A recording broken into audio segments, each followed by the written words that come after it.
Yeah, legend status, ask about the name. I've been putting in work, collecting, fuck the fame. Up in the stat while they watching, attending the game. Either you in it or just a critic, man, we ain't the same. I'm focused on making this history. Into my top 5, list is listing me. I never got an L on pass, this ain't no breeze. I had to make the work outlast, the bill of steam. It's different degrees, and know I do this here with the ease. It never been easy, slim, just keep one up the sleeve. I saw a few that had the passion, succumb to the greed. But I keep forward here, the goal is near this song. It's more for ears that know what's still to come. I walked inside to find no weapon form. Then looked inside the eye, withstood the storm. But I know temptation waits for years and all. It's a lot of money on the line for this. If we get everybody jumping in the crowd, my partner said he probably put somebody in the ground for this. We used to talk about it, but I leave it now. Now I need $100,000 for my confidence.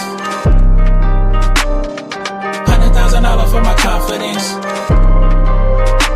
Look, everybody got prices and other vices. I took a chance through the dices and got a nice hit. Was on the clock with security running the night shift. And then I got a DM or some changing your life shit. Then I wait for it and then I pray for it. I just be hoping it ain't tain't what I paid for it. They say you never be as pure as your first form, and sights never be as clear as you first saw them. That's why I'm elevating and constantly meditating. Gotta keep my mind right, not waiting on hindsight. I never sacrifice the art for the limelight. Ain't no surround with who only show the highlights. I spent 20-some years in the twilight, and I swear look a whole lot like the spotlight. Really, it's a lot of money on the line for this. If we get everybody jumping in the crowd, my partner said he probably put somebody in the ground for this. We used to talk about it, but I leave it now. Now I need $100,000 for my confidence. $100,000 for my confidence.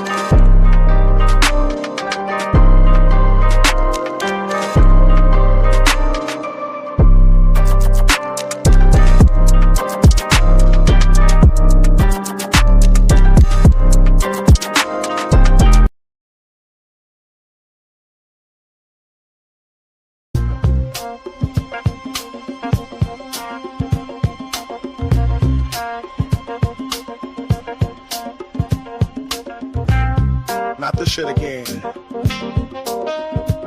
Oh, the sisterhood on they bullshit again. Reasons you're single, part 5011. You shoot too loud. Man, say. Looking at YouTube, another divestment queen. Yapping about relationships from a wrinkled green screen. All about the high value man. Like blue collar is a sin. Gotta be 6 foot 6 figures to take her for a spin. But her credit score's a -504. These chicks stay walking so their feet stay sore. Hashtagging soft life with hard ass thumbs. Trying to tell y'all black men are bums. It's UNITY till she traps a rich man. Till she drains his bank account, that's a succubus plan. Have you seen his baby mama? I heard he push her Lex. She just came up on a lick, so she gotta look her best. Dollar signs, her allowance blue face. She see a man with more money, now she up in his face. Yapping about protect the black queen to the eyelash crowd. Till a woman don't agree and stomp her ass in the ground. The sisterhood ain't shit. You gotta beg for a fit. The sisterhood ain't shit. A bunch of vampires, don't get your ass bit. They got a lot of big words to make a man feel low. If you're not in the porch, then your ass gotta go. How you call them low value when you stay on Section 8? Then when your ass get dismissed, you wanna call it hate. You want a king and emperor, the man of your dreams, but gotta hide your arms. All your shirts are long sleeves, covering your tracks. He can't take vacation, he ain't buy you a bag, he ain't get you Vicky's secret so your shit don't sag. We got you in designer so he get a hall pass. Now he left you cause the smell from that BBL ass. Now you crying and you stinking, all you left with his heels. A pair of red bottoms is your end of the deal. Bitch. Dollar signs, her allowance blue faced. She see a man with more money, now she up in his face. These hoes ain't shit. Yapping about protect the black queen to the eyelash crowd. Till a woman don't agree and stomp her ass in the ground. The sisterhood ain't shit. Ain't shit. You gotta beg for a fit. The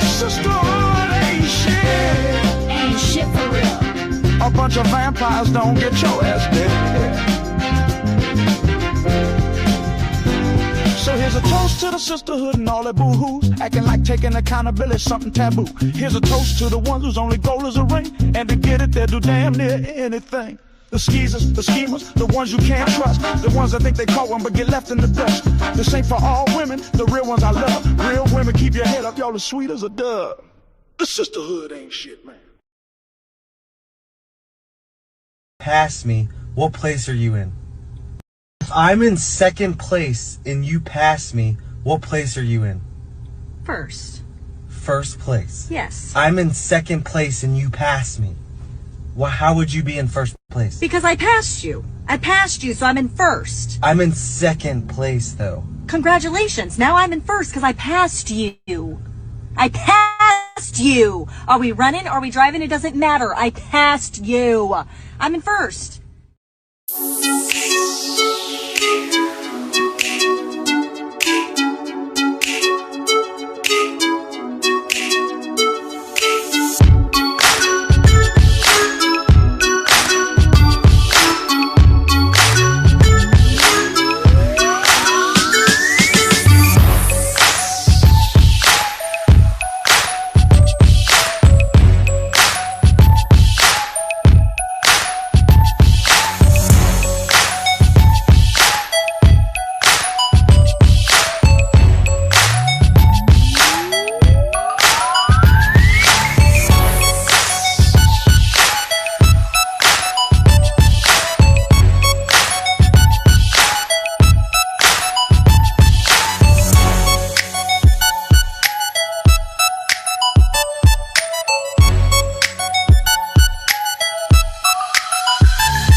Get a little of that background music going.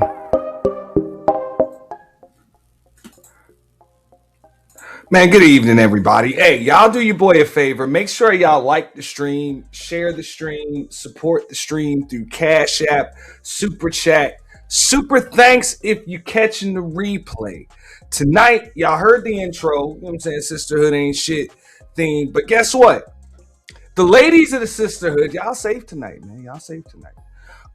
Right now, we're actually going to go to the fourth part of that shit. All right? Because I've been telling y'all, it's really this fourth part right there, which is to blame him for all of it. Now, I'm going to show y'all exactly who y'all can blame for all of it. Because usually what you got here is you got the effeminate homeboy hustler.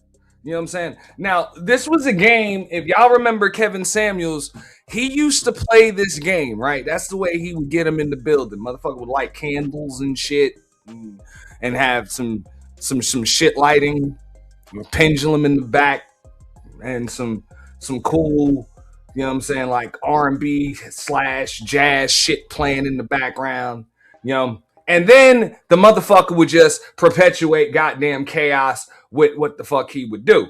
Now, I got a clear example of the effeminate hustle. Like, that's really what it is. It's the effeminate motherfucking hustle. Niggas, and this is the great value brand effeminate hustle. What you see here, this is a brother named Ask a Brother podcast. Okay. Does some similar shit. Has a call-in show. Supposed to be, going at the manosphere or some shit. And got the homegirls on deck. Hey girl, you know what I'm saying? One of them niggas, right? You know what I'm saying? I'm gonna show y'all examples tonight. Now, the reason why I'm breaking this down is because sometimes, ladies, yeah, it is your fault, but it ain't necessarily your fault, but it is your fault, but it ain't y'all fault, right? Because these motherfuckers, these niggas here are the real problem. And every now and then, actual men have to protect you from yourselves. And I'm going to show you all of the examples because what I saw last night, this was extremely fucking disturbing. It was extremely disturbing because I usually sit in the clouds. When y'all see me break down my content and shit like that on videos, what you don't see is you rarely see me breaking down content about just women going at it with women, unless there's like a nigga in the middle, being a football. But every now and then you see niggas voluntarily get in the middle and be a football and perpetuate goddamn beef. Now, it's niggas like this. Facts. And let me give a shout out to the chat. What up, Chicago Rilla? May the Alchemist. Shout out to the real sisterhood in the building. I got Sheila E., the Quiet Storm. C. Cantrell's in the building too. I got Mella, in the building as well. And you are absolutely right. Now, apparently, because I combed through a lot of content, and apparently, brothers like this be married and shit.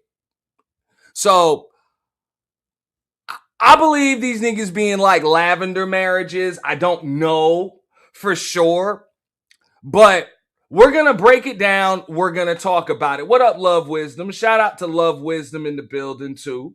Love Wisdom, get her a round of applause. You know what I'm saying? Raven Knight, what up, what up, what up?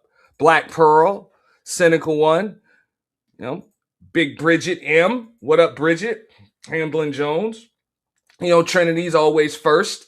Even if you're in second and she passes you, she's still in first. What's up? We got to play that one for Trinity one more time.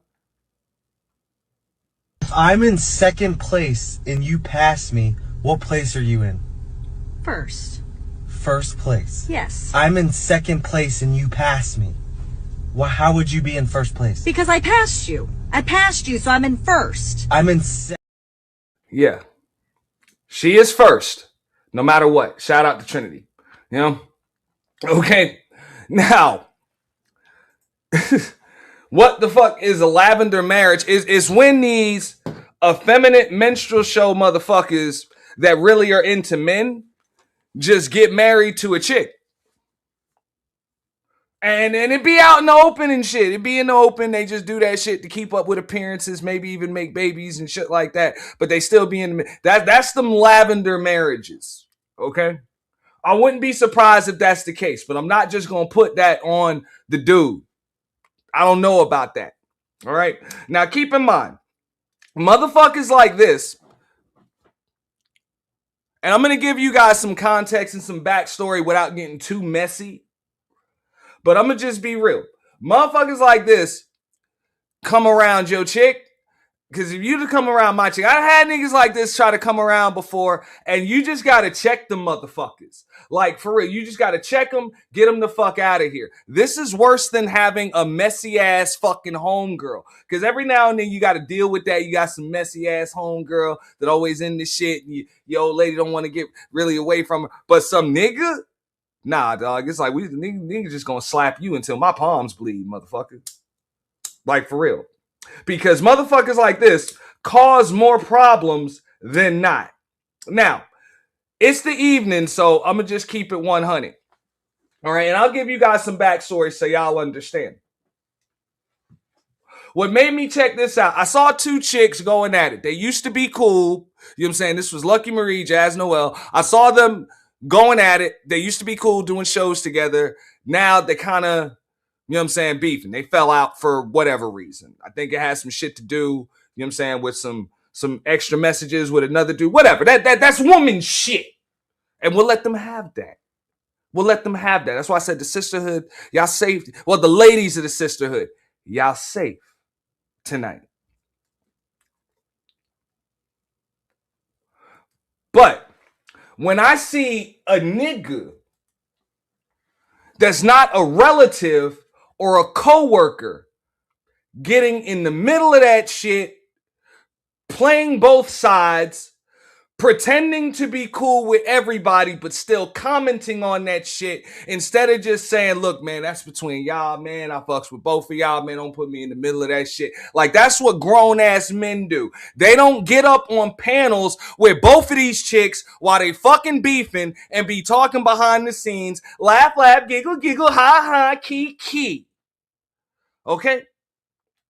So I'm going to just let the fellas know, when a nigga like this come around your motherfucking chick, you tell her to leave the fucking room right before you slap the ever-loving shit out of that nigga. You check him. You find out what the fuck his motives are. Because sometimes, don't get me wrong, they're going to try to hit you with the, don't be jealous. You know, he married, he got a chick. Whatever.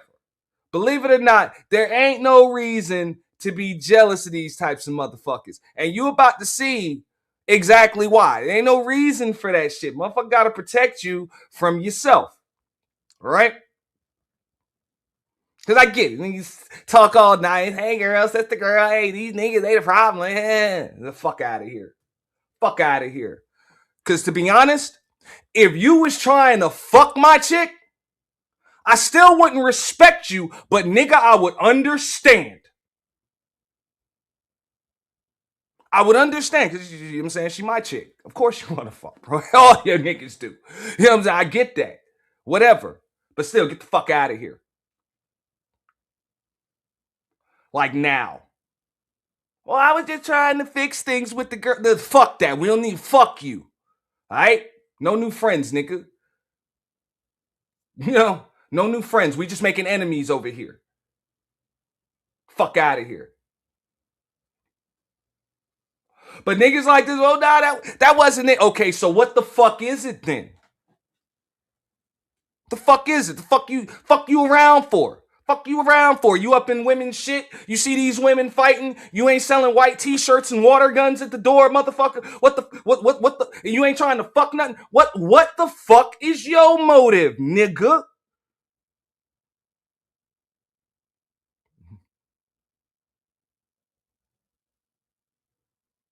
Oh, I get it. You just want some attention. You know what I'm saying? You just want some attention. Like a little bitch. All right. You take that little bitch shit the fuck on. Okay?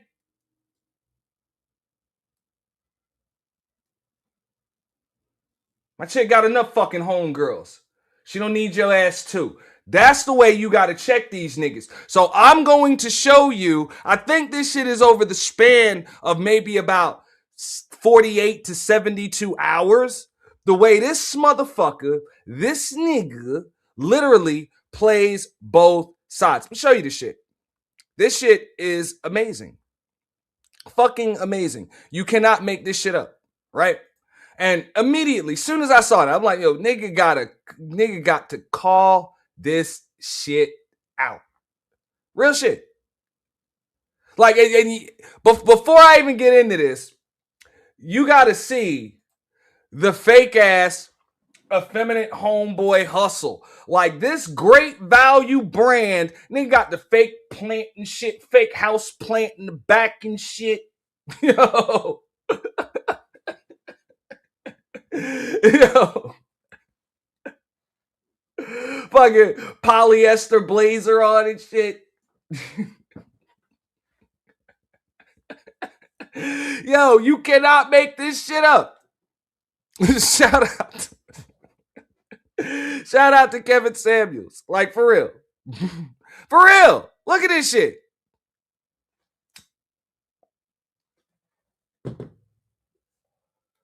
know?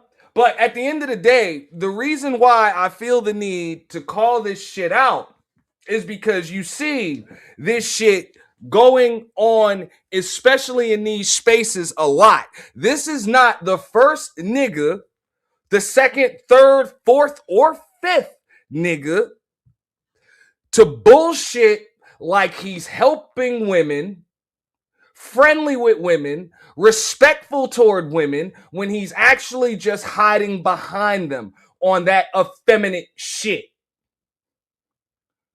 Because I guarantee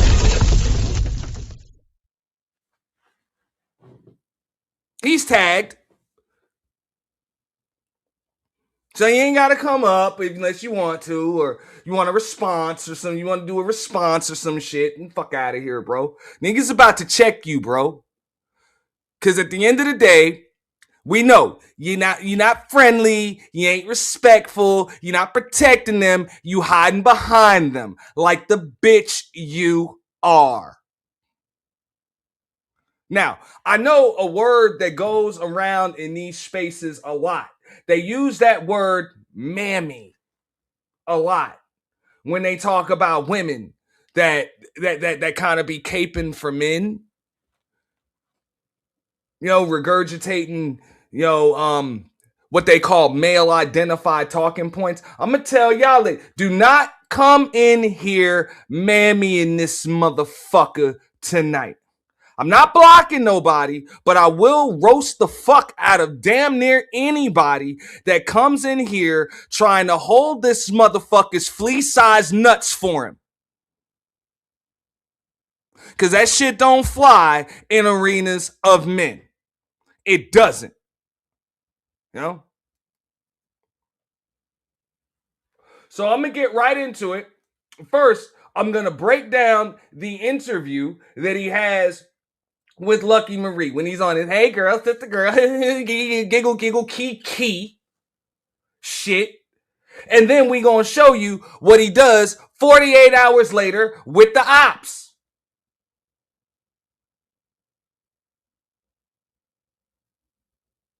Now, what I'm not going to do is I'm really not going to break down all of the gory details and give you the backstory on why these chicks are beefing, because again, that is chick shit. It does not concern me, and it really shouldn't concern no other nigga, man.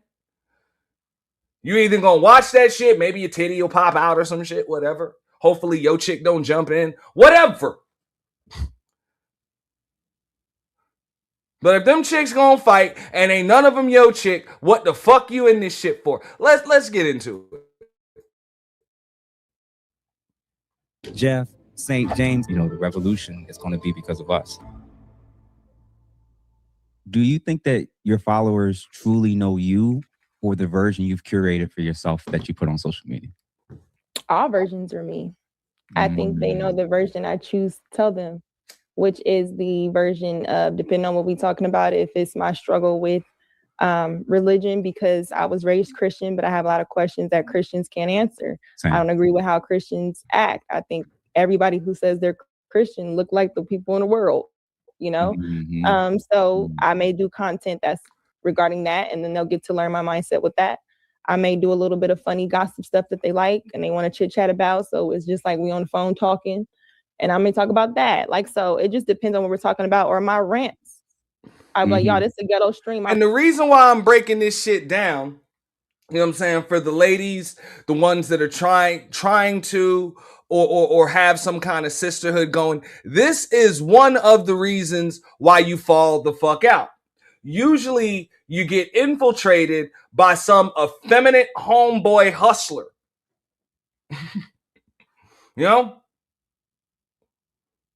That is trying to get some of the attention. You see that he's shaking their head and yeah, hey girl. And real shit, it's like, bro,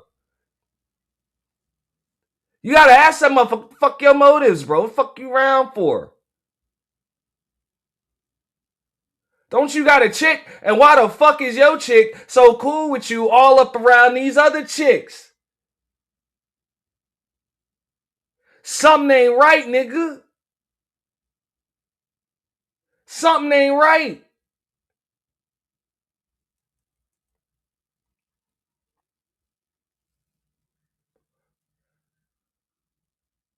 Now, just like I said, whether you're trying to fuck, whether you're just trying to be messy, you trying to get in there, get you a little dopamine rush, trying to get you some extra subs, whatever, nigga, fuck that, dog. That ain't no fuck out of here, bro. That ain't no man shit, dog. And look, I probably should have said this shit in the monologue. I know people say that shit in the space all of the time. They like, yo, why don't y'all niggas check men? That's what the fuck this is. This is a man calling out a fucking man or a wannabe man. Okay? So that is my last warning when it comes to that shit. When it comes to men checking goddamn men, no, it's not just the men you don't like. It's not just the men that talk to you crazy. It's the men that be on that bullshit that y'all might not necessarily notice. The one that done already infiltrated and somehow, some way got behind enemy lines. Real shit. Because this is how they do it.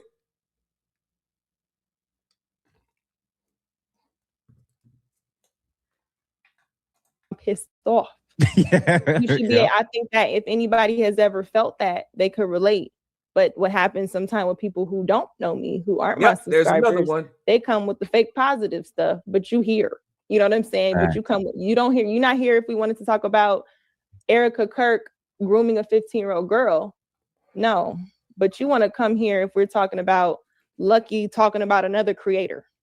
And then you want to tell me let's be positive when most of my content is not even this. You know what I'm saying? So for me, it's just like what the fuck kind of man does that? Like, look, ladies, red flag, ears should stick up, real shit. Every time you hear a fucking man ad-libbing for you, when you just talking in basic conversation, what the fuck is a grown man? Yeah, girl. The fuck? Sounded like Sam Jackson behind Leo DiCaprio in Django. Ad-libbing. Behind a fucking chick, man. The people who have been there since day one and before I done content, they know there's a lot of stuff that I have not said. So at this point, if it's something that brings up drama or something where somebody knows, I feel justified because you created an issue For real. that you knew was an issue in my life and you intentionally did it. And I don't know why. So yeah, I think my audience understands that. And I think, sometime in your life you want to scream. Yeah. Yeah. And shout out to my guy Mont who pulled up at one point and his lovely wife. I agree with you, Jeff, and thank you for the $4.99, bro. I agree with you, Jeff. The way I move, I think if you cool on YouTube, then you cool in real life. It don't work that way. You definitely right, bro. It does not. It does. Like, this space definitely rewards a lack of integrity. This space There's that word again. This space rewards a lack of integrity. I remember there was a motherfucker that was pulling the same shit a few years ago. Always, and you don't even see that motherfucker no more. If you've been around for a while, you remember that punk piece of shit, oatmeal looking motherfucker, you know what I'm saying? Quaker oat looking motherfucker, JL. You know? Joshua London. Yeah. He used to do that. You guys don't have any integrity. Yeah. And then Bomb Cherry told him she'd kick him in the motherfucking pussy and he better not ever piss standing up around her. And then the motherfucker just bitched up and you ain't never see him again. Yeah, those niggas. Like, how the fuck you gonna check a motherfucker about their integrity and you over here hiding behind women to build up your shit?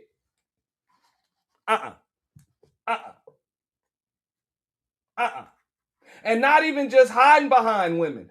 This nigga is like a goddamn arms dealer, like a lord of war when it comes to the shit going on with women and niggas. Because if I'm not mistaken, These chicks, I don't think they ain't beefing over a nigga, but they beefing because of another nigga's presence. It's like, bro, another nigga would only complicate that shit. Unless you about to put hands and feet on that nigga. The fuck you around for? It don't make no sense. It doesn't. So don't let the soft voice fool. Real shit. Don't let the lack of baritone fool you. Okay? This is the effeminate homeboy hustle in full display. Definitely targets people who are honestly being themselves. And I loved your answer to that question about all of what I present as me. Because usually when I ask that question, people have to pick one or the other. And you're the first person to answer it in that way. And it's true. The version I'm presenting to people is truly me, but it's the version that I think is one that I think will be received well and that values wanting people to appreciate whatever it is that I put out there. There's a version of me that how I move outside of this where I really don't think about like other people's opinions. I'm just going to do something and that's the end of it.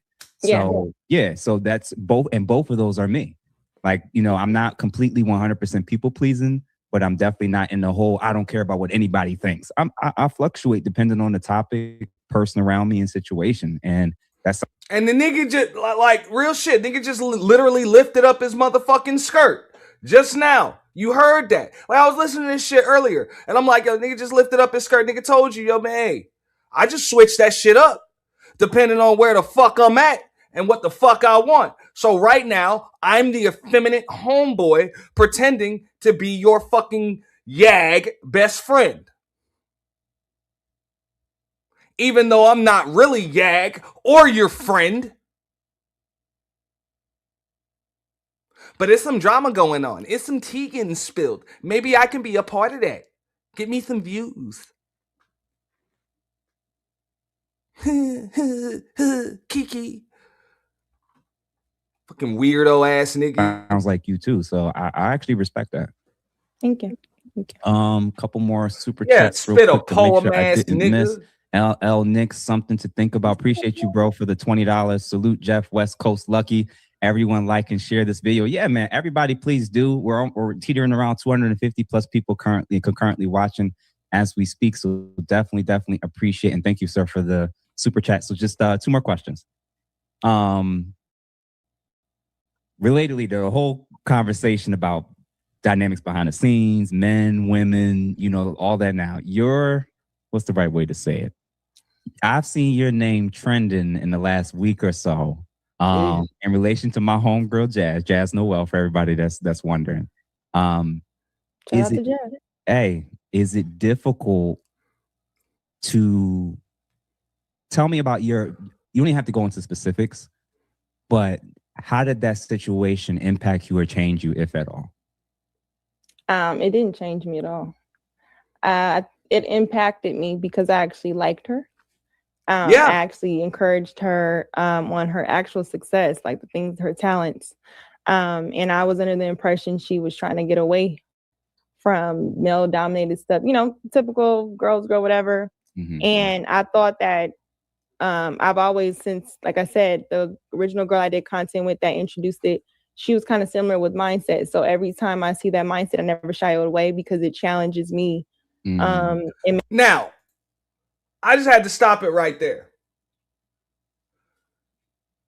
Now, that who you just said is your homegirl and who you interviewing right now, they motherfucking beefing. Do y'all think that question right there pertaining to this shit, like you ain't about to help them get on, like both of them get on with their own content, move in separate directions, none of that shit?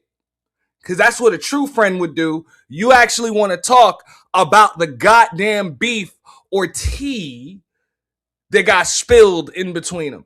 What do y'all think that shit is going to create more problems or solve more? Like, as men, we supposed to be problem solvers. But you got motherfuckers like this that just perpetuate problems. That's what I'm telling you. Man, this is the effeminate homeboy hustle in full fucking display.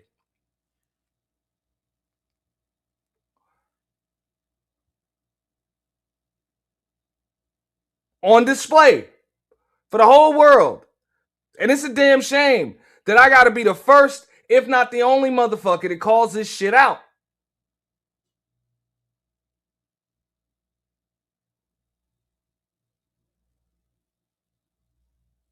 Because even when I did the Sisterhood Ain't Shit series, everybody like, oh, you got a problem with the sisterhood, you got a problem with the... Look, if it wasn't for a nigga that's always trying to be, like, always ready and willing to be a football in the game that them chicks gonna play with each other, even if you ain't there, a lot of this shit wouldn't even happen, man.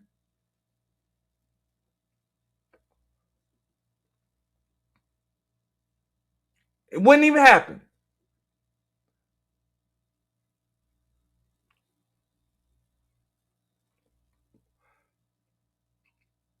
So at the end of the day, you gotta call these niggas the fuck out, especially the ones that create more problems than they solve.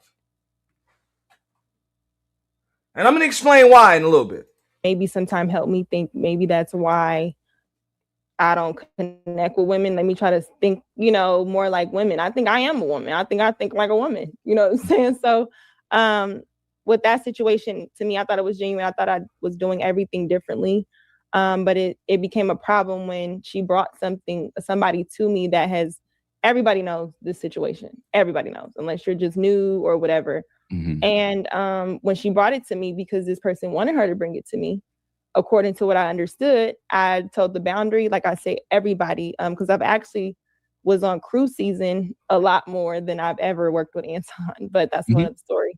Mm-hmm. So from that part, when I'm telling you something and you play with me, oh, okay, this person's weird. Oh, they're this. And, oh, why are they doing this? Acting like you don't like their relationship. You don't talk to this person just to keep doing content with me. Mm-hmm. But you're really having more conversations and you're making it messy, giving this person a reason to feel like they can attack me or whatever you thought you were doing. But while talking about me to this person and creating issues, but playing dumb, I don't like that. That's a dangerous thing. That it is a very dangerous thing, Lucky. And Lucky Marie, if you're in the clouds, you don't have to drop down or anything like that. I won't take it personally, but this nigga is literally doing that shit in your face right now. Right here, right there, on that fucking interview.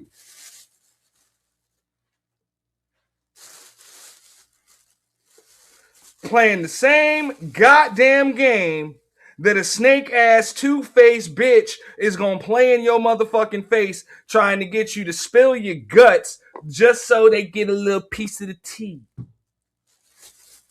Some girly ass shit.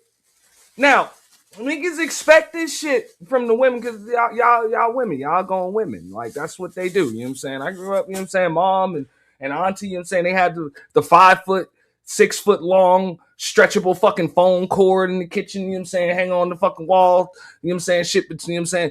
Mom's goddamn near a crick in the goddamn neck because she got to try to cook with the phone and, hey, you got the gossip and all that shit. Yeah. You expect that shit from the women. Motherfucking man. That's what I'm saying, man. And I said I was going to get into this shit. This shit is a fuck bro code. Fuck that. As far as just man code in general, this is how you move as an individual man. You don't get involved in no shit like that. Because it's only 2 possible results and ain't none of them fucking good. Either number 1, these chicks just gonna be back cool again and they both gonna be on the same team to drag your motherfucking ass for filth and air you the fuck out, nigga, for the messy sack of shit you are. Okay? Or number 2, they ain't never gonna be cool again, and they just gonna remain on separate sides, but they both still gonna drag your motherfucking ass for filth because of the messy piece of shit you are. Either way, it's a lose-lose. Like, you can't fucking win. That's why men are supposed to stay the fuck out of women's shit. You just stay out of it.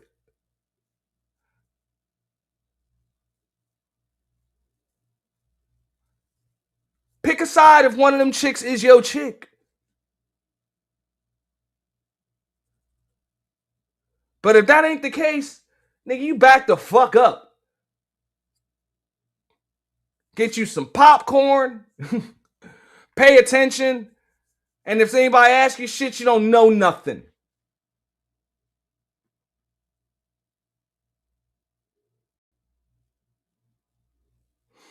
You don't fucking sit here ad-lib, yeah, yeah, tell me more. What the fuck? The fuck? I'm just being real. I know you ain't got no homegirls in real life that actually got a man and you try that fucking shit. Cause nigga, you would have palm prints and shit all over your motherfucking face. Cause niggas wouldn't even snuff you. Niggas just slap you, bro. If you don't get the fuck out of Dodge real quick. Like, that's it. Tell, hey, Shorty, go get me a drink. Leave the room. Me and him gonna talk. Man, talk. Got you. You know? And it don't take but 2 minutes, if that, to see what this motherfucker's motives are. Because a lot of times nigga ain't even trying to fuck nothing. And that's cool. You just trying to create mess, drama, and bullshit.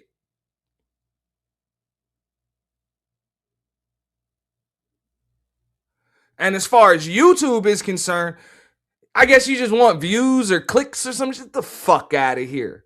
Facts. That's some dangerous shit. That is the niggas like this is the type of nigga that's gonna, number one, keep your ass goddamn single. Number two, keep you in a fucked up ass relationship that just ain't never gonna work. And they gonna do, but it's all his fault. I don't know why he's doing that. Nah, nigga, it's your fault. Let that woman work her shit out with her fucking man. And definitely keep you up in some shit with other chicks. You cannot win with niggas like that around. I'm telling you. Effeminate menstrual show motherfucker. Really is the reason why I've been in serious situations before where you try to be friends with women and because they're two-faced and you just can't say, hey, you know what, I'm cool with this person. I'd rather not do content with you because you set the boundary, but I'd rather, just kind of keep it, whatever the case may be. We don't know each other. Don't act like you kind of want to build this friendship or you like me on your own or you call me about issues on your own and you want this advice, all this type of stuff. And you're really talking about me. And there's no reason, like, why? Like, I can see if I did, like, why? And you're really just trying to play both sides. You're really trying to get these other creators. And then when it's convenient, people are going to just believe that I didn't know. And then the passive aggressive insults. And then I don't like that. And so to me, when I know it's not going to get anywhere to have a conversation and you are cool with this, I'm gonna make an example out of you the same way you thought you were doing behind my back. So that's just what it was. And I don't really give a damn who thinks it's right or it's not about right or wrong. It was about how I felt justified because here's another female from these spaces who want to use this person according to what I, was under the impression of, or who do messy stuff that is really affecting me in my real life or being able to grow on different platforms. And you're doing that and you think it's cute. But because you get to run to other male content creators like the one that wants to come in my chat and defend you and bring up something about being stabbed, and then you... Shorty ran to this nigga. She ran to this motherfucker.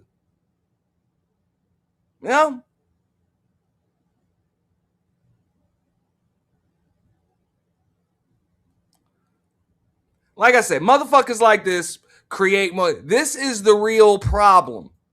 Real shit. These pandering motherfuckers that'll give you a false sense of security. Look, if you want to work it out with your homegirl, if you want to say fuck that bitch for life, it's all good. You can choose that. You don't need no nigga like this to perpetuate more shit. It's not even funny. It's not even funny.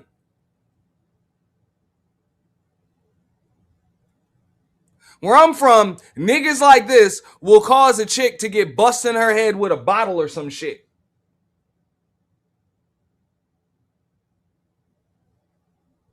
by another chick.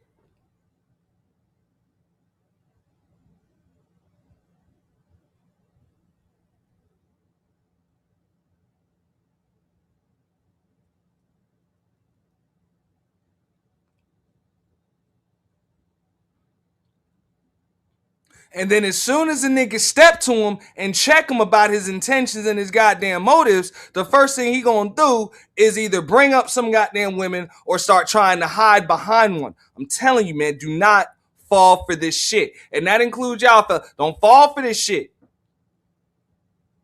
Because I get it. You'll see a motherfucker like this, you be like, man, that motherfucker ain't no threat. I ain't even worried about it. I ain't even worried about it. Shout out to L. Nixon. I got that super chat in a minute, you know? But yeah, you're going to be like, I ain't even worried about it. And you ain't got nothing to worry about. Because if you confident in your shit, you know your chick won't fuck no nigga like that. So that ain't even a question. But he going to create some bullshit. Or he going to perpetuate some bullshit. He going to throw fuel on the fire. Get him the fuck out of there. I'm telling you. Tell that nigga get the fuck out of here. All right? Hey, and if your chick give you some shit about it, I'm going to keep it 100, fellas. You tell her to get the fuck out, too. Okay? You go lay up with your effeminate homeboy tonight. If you got a fucking problem with it, you keep that nigga the fuck away from me. And shout out to L. Nixon. You know, something to think about. L. Nixon with the $10 ball. Says he's interviewing someone who has an issue with women who play both sides while playing both sides with the other person who played both sides with her. Ain't that some shit? Ain't that some shit? That's what I noticed, and I don't even know this nigga. I think I might have been on like one panel with the motherfucker before. What up, Nisa B? I think I might have Peaches. I see you. Look. But I can see that shit.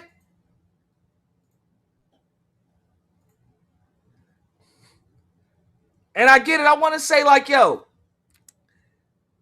like I say, it ain't the lady's fault, but it is the lady's fault, but it ain't the lady's fault, but it is the lady's fault, but it ain't the lady's fault. Because at the end of the day, yeah, it can be avoided, but yeah, they're still fucking women. So they're gonna fall for this stupid shit from time to time. Like often. Like you talk to them soft and pretend to be, yeah, I understand, girl. Hey, girl. Yeah, they gonna fall for that shit. That's just kind of just, it's in their nature. They do that. You know, understandable. You know?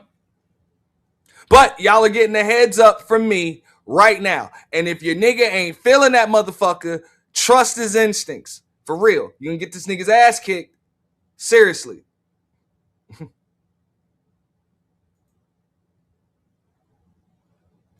Still work with them, but you're a girl's girl. You cool with that person saying that? You can kiss my ass. That's really what it was. So, you know what I'm saying? And I'm out here again by myself, defending myself. Well, I'm going to ask you this straight out.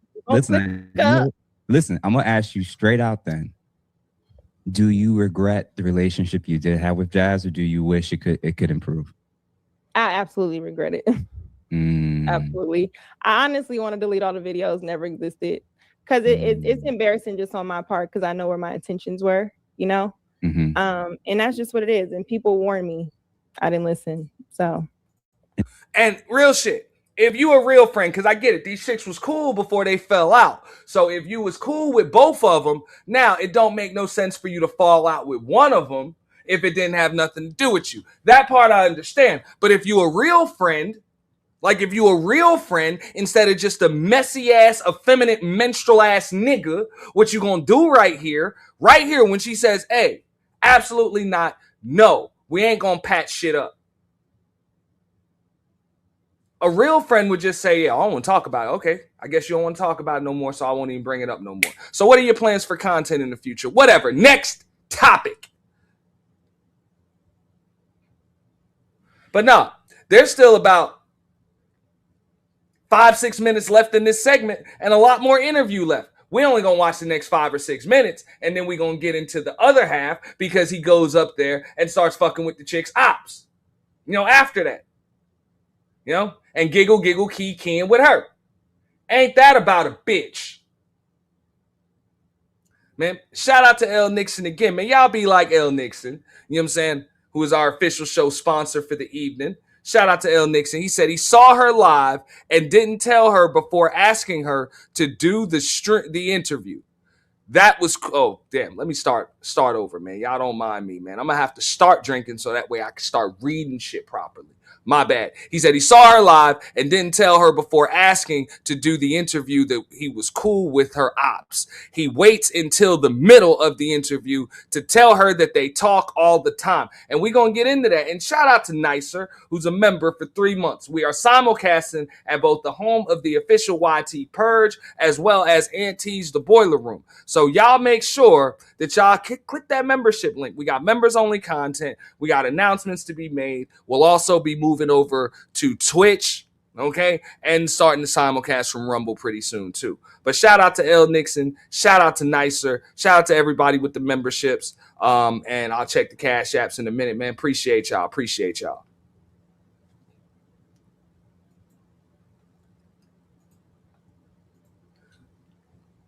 And is there any version of a response? But that's the problem, studio. That's the problem.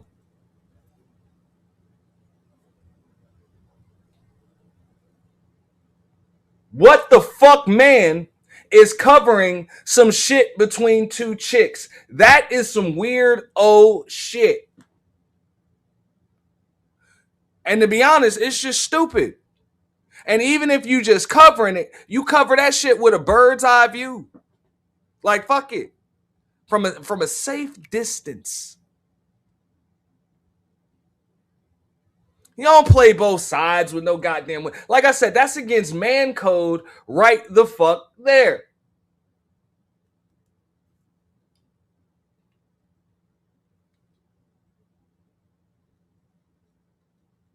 You don't say some shit to one over here and say some other shit to the other one. Like, this nigga literally pretty much tells y'all during this show, right afterwards, this motherfucker is about to go and spill some of this tea to the ops right after the show's over. Again, I could give a flying fuck about the details between these two chicks because they're fucking chicks and ain't none of them my chick.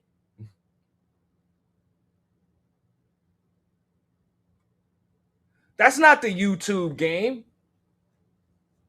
I done seen plenty niggas on this bitch grow huge platforms without having to do that shit. This is tea and gossip sector shit.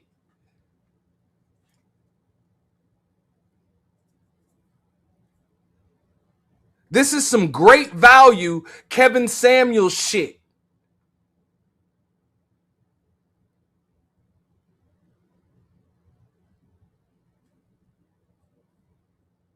At least he was telling them chicks how to get a fucking man, even if his advice was fucked up.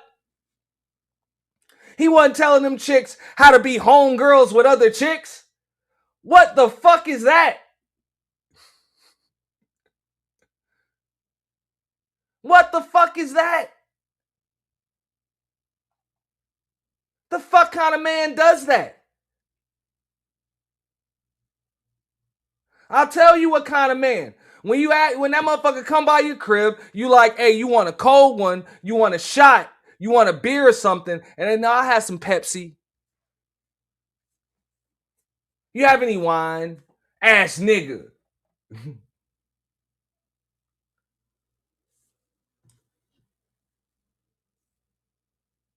Real shit. Nigga, drink your whole goddamn half gallon of fucking orange juice. It's like, bro, that ain't shit but chaser, motherfucker. That shit chaser for the chicks. You drinking that shit like it's the only thing in this bitch to drink. Fuck out of here, man. Ain't no vodka in your glass, nigga. Fuck out of here. She could give you that will cause you to see her in the situation any differently. I would ask you, when people show you who they are, do you believe them? 90% of the time, yes. What happens when you don't? The 10% of the time when I don't, They still are who they are. I'm either proven right or wrong, but it's usually related to more information. And so at 90% I'm with you, but that 10% is it's usually related to curiosity over the value of the relationship itself. If I saw value in you at a particular point in time, and there was a reason for why that was, for why I want to connect with you, why I want to be friends with you, why I'm cool with you being in my life and us connecting together. That was real to me. That existed. Like there was a thing that was actually positive, there was positive energy there. We were building, we were growing, like something was happening. Or maybe you. Possible. See, this is why I think I have a unique space on my channel, because I've learned that lesson so many times. It's what got me stabbed. Being friends, thinking you can defend people, and female bullshit of not being accountable, being whatever, being messy. That's just call it what it is. You're being two-faced. But what I do is consider messy because I call you out. I'm not creating nothing in your life. I'm not going nowhere. But what I get to do is hide behind men who have an invested interest in what they do to be messy to women and go and say the things that they say to me with your support, Miss Woman who can't get support from men. You get a lot of support. But this is the narrative so you can portray a victim. To me, that's a dangerous mindset. And I'm not even putting nothing on nobody. So I've learned that lesson already. If you show me your two-faced person, especially with someone who's harassing me, who finds different reasons to bring up to justify why I can't make different content on this platform. I can't go here. This person's behind talking to this person, just making it very difficult. You are participating in that so you can get a little bit of attention, so you could. Boom. I don't even know if Lucky realized that shit on this show, but she is calling this motherfucker out right here. Or maybe she thinks she talking about Jazz. I don't know, but I can tell you, you're also talking about this nigga right here. Just messier than a motherfucker, man. Fuck out of here. Shout out to L. Nixon again. You know what I'm saying? With the $5 ball, man. Making it rain on you, boy. Appreciate that. You know what I'm saying? L. Nixon said, and then he said he not messy and called Fatty messy when he had nothing to do with this interview after trying to get subs from him. And that's messy as fuck.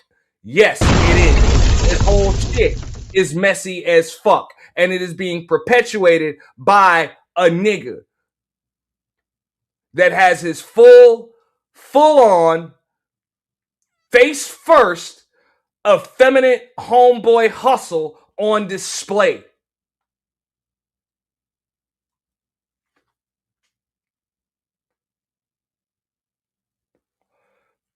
Look, when I came into space years ago, the niggas was saying, look, there's a war on masculinity. And I always said, I'm like, you're absolutely right. There is a war on masculinity. But that war is not waged by women. That war is waged by effeminate ass men. So y'all are wasting your fucking time. That's why y'all have been doing this shit for years and you've gotten nowhere. Cause you're going at the wrong fucking target. You're going at the wrong target. You need to be checking these effeminate homeboy hustling ass niggas.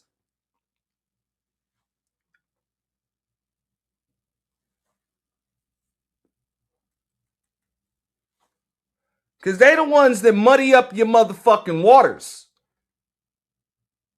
They the ones that make it so you can, hey, according to you niggas, she don't allow me to lead or be the man or whatever. Because this shit gets so goddamn muddied the fuck up by these niggas that they think that this is how men move. You know? They talk like they whispering in a fucking phone at 16 fucking years old. They ad-lib. They say, hey girl, sister girl, and they say a bunch of shit to make chicks feel good, all the while perpetuating goddamn mess and drama, both in relationships and friendships, situationships, and all types of other dealings.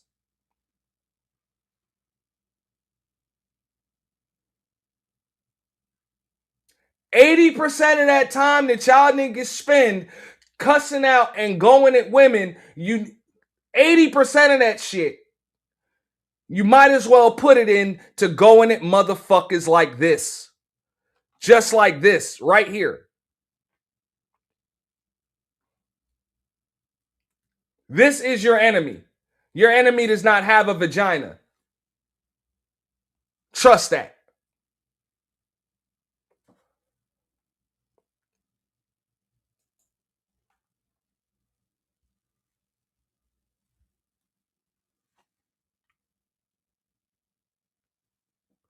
Your enemy is up here spilling tea, you know what I'm saying, and facilitating mess amongst women and their niggas.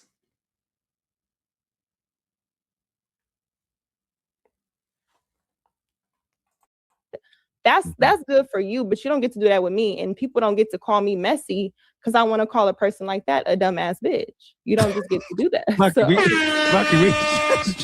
You just don't get to do that. So I mean, people can have their little spats when they're on the panels about these dumb topics, but when somebody really in their real life want to be, nah, that's you as your character. I don't care how you look. You ain't. It is what it is. So now, how the fuck is that gonna look? All right. If your homegirl, ladies, if your homegirl got a goddamn YouTube channel or a radio show or a platform or some shit, and she just lets your ops come onto her fucking show and call you a dumbass bitch, without you being there to defend yourself or clap back, is that still gonna remain your homegirl?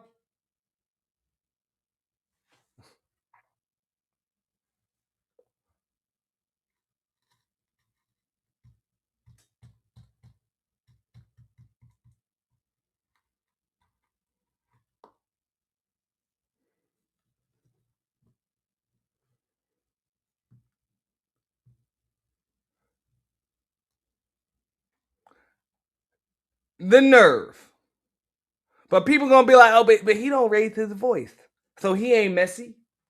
You know, fuck out of here. You either like me or you don't. Yeah, now again, you did open up with that answer with stating that you do regret the relationship, and you know the therapist in me. That's literally my background. I'm always gonna be trying to hope to reunify, but now I understand it. I understand your lens, and I'm understand Jazz's as well, because you know I've spoken to her. And I understand that sometimes most of these therapists need a therapist, right? We're just not on the same page, or we're just going to see it totally different, right? But you listen, when I talk to Jazz behind the scenes and I get to cussing and saying how I really saw a situation, she usually listens and receives what it is I have to say, because I think she knows I'm coming from a genuine place. And I know, if I could speak for Jazz, apologize, Jazz, if you didn't want me putting this out there. Fuck out of here, nigga. Fuck out of here, nigga. Real shit. We're going to spin that back one more time. Okay? Because I want y'all to get a look at old girl. And I know, fellas, y'all going to want to get a look at it, you know what I'm saying? Because Lucky easy on the eyes. So, yeah, get a look at her body language. Because she ain't really feeling this shit when this nigga saying this shit. But he's still talking. Just a messy nigga. You know? You listen, when I talk to Jazz behind the scenes and I get to cussing and saying how I really saw a situation, she usually listens and receives what it is I have to say, because I think she knows I'm coming from a genuine place. And I know, if I could speak for Jazz, apologize, Jazz, if you didn't want me putting this out there. What you saw and how you framed it, I see and understand 100% of how you got there. Her version of how these things unfolded totally makes sense to me, why there's such a massive disconnect between you two. When I say the regret you have, I don't have a regret. No. That- The regret of being in a friendship with her or even having a relationship with her. Like you're saying, you regret that. Oh yeah. Yeah. I can see. I mean, well, why let that me was tell you said. this. Let me just say this, right? And I get people. I talked to her on the back end without all information. So she just told me shit, and I really just believe she just was dumb. What's into up, knowing. Fantasy? Yeah, what we're doing here is we are exposing the effeminate homeboy hustler. Okay? So, even though this probably should have been part of the Sisterhood Ain't Shit series, but the ladies are safe with this one because y'all really are not to blame for this shit. You got niggas that are acting like little fucking 13-year-old goddamn girls. Okay? Just trying to be all grown and shit, up in grown ass women shit, going back and forth. Real shit. It's the effeminate homeboy hustle. And it is on full display. So I'm calling out this great value brand Kevin Samuels motherfucker here. Yes.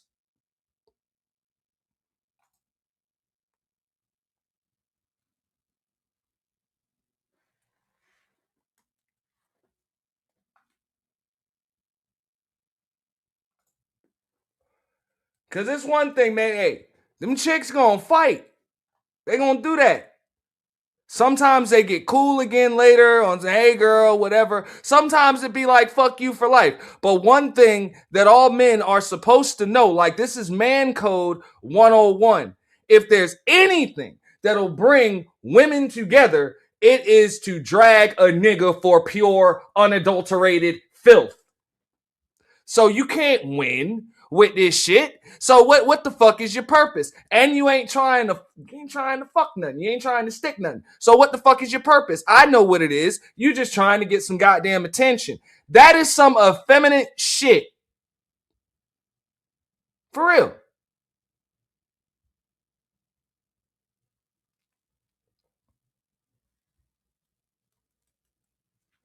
And I don't know if niggas is scared to call this shit out.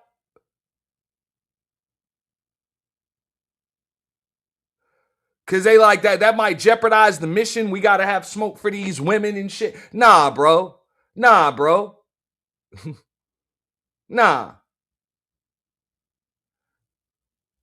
You gotta check this bullshit.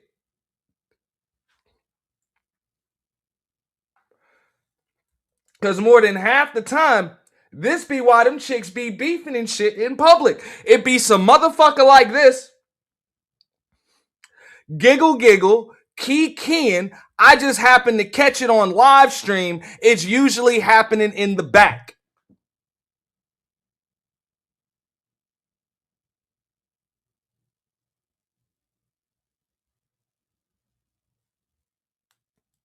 And the shit happened in real life too.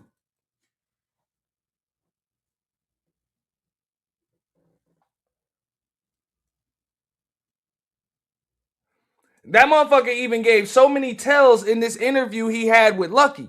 Right here. Talk about, oh, well, I see some value in somebody. That's why we became friends in the first place. Nigga just stated like nigga using, which is cool. It ain't nothing wrong with that. People use each other because people are useful to each other. I understand that for different reasons. Understandable. But if you are just going to create more problems than you solve, what the fuck are you around for?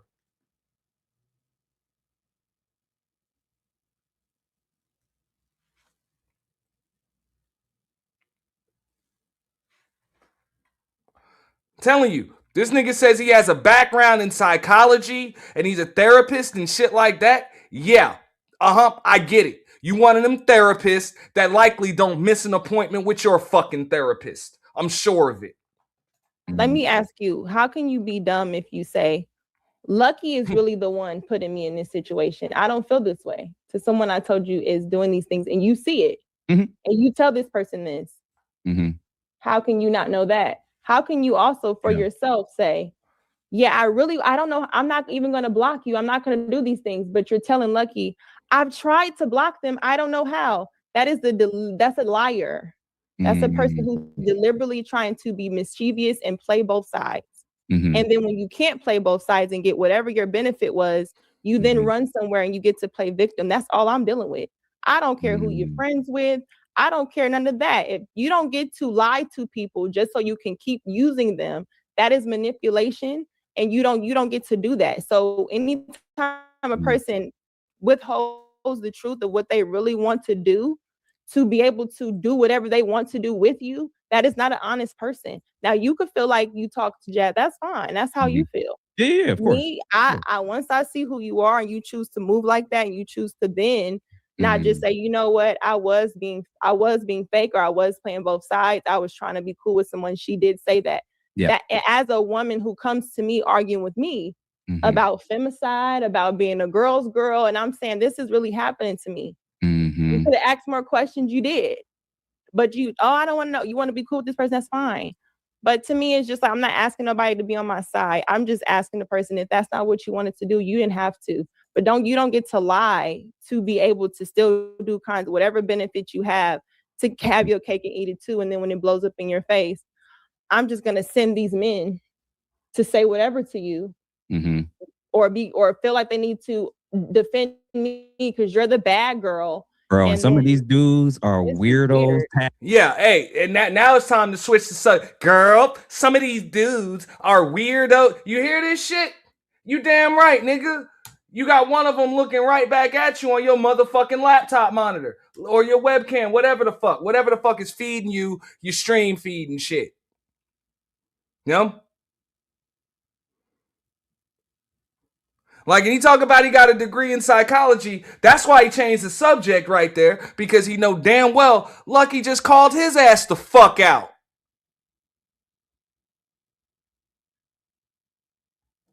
On that bullshit. Now, we're going to get back into the next one.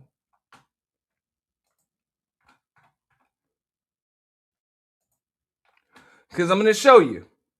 This was uploaded a few hours ago, but this was an interview just the other day, right? Now, we're going to go to last night. You got to love it when we're doing reviews of reviews and shit.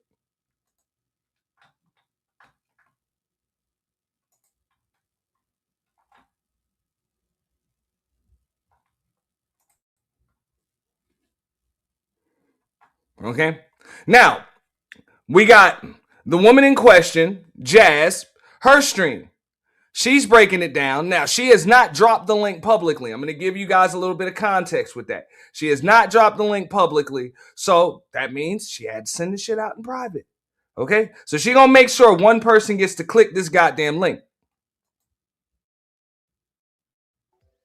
To come up with that when he's just fucking saying, yeah, we talk real, and that's the way we communicate, right? Like that's our banter in the conversation. Ain't no calling me and snapping on me and I'm submitting to him and da da da da da da. Y'all are bozos. I think some of y'all need a break because you spending too much mind power, right? You spending too much mind power creating things that aren't real. It's crazy. But you guys, we're going to get into it just a little bit more. I want y'all to help me welcome to the stage Ask a Brother podcast. What the fuck is up with your Hey. What's going on? Ask a Brother. With your messy ass. These chicks know you a messy ass nigga. They know it. Let's go. Saddening. What's going on with you, man? Listen, I my name is out in these streets, and I thought I was just asking an innocent question. I didn't know I was doing so much bad, so much wrong. I'm trying to figure it out too, and I'm glad you're here because I would love to unpack, just a little bit. I won't keep you long, but I would love to unpack, the reasoning behind your words in this moment. in this exchange with this young lady. So I just played the clip. I don't know if you saw it, but I'll go back just a little bit so you can see where it was. Let's see. Behind the scenes, and I get to cussing and saying how I really saw a situation. She usually listens and receives what it is I have to say because I think she knows I'm coming from a genuine place. And I know if I could speak for Jazz, apologize, Jazz, if you didn't want me putting this out there. What you saw and how you framed it, I see and understand 100% of how you got there. Her version of how these things unfolded totally makes sense to me why there's such a massive disconnect between you two. When I say the regret you have, I don't have a regret. No. The regret of being in a friendship with her or even having a relationship with her. Like you're saying you regret that. Oh, yeah. Yeah. I can see. I mean, well, let me tell you this. Let me just say this, right? And I get people, I talked to her on the back end with. I will pause it because it wasn't really about anything she said. It was about what you said. Okay. What you was doing. Okay. Which part? I thought everything I said was cool. When I first heard it, I didn't take it any way either. But I'm talking about the interpretation and the language that you use. Why did you say? What was your reasoning in saying when I talk to Jazz and I get cussing? Explain why that remark was made. Yeah, I mean, basically, like that's first of all, that's a mutual thing. Where like if you think I'm off with something and I could have gone about things different, you can be real with me.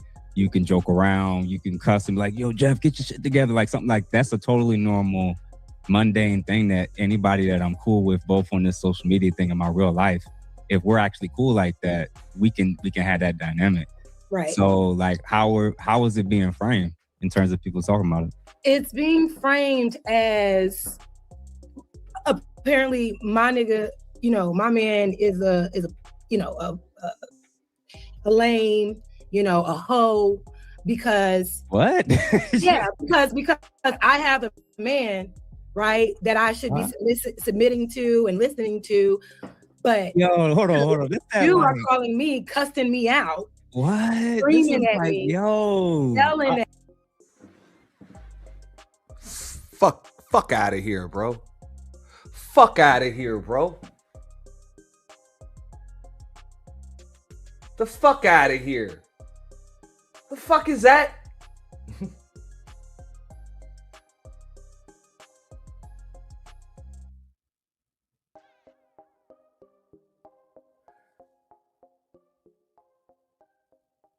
This is some goofy ass shit, dog. Just some goofy ass, giggling schoolgirl ass shit.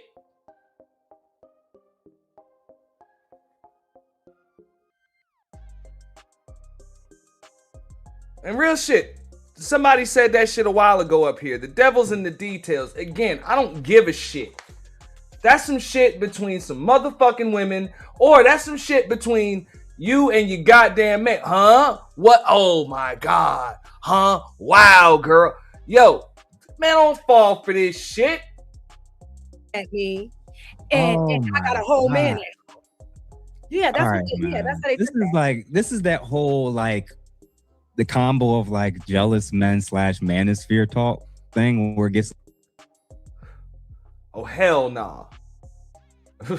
Hell nah. Nigga said jealous men / manosphere talk. No, ain't no men in no male space like the manosphere talking about this chick and her motherfucking nigga. Niggas is checking your motherfucking ass right now. That's what the fuck is getting checked. That ain't no jealous men shit. Niggas is just calling out bullshit. The actual enemy. The effeminate homeboy hustler.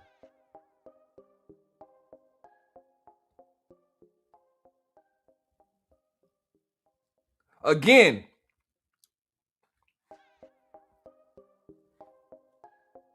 Trying to hide behind motherfucking women. And trying to direct their attention onto other men.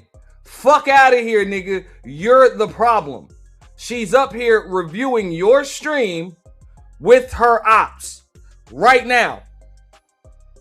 And here you are up here perpetuating more mess and bullshit. You're the problem. The men in the manosphere ain't the problem. These chicks ain't even the fucking problem. Nigga, you're the problem. Now, if there's any question that comes up that I'm thinking I might have to ask this shit now.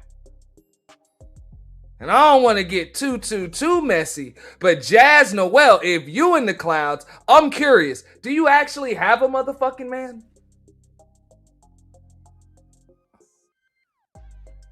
And if so, what the fuck is his issue? Why the fuck this motherfucker be letting you just talk on the low, behind the scenes and shit with effeminate minstrel show, homeboy hustling ass motherfuckers like this, and other spoken for, taken little short motherfuckers like Daryl Long? You're gonna have to explain that shit.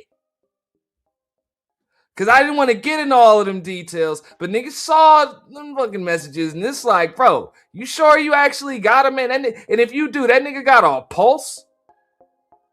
And some nuts? For real.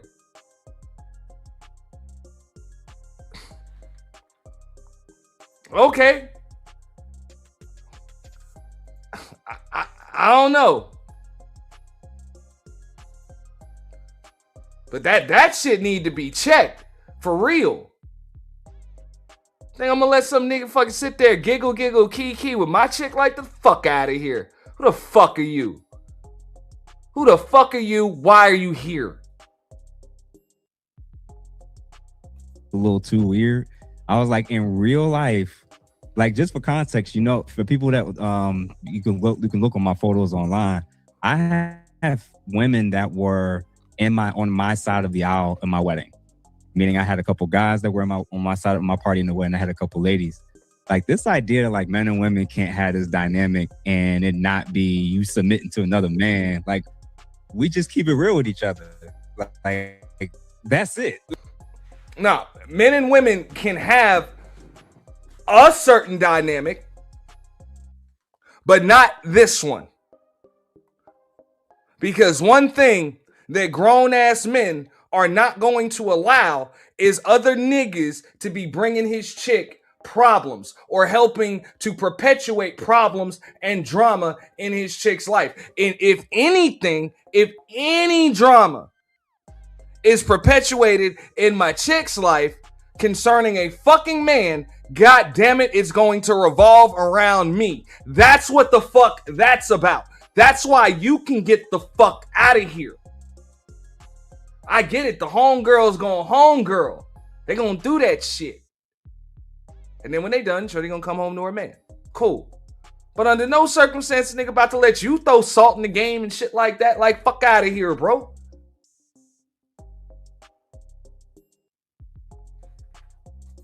Exactly.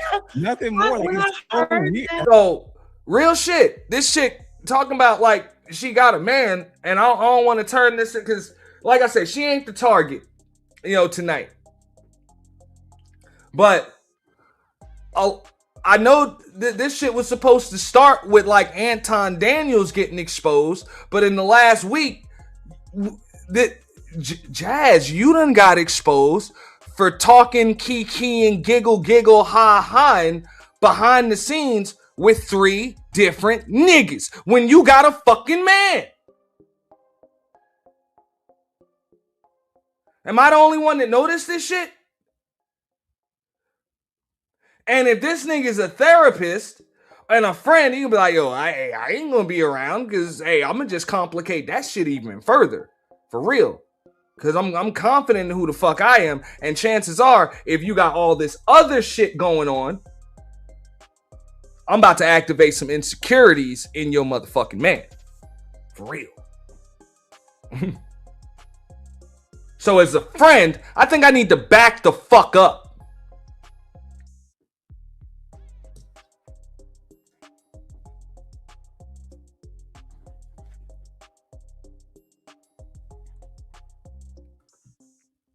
But nah, niggas like this just keep shit going and na and key.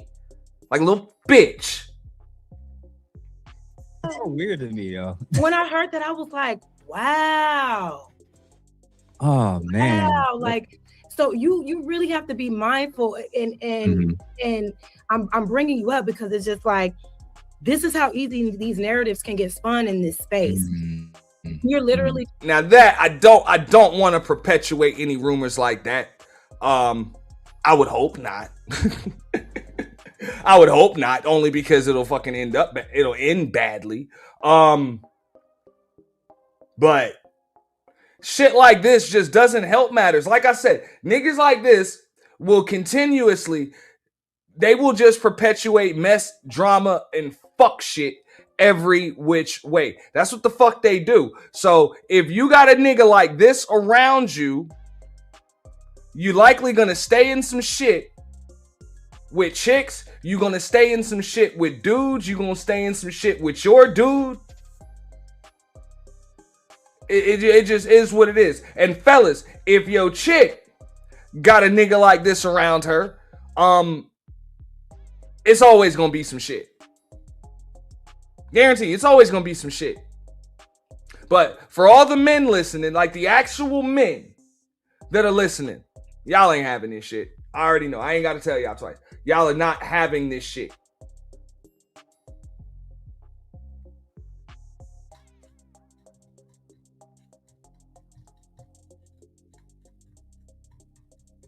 Because I'm telling you, niggas like this are worse than niggas that are trying to fuck your chick. They're worse. And I'm going to tell you why. At least niggas is trying to hit something, trying to stick something. Their intentions are clear, and when they realize they ain't going to get it, they gone. They gone. But motherfuckers like this don't have to get none of that shit, and they still stay around, and shit just be going down. And you be wondering why the fuck your girl's always typing and texting in her motherfucking phone and shit. She always uneasy, you know what I'm saying? Be cussing you the fuck out for no goddamn reason and shit like that. And then, oh, I don't know why, you know what I'm saying? It's always something. You like, damn, what the fuck? Why is it always some fucking drama? You think your chick a drama queen. No, she got a nigga like this around.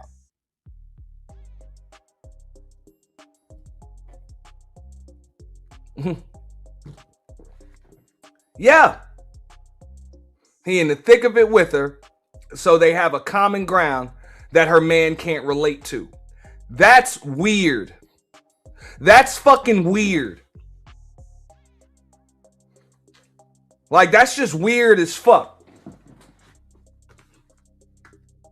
Because if you got a man, there ain't supposed to be no fucking common ground that some other nigga can relate to you on that your man can't. If so, you with the wrong man. Or your man is with the wrong chick. Or both. That's weird.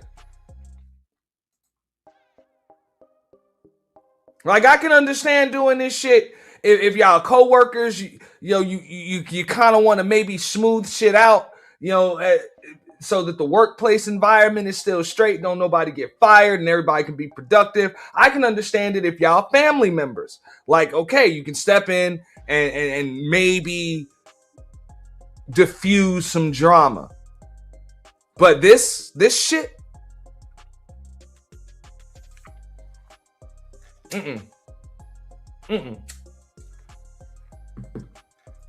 And the reason why I can understand why a lot of people think about it like this. This is like coworkers. I'm going to tell you why it is, but it isn't. Because with coworkers, like at your job, the only options that you have at your job is to get a new fucking job. Like, you can either work shit out, be cordial, or quit. That's what it is. But you can still YouTube without this shit.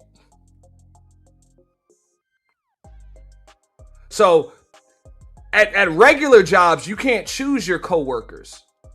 But here, you can. You can literally choose your coworkers.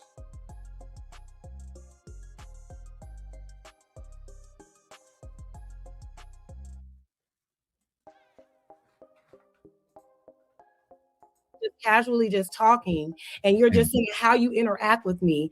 There are folks out here that want to spin that narrative into something so negative and so far off, right? Okay. So freaking far off that Do they teach you this shit when you going for your PhD? And you in school for psychology, you studying psychology, they teach you how to ad-lib and shit for people. Yeah, They teach you that shit. it turns into a whole thing. And I just thought it was interesting. I'm not even thinking that, like, it's such a normal dynamic where we talk about, strategy, how we can improve in this thing behind the scenes, and how each of us can sharpen up our skills.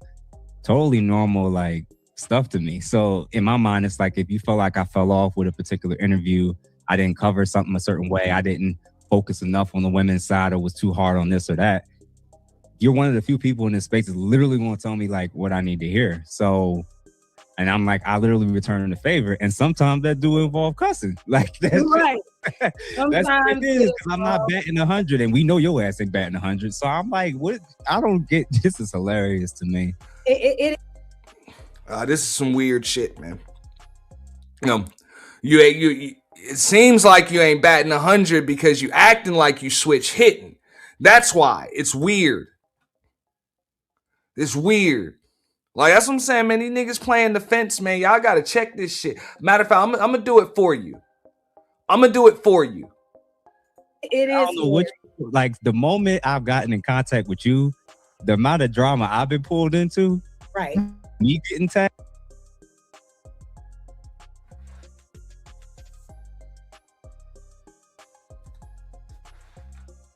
This is hilarious to me. It is. I don't know what, like, the moment I've gotten in contact with you, the amount of drama I've been pulled into, right? Me getting tagged into stuff. No. You didn't get pulled into shit. You volunteered yourself to get into shit. And now you're into it. Like the effeminate homeboy hustler that you are.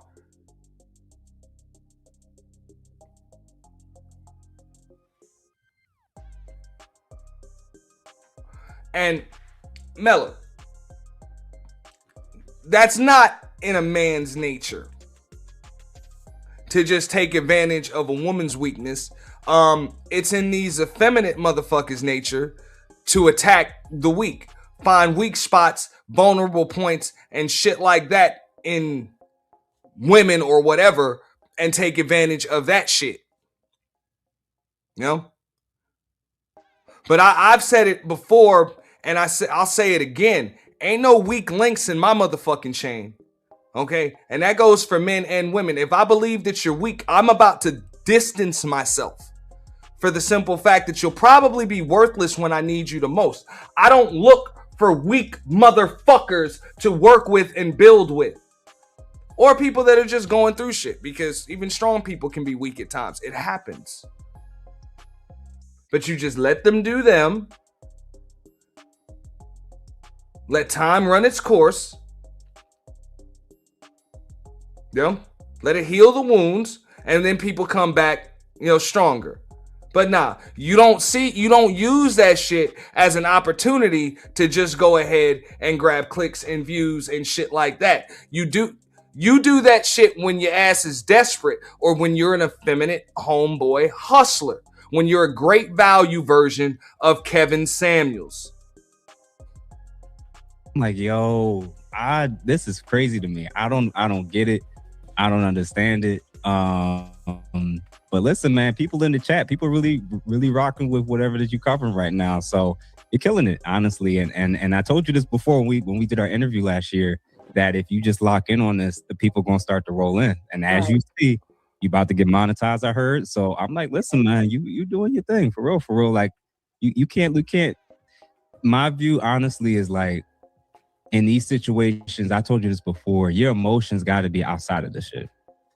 Exactly. It really has to be about that, because at the end of the day, if it's going to be emotions, it's got to be like that situation when you're unlucky, where it's like, yo, I really Wish it could have gone different. I'm sorry that it went that way. I wish I would have listened, and I effed up. Like, and this nigga telling you straight up, Fantasy, that nigga telling y'all, look, you thought you had a friend.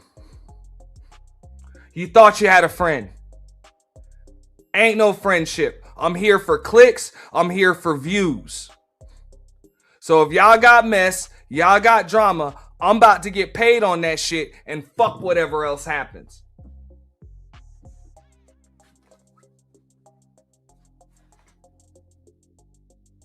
Man, I done heard of people making millions of dollars on this bitch just unboxing action figures and shit. These motherfuckers make it seem like this is the only way that you can make money on this motherfucker.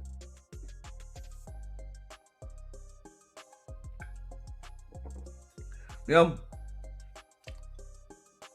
You got people making tens of thousands of dollars a month playing video games on this bitch. It is legit pathetic when I see a grown-ass man that claims to be about something have to do this shit for attention. It is truly, truly pathetic. That shit. Like, that's it. Yeah. You know, but other than that, like, you defending yourself in this space, people get to send crazy shots, say that you don't know what you're doing. And then when you respond, now everybody want to freak out. Now people want to do reaction videos. And I'll be like, that's what I'm learning in the game too. And I know it's a bait. I know it's a bait. I know it's a thing. And I'm realizing now, I'm getting much, much better at anticipating these things. And I feel like if you do that too, you won't take other stuff personal anymore. Yeah, and I definitely have to learn that because I said earlier, I'm a crybaby. I'm a cry. I'm a be hurt about it. Be upset about it because my emotions are attached to, my personality. I'm not always super pragmatic and calculated and how to maneuver. And I also like accept people for who they are. Like I take it at face value. So I'll trust you until you give me a reason not to. But in this sometimes that work, but this time, nah. Not over here. You cannot do anything of that nature here. And I'm just learning more about, like I said, just setting boundaries and just being more pragmatic when navigating this space. And for those in the chat, I guess the young lady that you interviewed in this video, I think she's in her chat. You guys, this is not about her. This is about what Jeff said to her. Be fair, yeah, it is about her about me. This is no. Like, you hear this shit? You over here interviewing one, being interviewed by another, reviewing the interview, talking about, no, this ain't about her, but this is about what he said to her about me, and he's supposed to be homies with both of y'all. It doesn't make sense. Y'all ain't the drama queens. This is the drama queen. That's your problem. Right there.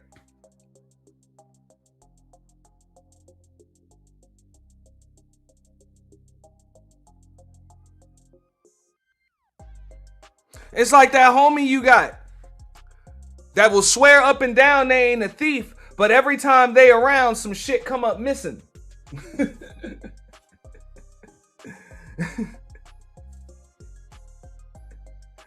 Like, for real.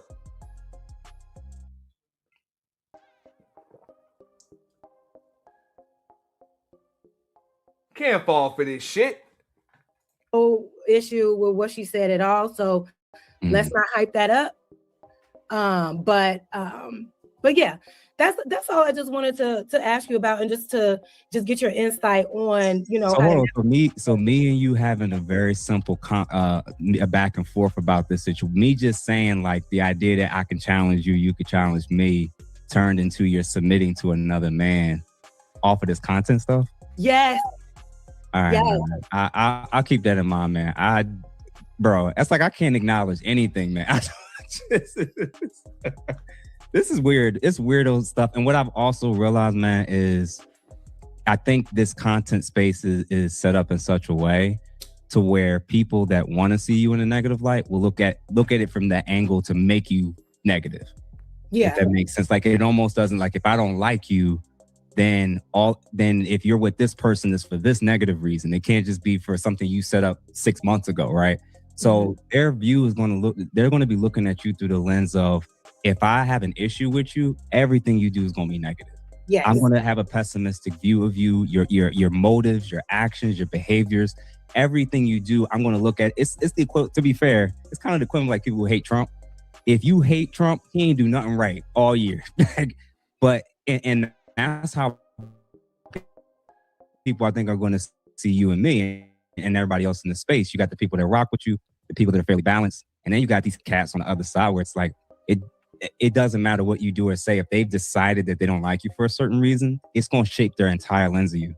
And that's probably what's happening here, unfortunately. So it's like me and you having that dynamic. Now people saying you and your man ain't on good terms. Like, that don't even make sense. Like, yeah, we would be cool. Me and him would probably hang out if I was to fly out there. Literally. And you and my wife would have no problem hanging out. Like, literally. That's what I'm saying. Like, it boggles my fucking mind. Like, the lengths that people go to try to just disparage you or to talk down on you or make things up so they can feel better about their stance against you. They want everybody else against you. It's just very immature, like high school shit that I'm just like, hey, y'all keep fucking with niggas like that if you want to, okay? If you want to, but hey, when your ass is always up in some motherfucking mess, chances are that's why that motherfucker came fucking with you in the first place, was because he either saw you in some mess or he saw an opportunity.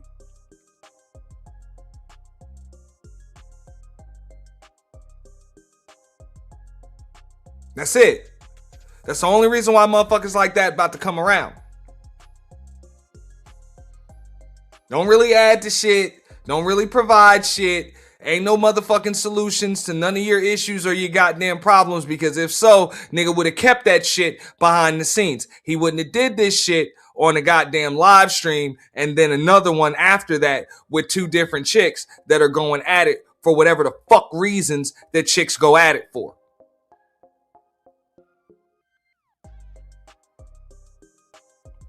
But hey, they'll also try to lean on that shit too. Oh, well, you know, if I saw you in person, me, my wife, we can all have a good time. That's that same shit like Anton Daniels be saying. Oh, but I got a whole black wife, and yeah, but you still a scumbag, motherfucker. Everybody know that. And this ain't no different. You're a fucking scumbag.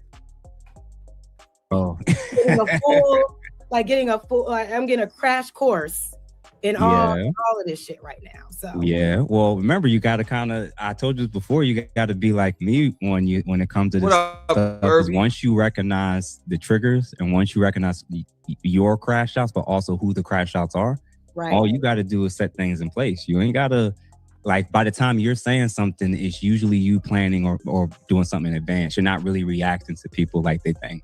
And when you start doing that, you're proactive. You're not reactive. And I think then you can move so differently in this space where it's like, I think it's just the emotional attachment. It's like 5% of the people in this space you can probably be cool with behind the scenes, but the rest of it is people gonna pick and choose. Oh, for the algorithm, I'm gonna be popular if I go in on jazz. I'm gonna hit if I throw this person. So at that point, you know kind of how people move. And for me, it's like now look at this shit. Does this shit or does this shit not just look messy? Just the still shot alone. Look at this shit. You know these chicks is beefing. There's a still shot of you a couple of days before interviewing the op. And now you up here giggle kikiing with the opposing op.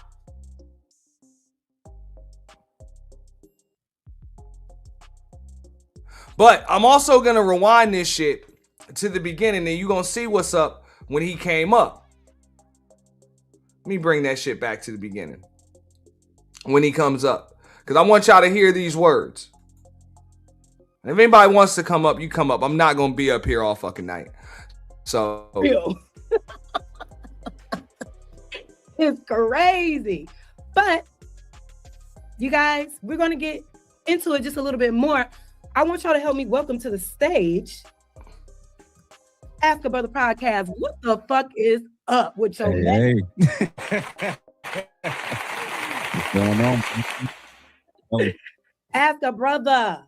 what's happening? What's going on with you, man? Listen, I my name is out in these streets, and That's the first thing this nigga said and couldn't keep a straight face. My name is out here in these streets. That tells you what the fuck his intentions were. Just like L. Nixon just said in my damn chat. All right? Views. Views.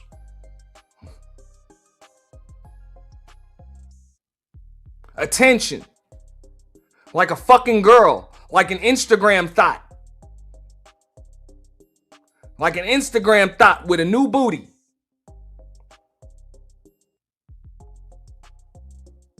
My name is out here in these streets.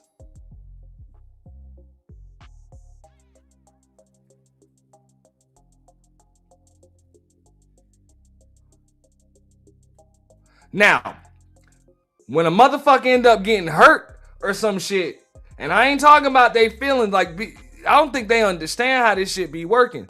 Every now and then somebody actually gets hurt. Somebody get ran the fuck up on, get their shit bust open or some shit like that because of some drama and some mess, like the shit actually be on site. You don't know. That's why you stay out of fucking people's shit. If you claim not to be the messy one.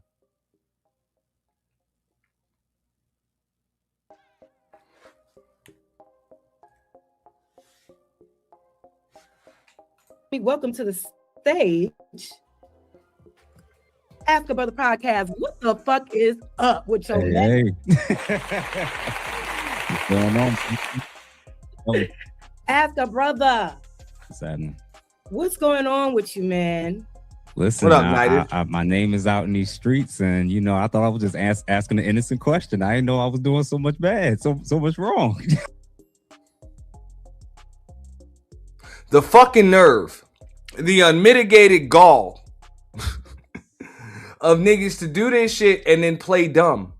Like, for real, I didn't know that I was being messy. I didn't know that I was helping to perpetuate more drama in between some chick.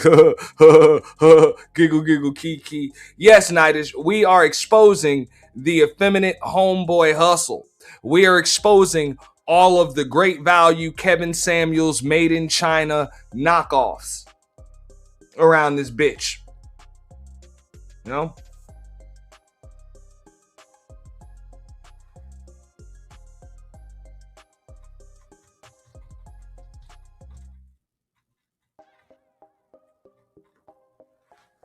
Well, the niggas that come on this bitch claim to be helping and working with and respecting women, but yet the only thing that they do is hide behind them.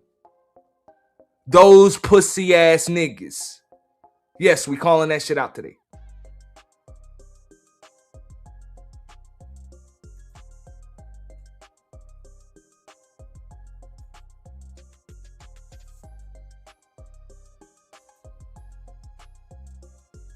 Like, I have to take the emotion and the feelings out of it for the sake of me to just do what it is that I think I'm supposed to do each day or week.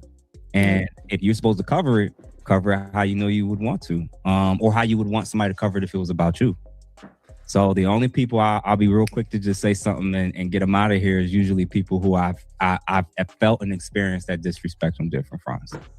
So at that point, listen, I'm gonna say this. Do you ever notice that when people like come in with credentials or professional, people hold them to a certain standard? Mm-hmm. But that's cool. But the problem is like when you start disrespecting people, when you start coming at them and disrespecting them and saying all this crazy stuff about them, I don't know what it is about like, oh, if you got a degree or if you got a license, I can disrespect you. I can say crazy stuff. No, we're gonna defend ourselves too. We gonna talk back. We gonna make it known like, no, the fuck you're not. No, the fuck you're not. And y'all can tell him I fucking said it, or he can listen to this shit. No, the fuck you're not. You know? Because niggas like this can only hold their own in an arena of fucking women. They hold their own around a bunch of fucking girls.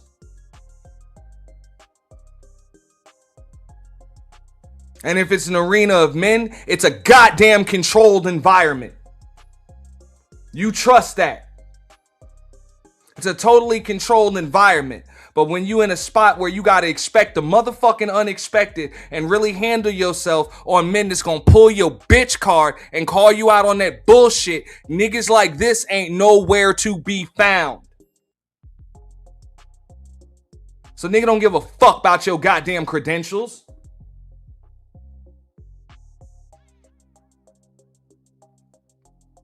And I guarantee you, a motherfucker like this will tell you, ain't no nigga ever checked him about fucking all that weird, crazy, stupid, drama-filled talking and keep your emotions out of it. When you talking to a nigga's chick, nigga ain't never checked you on that shit because your ass ain't nowhere to be found when the mess fucking goes down.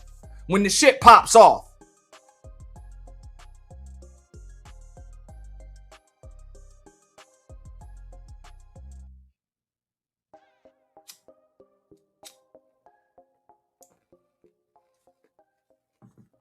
And that's how you can spot these motherfuckers. You can spot them because they're conspicuous by their absence.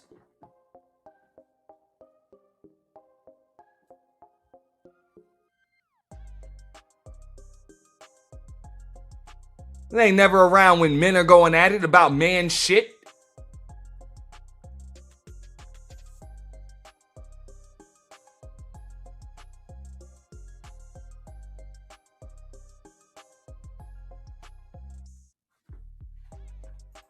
Okay, so I got a degree, so you can come in my masculinity. You could disrespect me. Yeah, you can call me a slave. Like you can call me a sellout, a coon, or whatever. Nah, like so it's one of them things. I think this is the new era of trying to merge both the professionalism, but also the authenticity of what it means to still be a human being. So I don't lose my humanity because of capitalism or because of a title or a degree. I'm still a man and a human being that should be respected just like you should as a woman. Yeah, I want to highlight this. Nah, you shouldn't be. You shouldn't be, because respect is motherfucking earned, bro.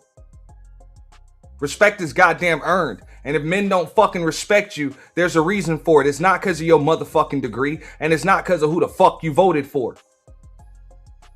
It's because you move like a bitch. That's why niggas don't respect you, bro.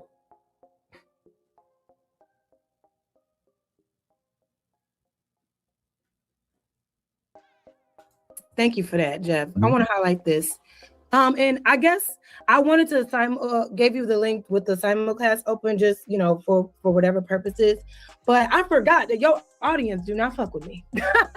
Oh, hold on. To be fair, there was a whole bunch of cats in this chat before I even jumped on that was coming, and I'm like, I don't know what channel they're coming from, but it's jumping up in here right now. It's a hell of a lot of I forgot that you associate with a lot of people, or just people that follow you that detest me.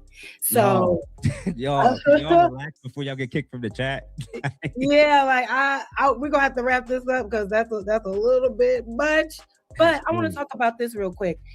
It says, just regulate your emotions, be logical in the debates you have, and don't allow your personal feelings to rupture the professionalism. Mm-hmm. Regulating the emotions is very important, right? It's very important. But I'm telling you right now, and I never said I was a great debater. You know what I mean? Like I never said that I know how to precisely debate things. I just know what I know. I say what I say. Easier said than done. Especially when you are in environments or on certain panels or just having certain heated discussions where it starts to feel like an attack. Yep. You know what I mean? It starts to feel like, you're getting beat up for your point of view. So now, instead of remaining emotionally regulated, you're on the defense. Will get you out of that regulation, and now you end up looking like the goofy. Yeah. So the way social media is set up. What's up, Creative Solutions? What's going on? Oh, I just wanted to pass by and say hey. What's up with you? I'm glad that you calling this dude out because he likes to flip and flop. Like, I don't understand. One minute he's crying with the men about women, and the next minute he's talking and agreeing with the women. So I don't know. He is a very complex individual. I really don't understand him. But I'm happy you calling him out because somebody has to. Because he's been getting on my nerves lately. I mean, I didn't want to get too messy. That's why this wasn't the thumbnail, you know. But we still have it as a visual, you know. And the main reason why I called it out, look, if he's gonna cry with these niggas, whatever, fuck that. The niggas need tissue any motherfucking way. Fuck them. But I don't like when I see niggas jump up in the middle of women's shit. That's weird to me. So I don't know if you've been paying attention. Have you been paying attention to this story? A little bit so. Okay. Yeah, a little bit so. I didn't break down the details today. I'm not going to. But bottom line, Lucky, Jazz Noel are, you know what I'm saying, they work together. Now they don't. They done fell out. And pretty much a couple of days later, this motherfucker's interviewing Lucky. Then he comes up on Jazz's and you see the way he's talking. So, and he said, like, he talks to one behind the scenes. He does this. I'm like, yo, this is some messy ass shit as far as a man goes. No, I agree with you. I'm gonna just say this, but at least he is messy, but he's not. I would say he's not making like individual videos about the situation. But I know what he does. He likes to go around the Black YouTube spaces, and anybody who got a platform that has like over 5,000 subscribers, he likes to sit down with them, especially if you got like opposing forces and you say some controversial things about the opposite sex. Oh yeah, he wants to interview you. Yeah, look, creator got eyes. She see. Nah, I mean, look, I'm calling out the damn hustle. The reason why I don't like it is because it's clearly just for attention. And I guess on YouTube, clout is the new currency, attention is the new currency. That's what people want. Hey, whatever. That's what you got to do. But there are too many ways to get it than to be jumping up in women's shit if you're a fucking man. And especially one or both of them that you seem to call yourself a friend to. Yeah, so if anything, if you truly trying to diffuse some shit, why are you just perpetuating more shit? Because that's all I see. They're not trying. Nobody's trying to diffuse anything. Like I said, man, there's different levels. You know, I keep saying there's different levels, right? To being messy, to being petty, to trolling or whatever. And we all like got our hands dirty. It's just different levels. You know what I mean? Everybody has their limits. So to act like you're innocent, to say, I keep going to places and I got to deal with these attacks, or, you know, people keep talking about me, but yet you keep volunteering to go back.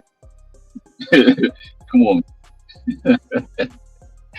You don't have to go there, but you go there for a reason. You're trying to get your views, your sub. That's why you keep going back.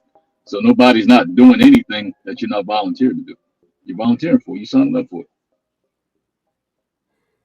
I agree with that. That's why Fantasy was in the chat earlier. She said, like, this is kind of like coworkers. And I'm like, yeah, but not. Because at a regular job, you can't choose your coworkers. You work with who you work with. Here, you can choose your coworkers.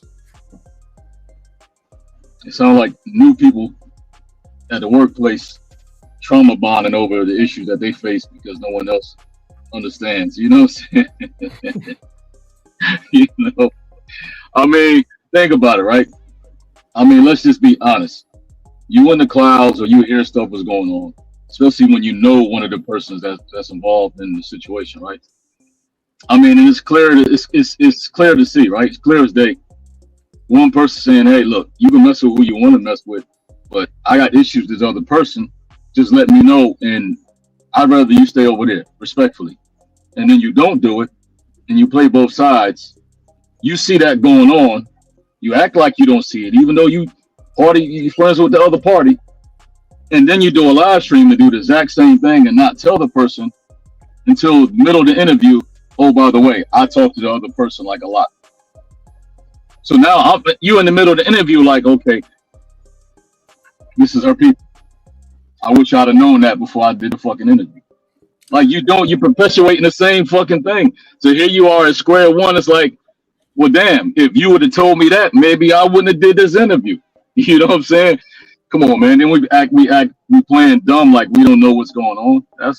And then you calling out another content creator and saying he's messy when that shit is messy. And that part I didn't know about. You want to add something to that, Creative? I'm about to pop another cold one like men do and take out my jingle bell jingling trash. No, go ahead, continue. I'm over here cooking. Go ahead. Oh, hold on. What you cooking?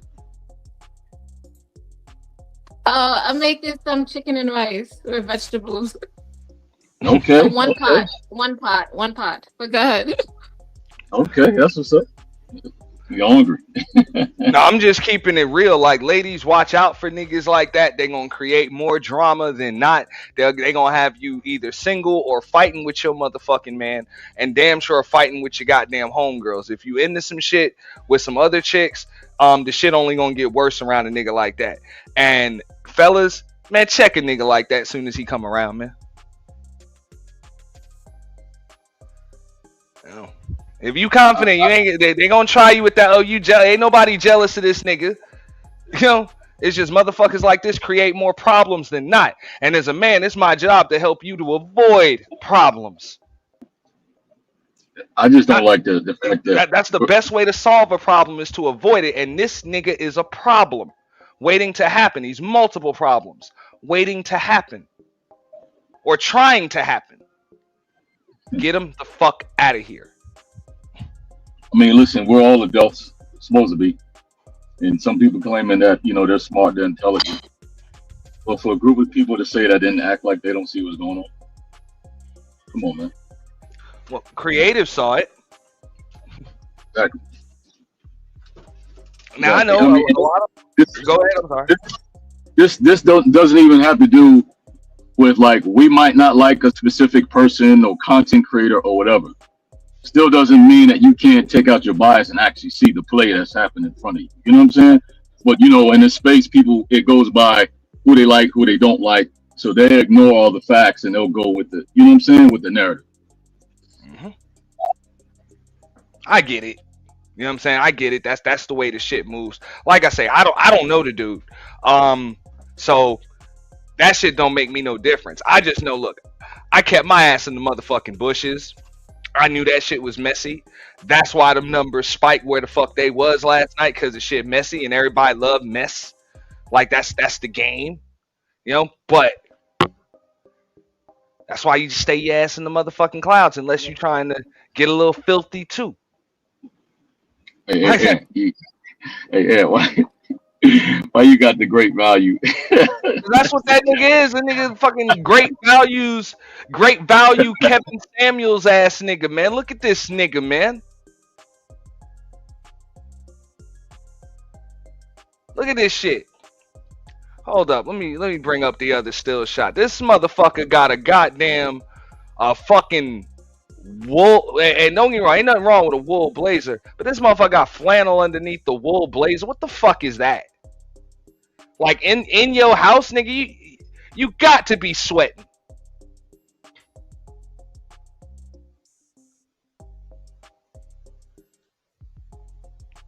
I'm just saying. All right. But nah, that's some great values, Kevin Samuels. Great value, Kevin Samuels shit. What up, Pastor? What it do, man? Hey, yo, what up, everybody on the damn panel?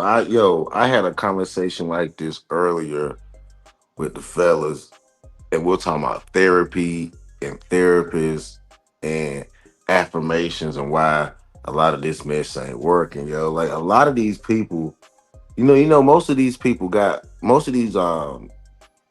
professionals see a professional. Most of these mental health professionals see another mental health professional. They got mental health issues themselves.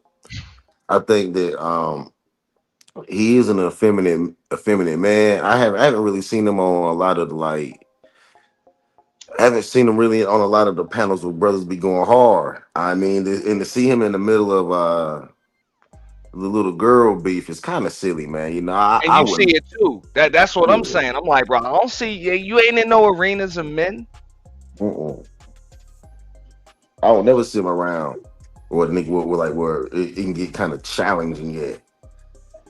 But yeah, he in the middle of all this, and I think this is what's really going on with the American psychiatry, and he trying. It's like he trying to get in with the girls' club and work and try to work amongst the girls' club to even control even the men. You know, the men co-signed him. Yo, when he first came into the set, all the men kind of co-signed him because he was a brother with a degree. So he got co-signed by a lot of the fellas when he first came in, only to turn out to be like this. Well, Yeah, but Obsidian is co-signing them now, as far as I know. yeah, but the thing about him being a therapist, you can go to school or get certified to be a therapist. You know what I'm saying? That don't make you a good therapist, but that don't mean that therapy is not good. Hell, you can get a YouTube account and try to, and you can get a YouTube account and start a channel. Don't mean you're a actual real fucking YouTuber. You know what I'm saying? You could be all the mechanic. Don't mean you're actually good all the mechanic. You got to actually know, you know, who's actually good or not. You have to have basic knowledge of certain stuff, especially in this space. Because this space, whether you got a therapist or not, this space is full of crazy ass fucking people that talk about the same shit for the last 10 years and nothing not got solved. And you see a lot of motherfuckers on some weird shit. So if they don't need therapy, they need something because talking ain't fucking fixing it. That's why that's why I think he just started making that tea content, yo. Like I hate to see the so many of the brothers falling for the tea, the gossip content. Know what I mean, and we talk our shit, we talk our trash about the situation, but we don't like. I don't know, man. He don't went full gossip, bro, on us. It is what it is, man. I ain't mad at him, man. He had to do what he gotta do, but it's very unlikely of a brother on YouTube. I mean, look, I'm even paying attention. I mean, if y'all want, I can even spin back, the interview he had with Lucky, or at least that clip of it. You know what I'm saying, when she's talking about that, and he tried to allude to maybe a resolution between them two chicks, and Shorty's like, nah, I ain't got no regrets. I don't fuck with that chick, man. Yeah, that's simple. And it's like this nigga ain't even trying to hear that shit. It's like, yeah, but what about the show? Like, we need some mess. Like, I'm just not fond of that shit. It's too many ways to get views. Like, for real. And why would he though? Because then he can set up the reconciliation stream where he can get them both on there. You know what I'm saying? For the views. I mean, He can show his therapy and work. No, just hustle. You know what I'm saying? Exactly. Get it how you get it. But nah, if y'all gonna if them ladies reconcile, that's on them. Right there. But nah, man. Man code, we supposed to know better. You don't jump in the middle of women's shit. When women start going at it, nigga, you be somewhere else. Unless one of them chicks are your chick. You know, it's really that simple. And I can see if it was being like bringing conflict analysis, like breaking the real conflict down, and then giving them a solution, like therapy based, right? Like, you know what I'm saying? Right. Like you see a problem, conflict analysis, and then come up with a solution. I don't think he's doing that though. If he was doing that, yo, I think I might would give him a pass, yo, for being all in the middle of the girl drama. If he was actually doing that, but he ain't even doing that, so now I gotta look at him sideways. This conflict creation. That's what it was. Yeah. That's what shout out to Booker Rona. He said, "Ain't no content creators, motherfuckers. It's conflict creators." Right. Conflict creators. Yeah. It's like it's like, oh my God, they keep doing videos about me and and my name is this, my name is here, my name is here. So it's like, you know what, I really don't like that. So the solution is I'll just keep popping up more places so they can put my name out there a little bit more because I don't like it. That's what he said. He's like, my name is out here in these streets. It's like, yo, nigga wasn't, and I get it. You know what I'm saying? Dude had a, nice channel doing what he doing over there. You know what I'm saying? And shout out to him for that. But as far as these streets over here, ain't nobody give a fuck about no Ask a Brother podcast. Get the fuck out of here, bro. Yeah, ain't nobody really ask him nothing, man. Like they didn't want his advice. Cause he another one of those, he come across kind of Kevin Samuel-ish, like you were saying. Very great value with it, from all these, very generic, But I don't know, man. They always softer type guys, listen, they're effeminate male. I ain't gonna call them alternative, but I will say they effeminate. They are I'm very usually girly pretty good like. with my words, and I'm pretty sure I picked the right one. Yeah, you picked the right one. Yeah, you picked it up. He has it in his voice. When he speak, it doesn't sound too manly. There's a little bit of femininity in there, just a little bit. You can, Man, y'all saying that, you pick y'all it up. understand? Y'all saying that nigga saying, I got a PhD. Yeah. Yeah, that's the same thing we used to accuse the women of saying. Yo. Yeah, bro. We used to drag them about that. You see went to school, huh? You got a PhD. Like we used to troll them about that, right? That's the only thing you can stand on. Yeah, technically, that's what he's doing right now. He's standing on that degree. But And eventually, you gotta come out there at school and put it to application. Though you gotta practice it. that's all I'm saying. But hey, when it come to, how this works, bro. You in an arena, man, nobody give a fuck about your goddamn degrees. That's why when some shit going down amongst men, don't nobody see you, bro. Oh, what's up, Sheila? You ain't nowhere to be found. What up, Sheila E? We got the real sisterhood in the building. Yes, where all my sisters at? I mean, like, Mella, you gonna stay in the chat? Look, Sheila E don't die, she multiply. Y'all better know. Yeah. What up? Wait, I'm drinking my little mango wine too. So, Ian. I'm going in on a lot of your sisterhood's lavender homeboy. So hey, I but gotta no, they've been respectful of me tonight. You know what I'm saying? They ain't coming here caping for them. So it's all good. I holler at y'all. Listen from the clouds. Good to see you, Sheila. Okay, shout out to L. Nixon. But you know what, Ian? I want to thank you for keeping the sector alive because our sector is dead. But anyway, I haven't heard this guy, never seen him before. So a lot of videos you doing, I'm not in the loop. So I'm gonna be on mute. But the end of the day is he dangerous. That one right there, he would turn a sister against one another and then mess with both of them. Sisters, wake up. I'm telling you. And this married nigga. He dangerous. But I'm on mute. But what do I know? Then why do the married niggas be doing the most, dog? Like the married niggas be doing, we still the married niggas doing the most. I don't know if it's married niggas that do the most. I don't think so. I think it's just niggas that do the most. A lot of them are married. Yeah. These married niggas. Yeah. You know what I'm saying? Yeah. That's all it is. I wouldn't put that on all the married dudes, but it's just especially niggas like this. Them niggas that be doing the most, they like to hide behind being married to mask their bullshit. I like how you say that too, because you can't, because what he doing, you can't put that label on all the marriage guys. You know, some of them make mistakes and they feel sorry for it, and won't do it again. And then you got some like him, just messy. I mean, you heard what I'm seeing from this video, he's dangerous. And that's just, look, I'm not going to break down all the dude's content. I'm not going to, what up, Bolo? I'm not going to go through the entire catalog. But that's what made me come up with the great value Kevin Samuels thing. He has a call-in show. You know what I'm saying? He has another show that he does with two other brothers. and Obsidian. I think like once a week or some shit like that. And I know thought some of the sisters was gonna hit the piano in because I got on my pajamas. So let me go up there. I got my PJs. Let me go up there, whatever. I thought Love, Wisdom, Mella, somebody gonna hit the piano, you know.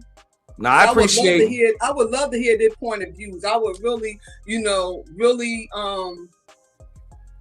hear their point of views, because now we got other sectors trying to come up with the manosphere, these other women and stuff like that. But you know, I'm ready to crush that. So, well, no, the manosphere has been acquired by the gossip and tea sector, so that shit's over. Right now, they're in the middle of merger acquisition right now with the gossip and tea sector. Anton Daniels sold it cheap. He picked it up in foreclosure, and now he's selling that bitch for nothing. But he wasn't never manosphere anyway. I think Obsidian with him though. Yeah. Well, Obsidian ain't even allowed on this bitch, man. Yeah, that's something. I have him as a friend as on my Facebook, and I be getting invites for the the yearly thing that we have in the manosphere. Even the first one they had in Philly, I didn't go. Really? Yeah, so that's I get invites for those. So what? He sent that shit to everybody on Facebook? No, just remember I was with him when he was on here. And I gave my email stuff here. So every year when it was, and then it broke up. The first one, it was a lot of confusion after that. So yeah. But what up, Coach Ferg? But I'm on mute. I'm listening. What's up, MT? I was gonna say this. I'll say this. Who's that? Sometimes, yeah, Creative Solution 7.0. What's up? So I'll say this. You know, if I'm arguing with a woman, or me and another chick, we got beef, and a man just intrude himself and he has nothing to do with it, I'll probably get mad at him if he has no, he don't know what's going on, or he just want me to fill him in. I'll probably go off on him. Like, mind your own fucking business.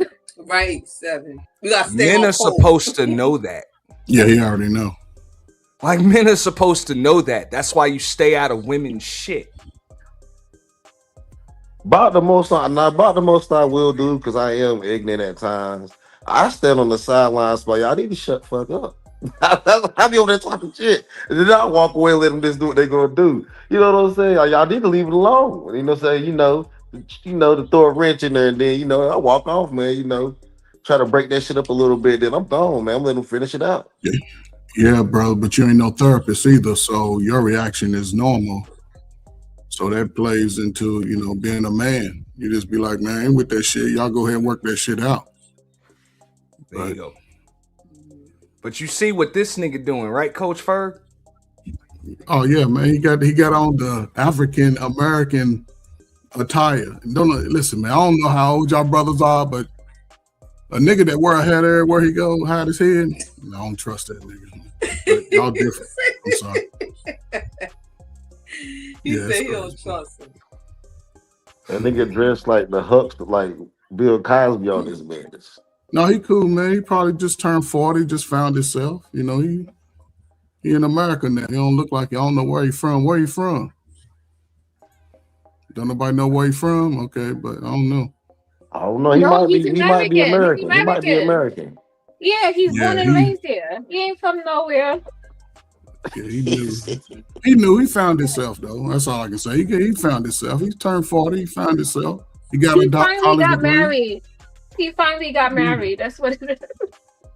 Yeah, this got married. Got his degree and everything. I don't want to be hating on a brother, but he's doing some real.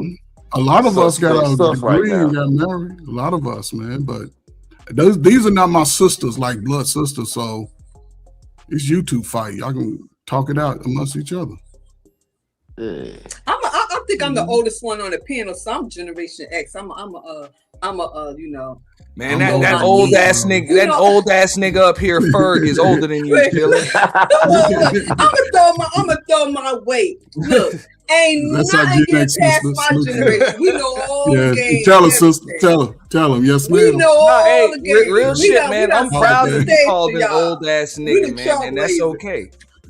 They scared of us, but they You ain't think gonna they shame tough. me for being an old ass nigga. No, I'm just saying. Well, no, man, it's beautiful to get older, man. I just want to say something about marriage. Listen, man, the dude and women that run around after they get married, they already skankly. You know, most people, once you get married and you realize that you're doing something, everybody eating in the house. The dogs eat, the cats eat, everybody got a job. Her kids is doing something, your kids. Other than that, I know you ain't gonna let no nigga come in and end a dispute with the ladies in your family, but you know, some people do.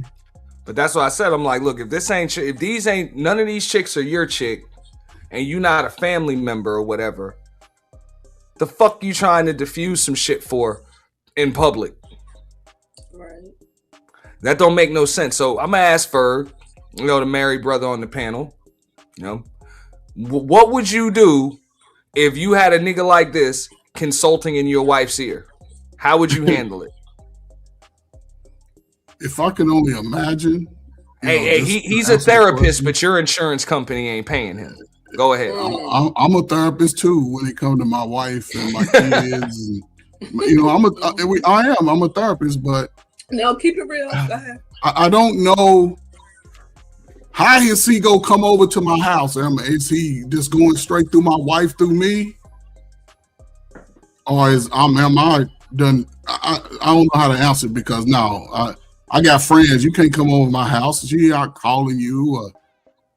No. I mean, I'm gonna check her first because then I'm gonna check you.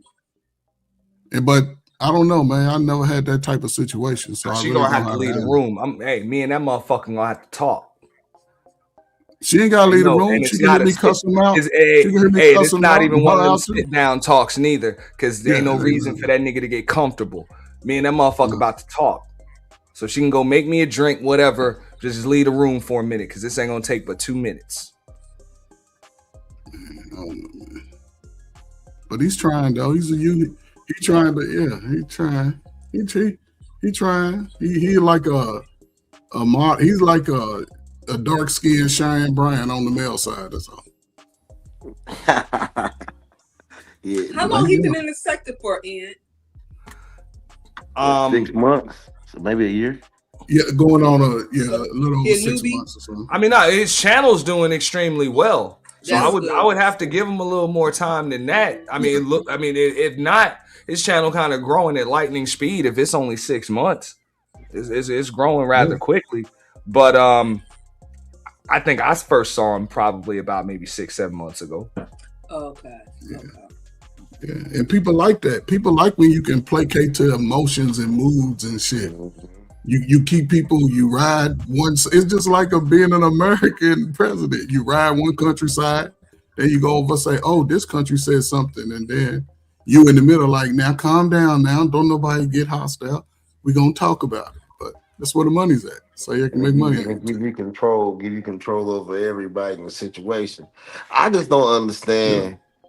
I don't know, man. I guess I ain't too.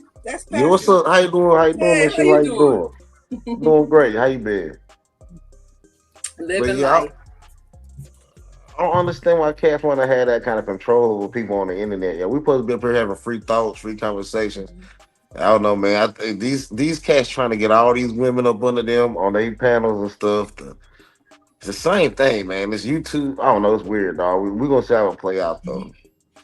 Believe it or not, I really didn't even expect women to come up here tonight, but I'm glad to hear you guys' opinions, even if you disagree with me. I'm glad you didn't expect us. Well, no, I said everything I had to say before I dropped the link. I said, you know what? I'm coming up in my PJs. Yeah. Well, I was sitting back drinking my little wine. You know how I do. I drink my little wine, listening to you. I said, okay. Ain't nobody want to come up there. Let me come up there. But I said everything I had to say when I did the review and the breakdown. But y'all opinions are straight, even if I'm disagreed with. But I'm telling y'all, that motherfucker's a problem. Like that's a problem. In real life, on YouTube, just like Creative said. She called him. Creative said she called him pandering to both men and women. Yeah. Is Seven still on the panel? Because I'm on my phone. I wouldn't call her Seven because we don't want to confuse her Okay. with Is she another chick called she's Seven. still on the panel?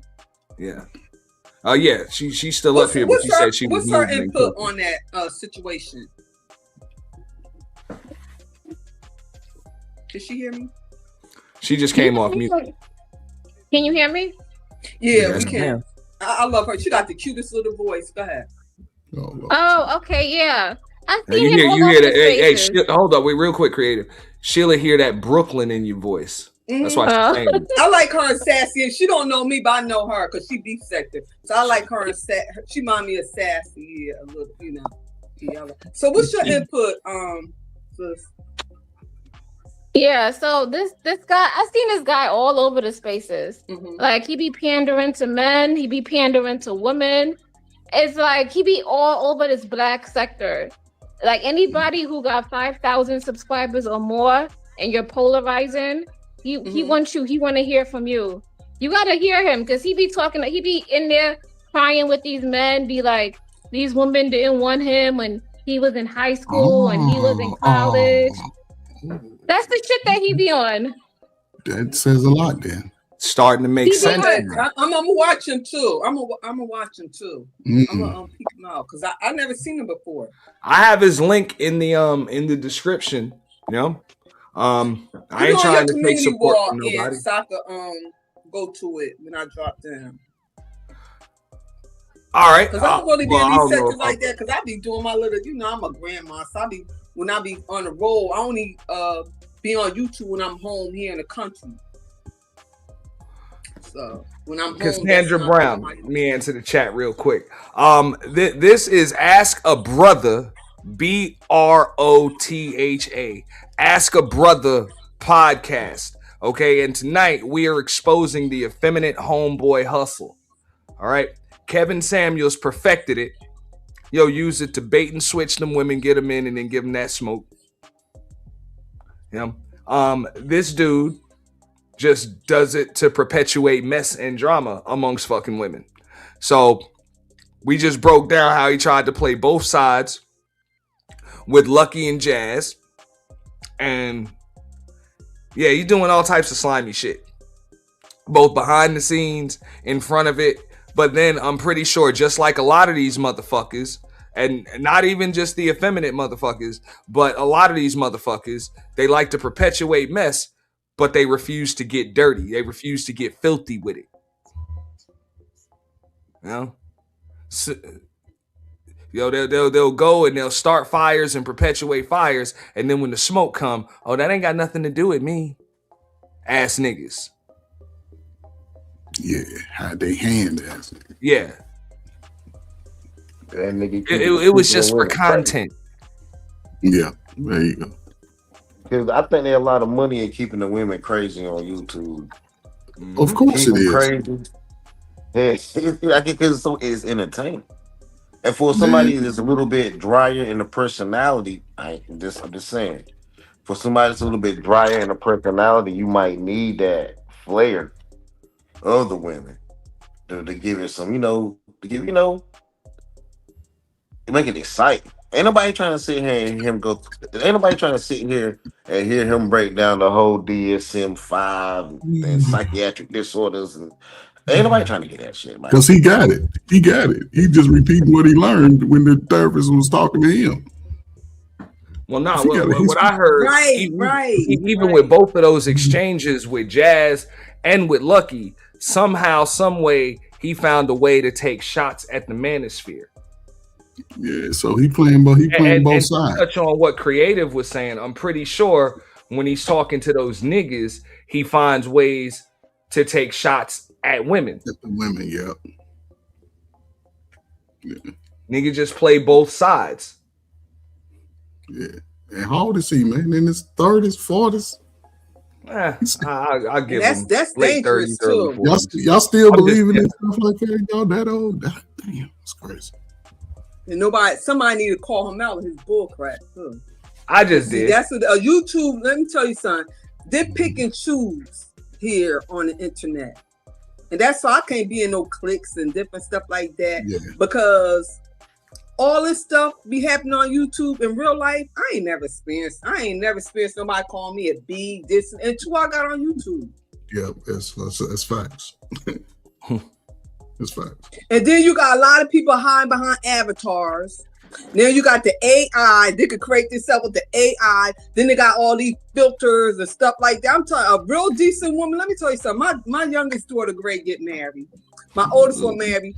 They don't even deal with the social media. So I'm like, wow. When I came after my divorce and everything, and I'm like, oh wow, the internet. You know, what's wrong with the little AI? They don't even deal with the internet.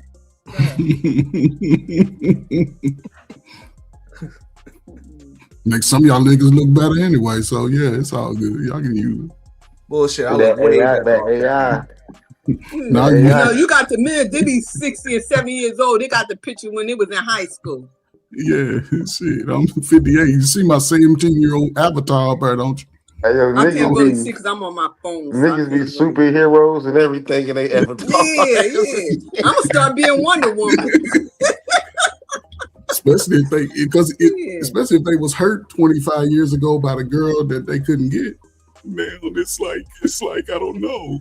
These therapists, and I need some counseling. But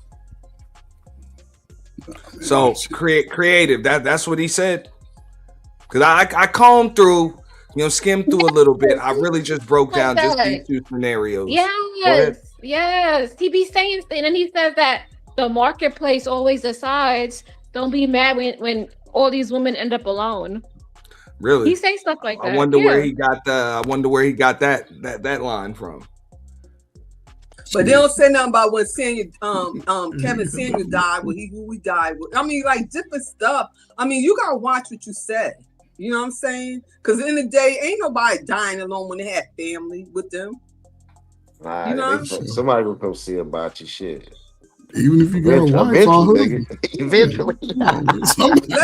let's do the real world stuff. I'm down here way in West Virginia, and I'm like, I want to buy me a little some land with my daughter. Like, we ain't living. I want me a little condo, whatever, and I'm like, God, wow. So if I pass away, I'm not even gonna buy no big property, whatever. Buy me something little, or whatever. So they're not even really talking reality talk stuff. You know what I'm saying? I'm just saying, look, dying alone. All right, if you're talking about companionship, that's actually a good thing. Yeah. Because dying alone means you died last. Yeah. Usually, right? But understand what they're saying, dying alone. Yeah, because you could be alone and still be rich, got it going on. Whatever. I mean, if you're talking about no kids and a cat and no friends and shit like that, I get it. But shit, Hey yo, I'm not gonna be is dying alone or not dying alone a flex? Not if I died first. not if I died at fucking at damn 52 years old or some shit. Mm-hmm. Like that old lady that had it all, that got kidnapped and shit. You know what I'm saying? Like, I ain't saying shit. Hopefully they find her, or whatever. No, she But actually, she didn't even go along. Whoever did was with her. That's even messed up, man. You know what? It made me look at that different when it said dying alone. Cause my brother, he was 62 when he passed away. He didn't want to be no woman. He had decent women, whatever, and he died for all us right there by his side. Yeah. He ain't ever want to get married or nothing. So when you saying dying alone, when you have family and someone in your family that love you, you ain't gonna never be alone. A damn dog might be up in that mother. A cat. You never know, man. You know what, Pastor? Now let's keep it real. Now you doing that YouTube stuff. We doing reality. I am talking about reality. In reality, your dog might be there. The nigga that coined that phrase in this space died at 56 years old of a fucking Viagra overdose, allegedly. Who? Okay, Kevin. Oh, that's what they with a damn Instagram thought. So damn that. if dying alone means I died last, God damn it, that means I won. Yeah. If I ever get divorced, I want to die alone in my own little private spot doing what the hell I want to do. I don't want to leave this earth arguing with a bunch of niggas. Yeah. No, sir. And no then way. you got people who've been married for 30 years, almost 30 years like me. We don't want to get married again. Okay, we living our way. Okay. Right around them getting it. Yeah, I'm gonna pull up everybody's aunties and grandmas. Like, what's up? You riding or what? But you know. But that fear tech that work on certain age demographics and certain people. Yeah, don't got nothing to do with age, because shit, niggas still scared. But you know, I always tell my daughters, is no perfect marriage. You know, because I was the first one ever. My family nobody in my family never got divorced. I was the first one got divorced. That's because I was the first one. Nobody in my family never got divorced in no generation. I was the first one, so I broke the mold. And, now let me ask you this, Sheila. What would you think about your husband? You know what I'm saying? Over here, you know, talking behind the scenes with chicks like this and Jazz Noel and just other chicks and shit behind the scenes talking about I'm a therapist giving consults and shit for free. My husband wouldn't do nothing like that because I would have knocked him upside his head. Oh, damn, you see? Y'all fight back. See, Gen Xers, y'all be ready to fight. Like, what? You ain't, no. You don't do stuff like that. And then she a married woman too. Some things you don't do. You don't do stuff like that. You know? What's up, Candy King? We don't do stuff like that. Nah. If anybody gonna minister to a woman, it's gonna be me, not him. You minister to a man, not a woman. Hello? A lot of people say I hear you. Yeah, it's some things you just don't do because the enemy could come in through that, you know.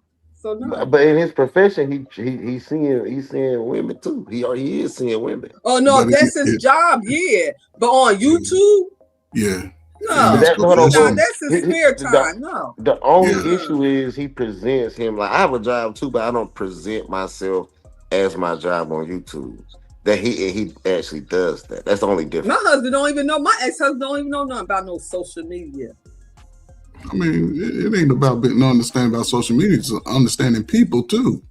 Yeah. In his job, but that's in general. Even in real life, he wouldn't do nothing like that. Right, but in his 9 to 5 already, no. But in your real 9 to 5, and you sign a real contract, if you've given therapy under real guidelines, you can't promote it to the world. That violates client, policy. You're going to violate the laws, and right. YouTube is different. You can just pull up. He's doing this on his spare time, so he's just doing it for And it brings money. It's going to bring money because but that's the issue about that. When you giving like that's I wouldn't be a doctor up here giving people medical advice. I wouldn't be. It's hard to even give the financial advice because then people are going to be like, well.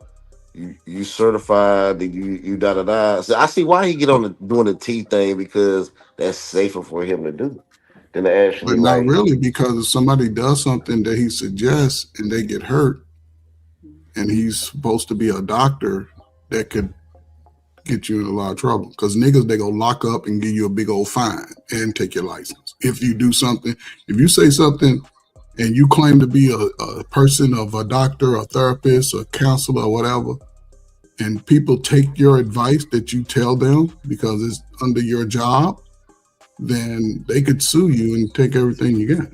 So I understand that, but I don't know would that work on you? Well, it might work on YouTube too, I guess. Yes, because you're giving unsolicited advice as a professional. Yep. And client, again, what's that? The client privacy. That's like the. Y'all know what's that? But you keeping it professional. You keeping it professional. But yeah, because some niggas need to hit social media had destroyed a lot of people, marriage, relationships, and stuff like that. So he keeping it nice and cute or whatever. But we're gonna keep it real. It have torn up a lot of marriage and relationships. So that's why communication with you and your spouse or your boyfriend, your girlfriend. You got I got to let you know who going to my DMs and stuff like that. You know what I'm saying? Yeah. Shit. YouTube has had some wild shit. Niggas attacking people's jobs, attacking people's relationships. Yeah. Money, taking niggas' money. This shit wild, nigga. Buying tires and stuff like that. Can you buy me some tires? Oh, I'm sorry, Ian. Yeah. Can you buy me some tires?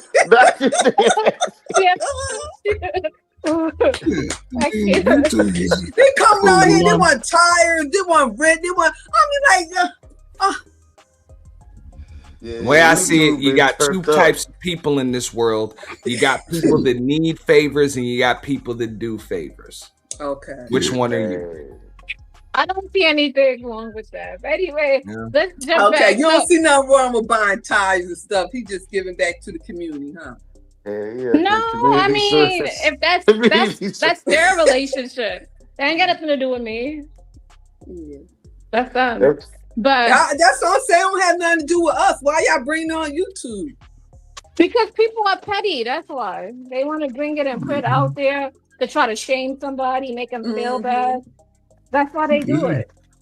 Well, hurt people hurt people. That's an old therapist saying.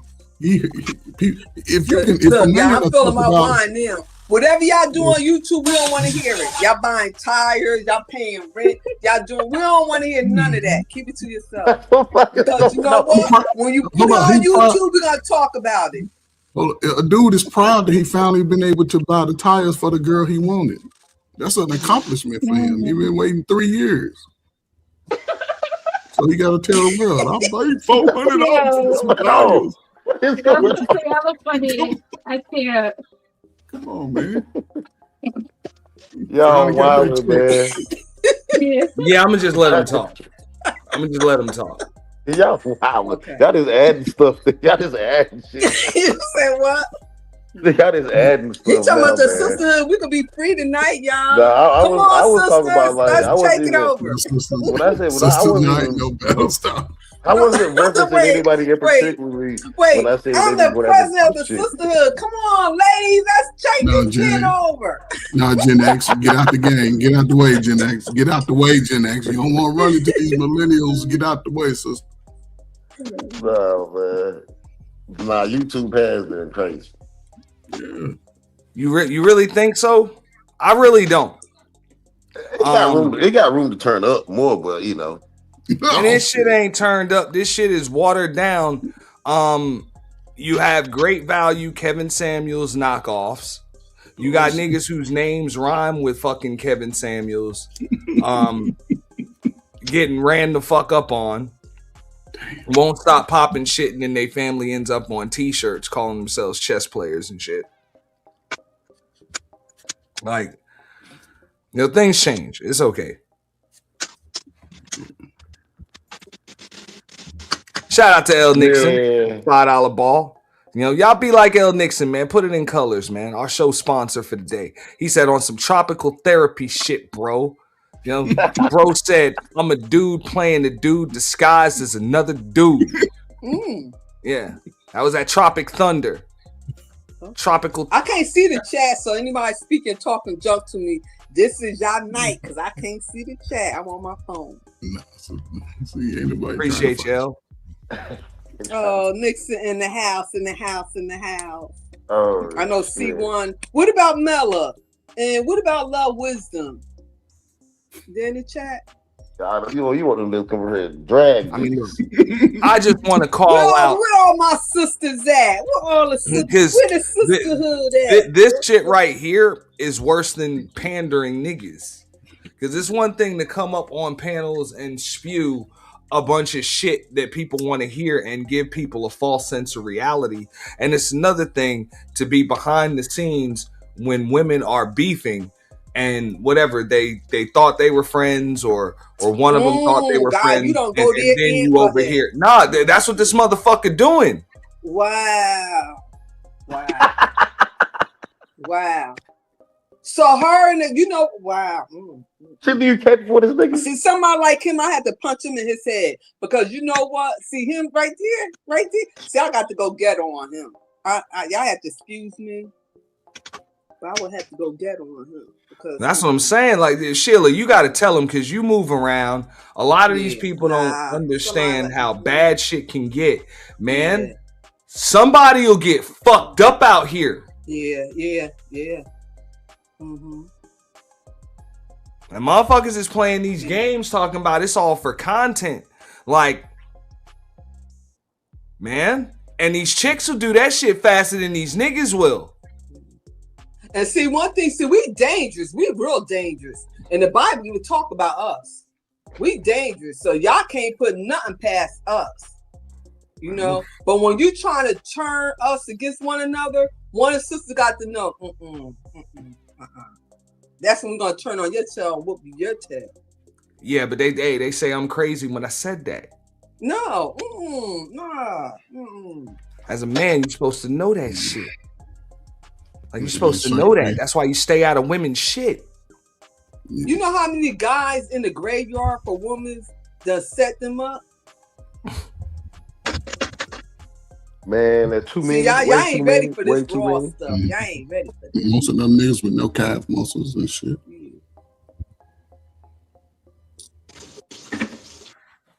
Nah, that nigga need to get off the internet. Nigga give him do some push-ups or something. But he could do that on the internet. That's why he doing that, because he on the internet. Ain't nobody gonna touch him. They ain't gonna, you know.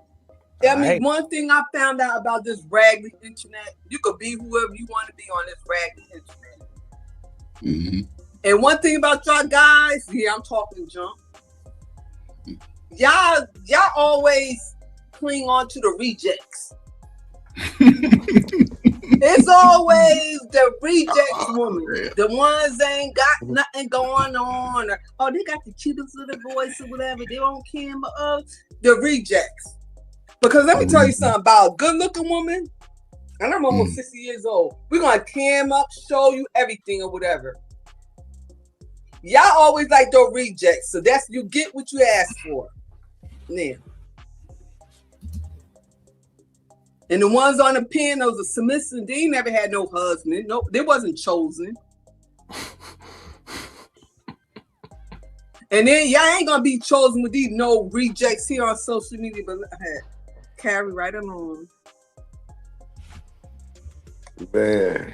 You got some beautiful women here on social media. Y'all need to go outside and leave these men alone. They're sitting up there, y'all all in the chat, y'all super chatting them, doing this.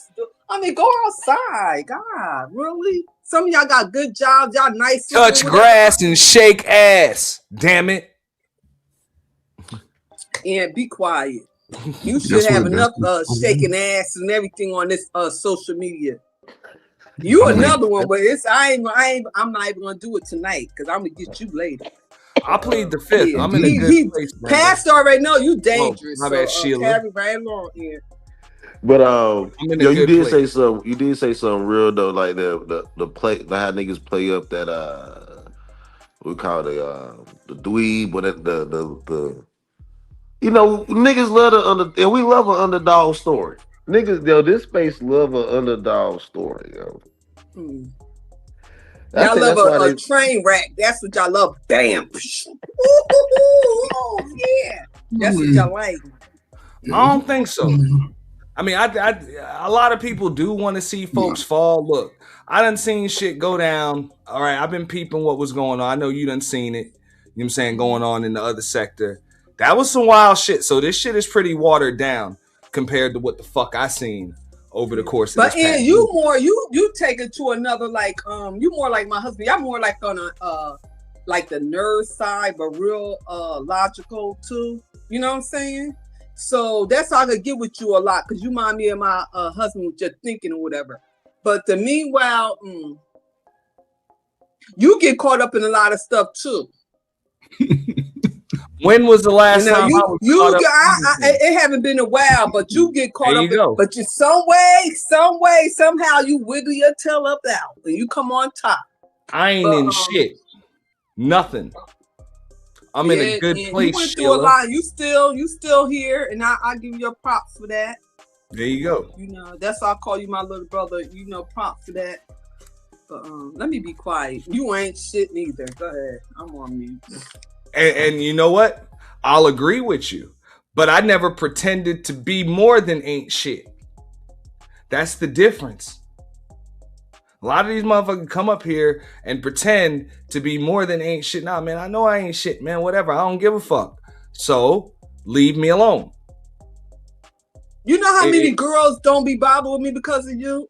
Cause you let him. And I'm like, God, like both y'all. But I mean, you broke up a lot of nice relationships between me and the sisterhood. That's not true. That's not true. Yes, you had. Man, them chicks ain't like your ass any motherfucking way. Ooh. But no, wait, I got you. Am I right or wrong? Hell, you ain't trying to get cute on this motherfucker. I'm being honest. I think I need to if anybody don't fuck with you because of me, it's because they ain't like you anyway. Yeah. Right. Yeah. Yeah. Because when the hell did I get in between you and some other chick with some shit?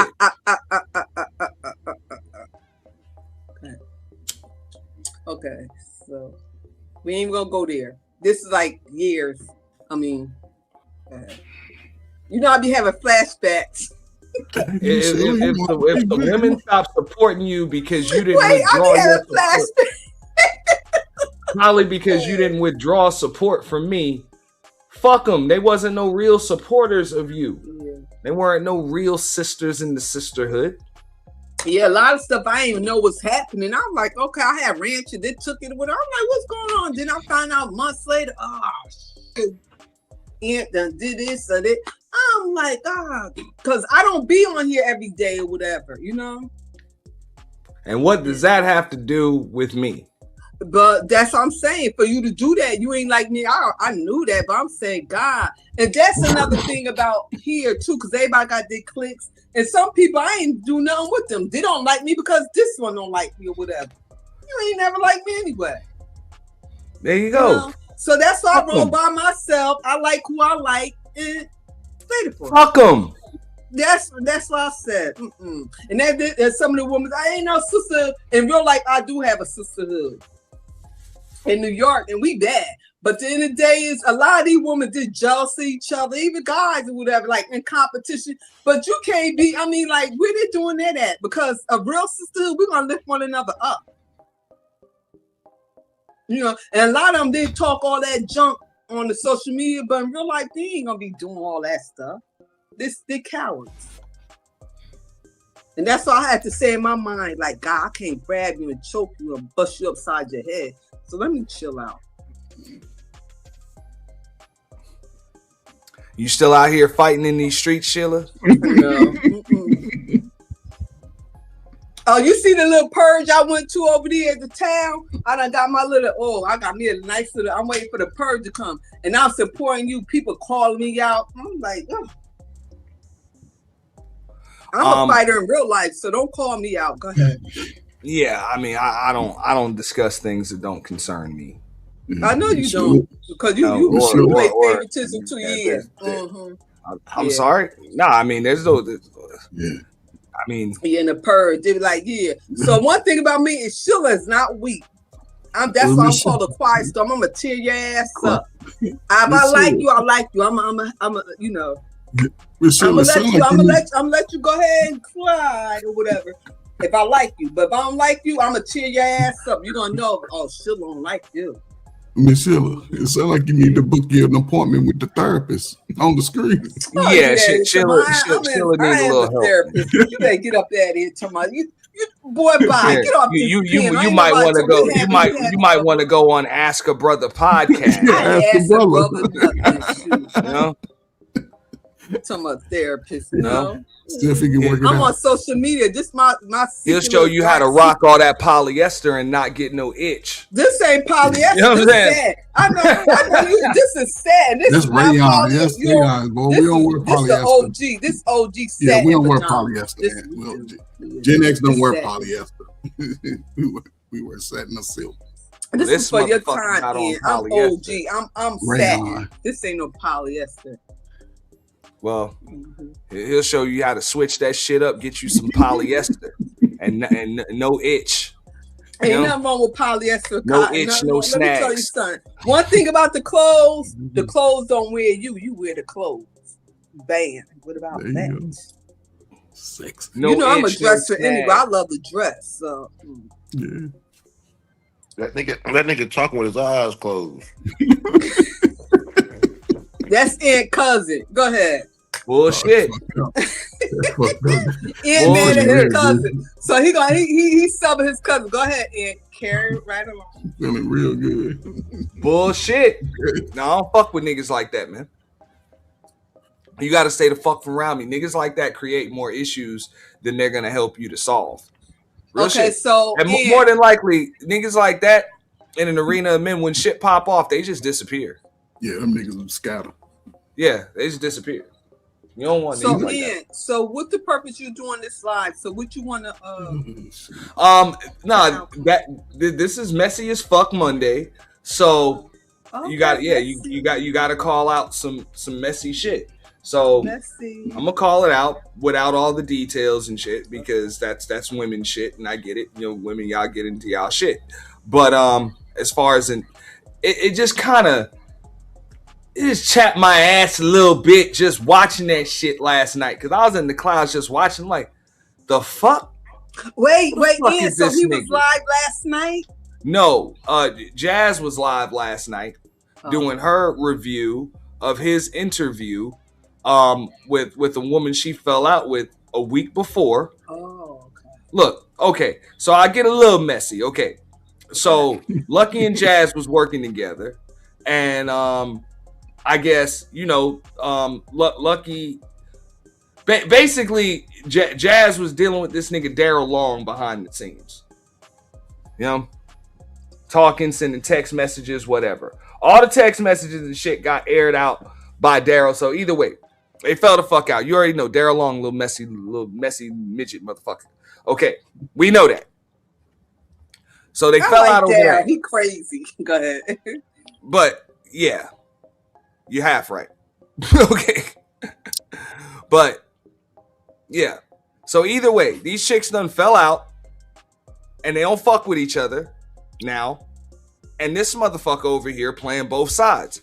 He interviewing one, pulling up on the other one, still talking behind the scenes and shit about one to the other one, and shit, just perpetuating more drama and mess.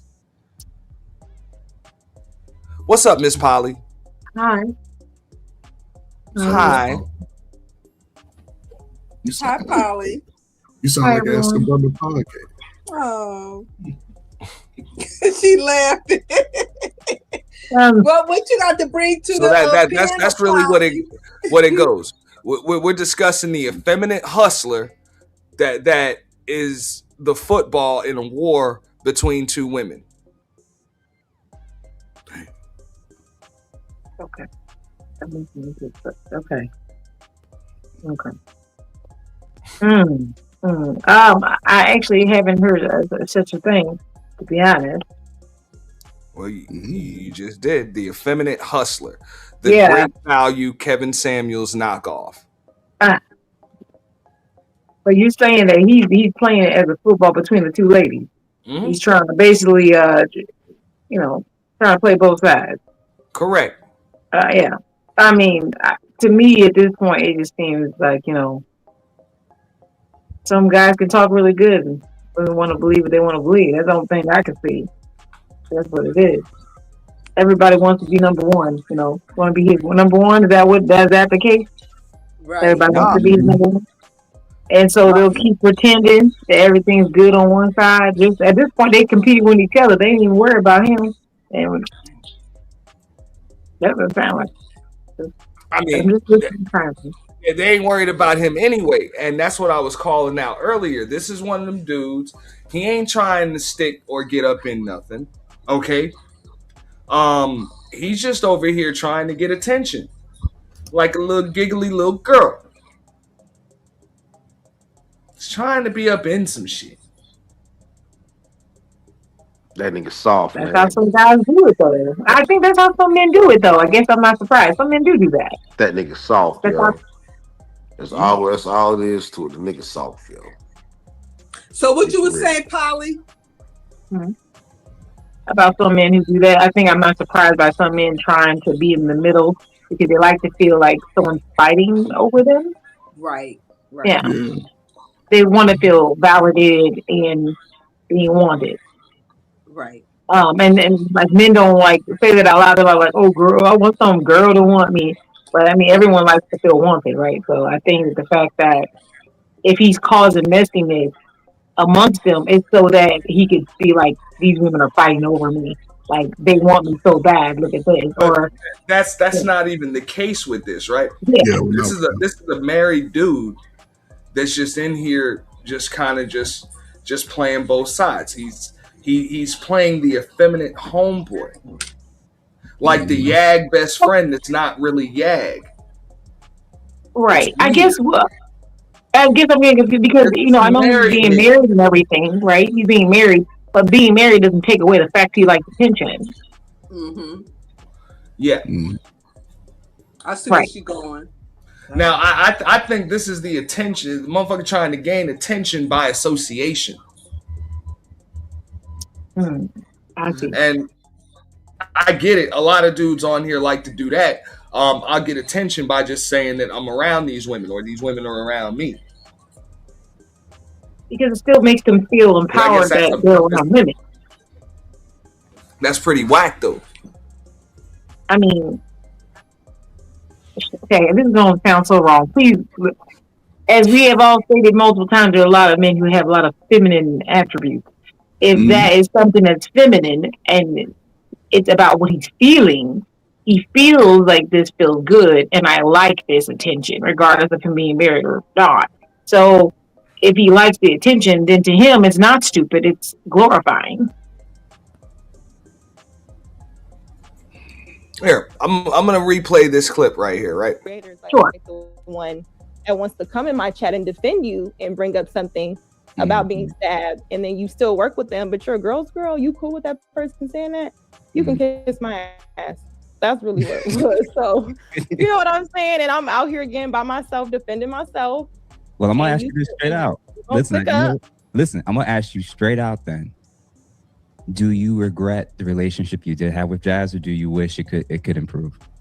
I absolutely regret it. Absolutely. I honestly want to delete all the videos, never existed. Because it's embarrassing just on my part, because I know where my intentions were, and that's just what it is. And people warned me, I didn't listen. So, and is there is there any version of a response that she could give you that will cause you to see her in this situation any differently? I would ask you, when people show you who they are, do you believe them? 90% of the time, yes. What happens when you don't? The 10% of the time when I don't, they still are who they are. I'm either proven right or wrong, but it's usually related to more information. And so at 90% I'm with you, but that 10% it's usually related to curiosity over the value of the relationship itself. If I saw value in you at a particular point in time, and there was a reason for why that was, for why I want to connect with you, why I want to be friends with you, why I'm cool with you being in my life and us connecting together, that was real to me. That existed. Like there was a thing that was actually positive, there was positive energy there. We were building, we were growing, and something was happening. Or maybe you.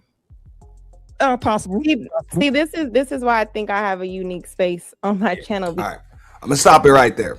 Now keep in mind, he also says on here that he be pretty much like, cussing and talking shit with the chick that is her ops behind the scenes.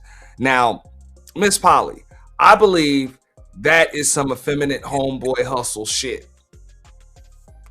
What the fuck kind of man gets in between two women fighting and none of them are his woman? Okay. Like none of them are his woman. Other than the type of man that's really just an attention whore. Right. Yeah. I mean, he gets views and he gets comments and he gets to be surrounded by women. I don't know where we're getting confused at. So He's just drawing the women's attention because women like gossiping and all that stuff. And I'm not saying all of us do, but there's big numbers in that. There's pool. There's, as you can see, I don't know how many views he has. I'm sure it was quite a few. The drama, messiness, and it brings attention. So, like you're saying, why would he do it? I mean, for one reason, views, and he likes to be messy, which is just feminine. So I don't know. I'm just saying, exactly. That's what I said. We exposing the effeminate homeboy hustle. Go ahead, Coach Ferg. For some guys, there's no greater addiction or feeling than to have a woman talk to them.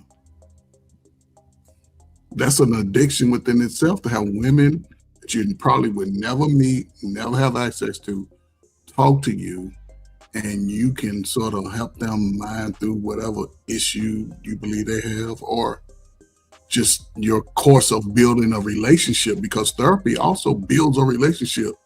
Would y'all want y'all woman to build a relationship with old boy?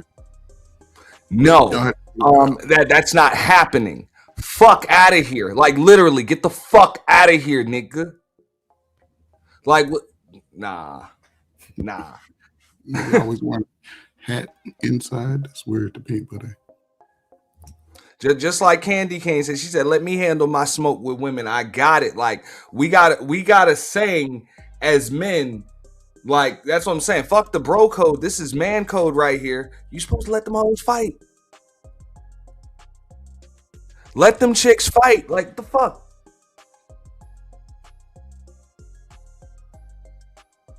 Especially none of them your chick. They ain't your family members. They ain't co-workers. None of that shit. You let them fight. Now, I get it. If you were cool with both of them when they was cool and now they done fell out, I'm not telling you fall out with somebody just because they fell out with somebody else. Understandable. But that shit just supposed to be between y'all. You don't fire up live streams and interviews and put people on the spot with questions in front of a live goddamn audience and shit like that, and then go right over to the ops channel and laugh it up, giggle, key about the same shit.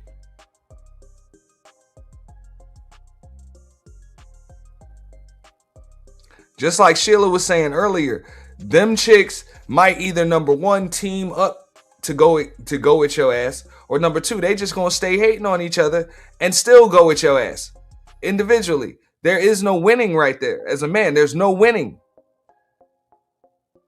So I do it.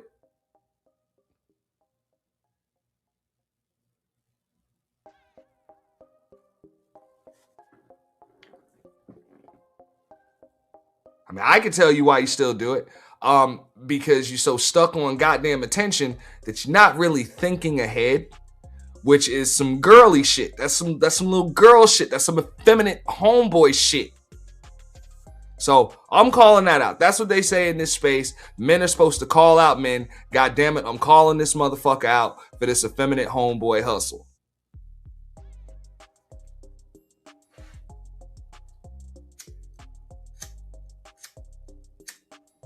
That shit is pretty sad. Nigga need to get nigga sad in the game. That nigga he out here wanting to be on the friend zone. Worse. Like that's worse. I can get it. Like, look, I could understand, like, if you trying to get with somebody and you still get friend zoned. No, I don't respect it, but I could still understand. Apparently you're not even trying to do that. You just around, perpetuating drama and mess, nigga. You just around, talking about and ad-libbing and shit on goddamn panels, and behind the scenes in conversations which you admit to publicly. Like, nah, man, nah. Ladies, beware of niggas like that. You better off with a nigga that'll cuss your ass out. I'm just telling you.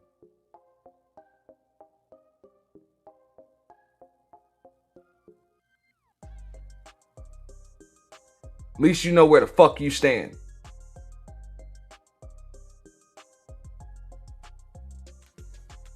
That nigga sneaky. So you saying he's sneaky? Yeah. And the reason why you don't see that motherfucker hanging out in an arena of motherfucking men, because niggas see right through that bullshit.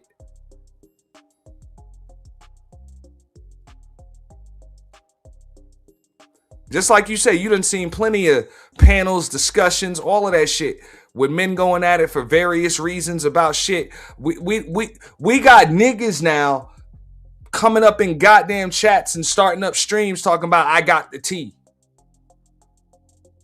and shit. Exposing other niggas on text messages and showing call logs and shit. Like some straight up fucking weirdo shit, bro.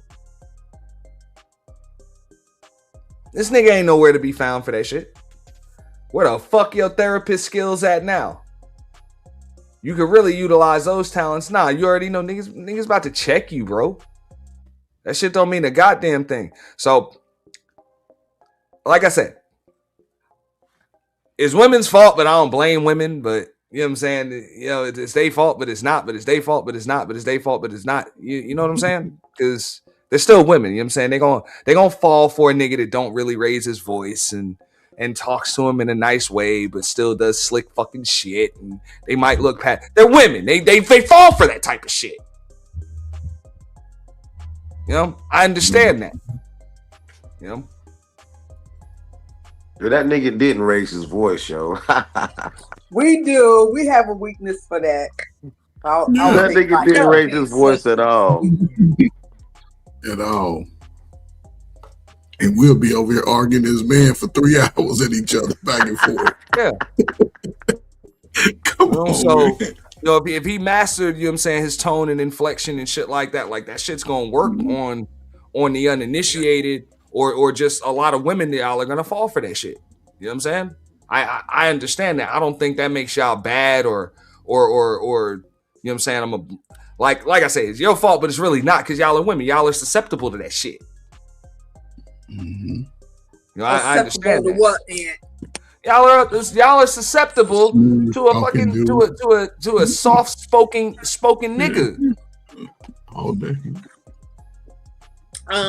Some are some. See, you from the hood here? No. Because we don't like the rough ones or whatever. So that you know. Yeah. Oh, you So from the hood? Yeah. I mean, look, we getting a little bit later in the evening, so I'll just keep it real. Y'all are susceptible, but you still wouldn't fuck that nigga. That's what. So I get it.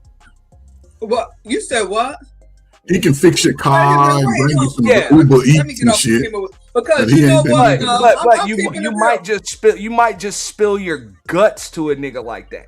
Mm-hmm. You might just give him some extra intel. I can't say that because not you in particular.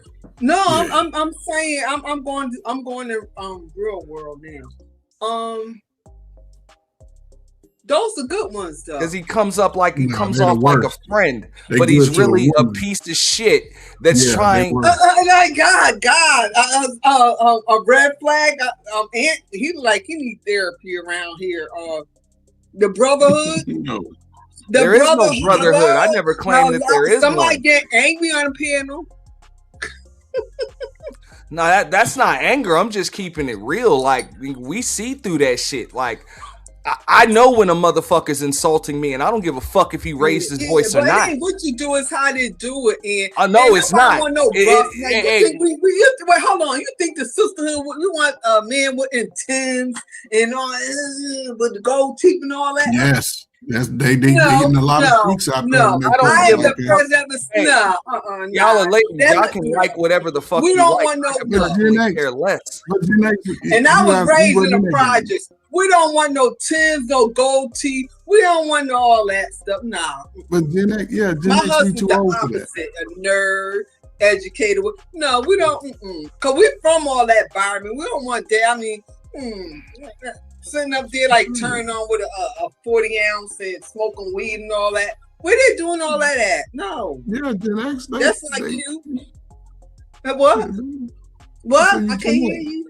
So you Gen X. So we don't want no the sisterhood. We not doing no 10. That was cute when we was in school. Oh yeah, but to marry somebody, I mean, like, cause you work on Who you marry is your business. I'm just saying, grown ass men don't fall for that shit. Yeah, grown ass men don't fall for that shit. You know, we're not gonna fall for that. I know when a motherfucker's insulting me, and they don't have to raise their voice to do it.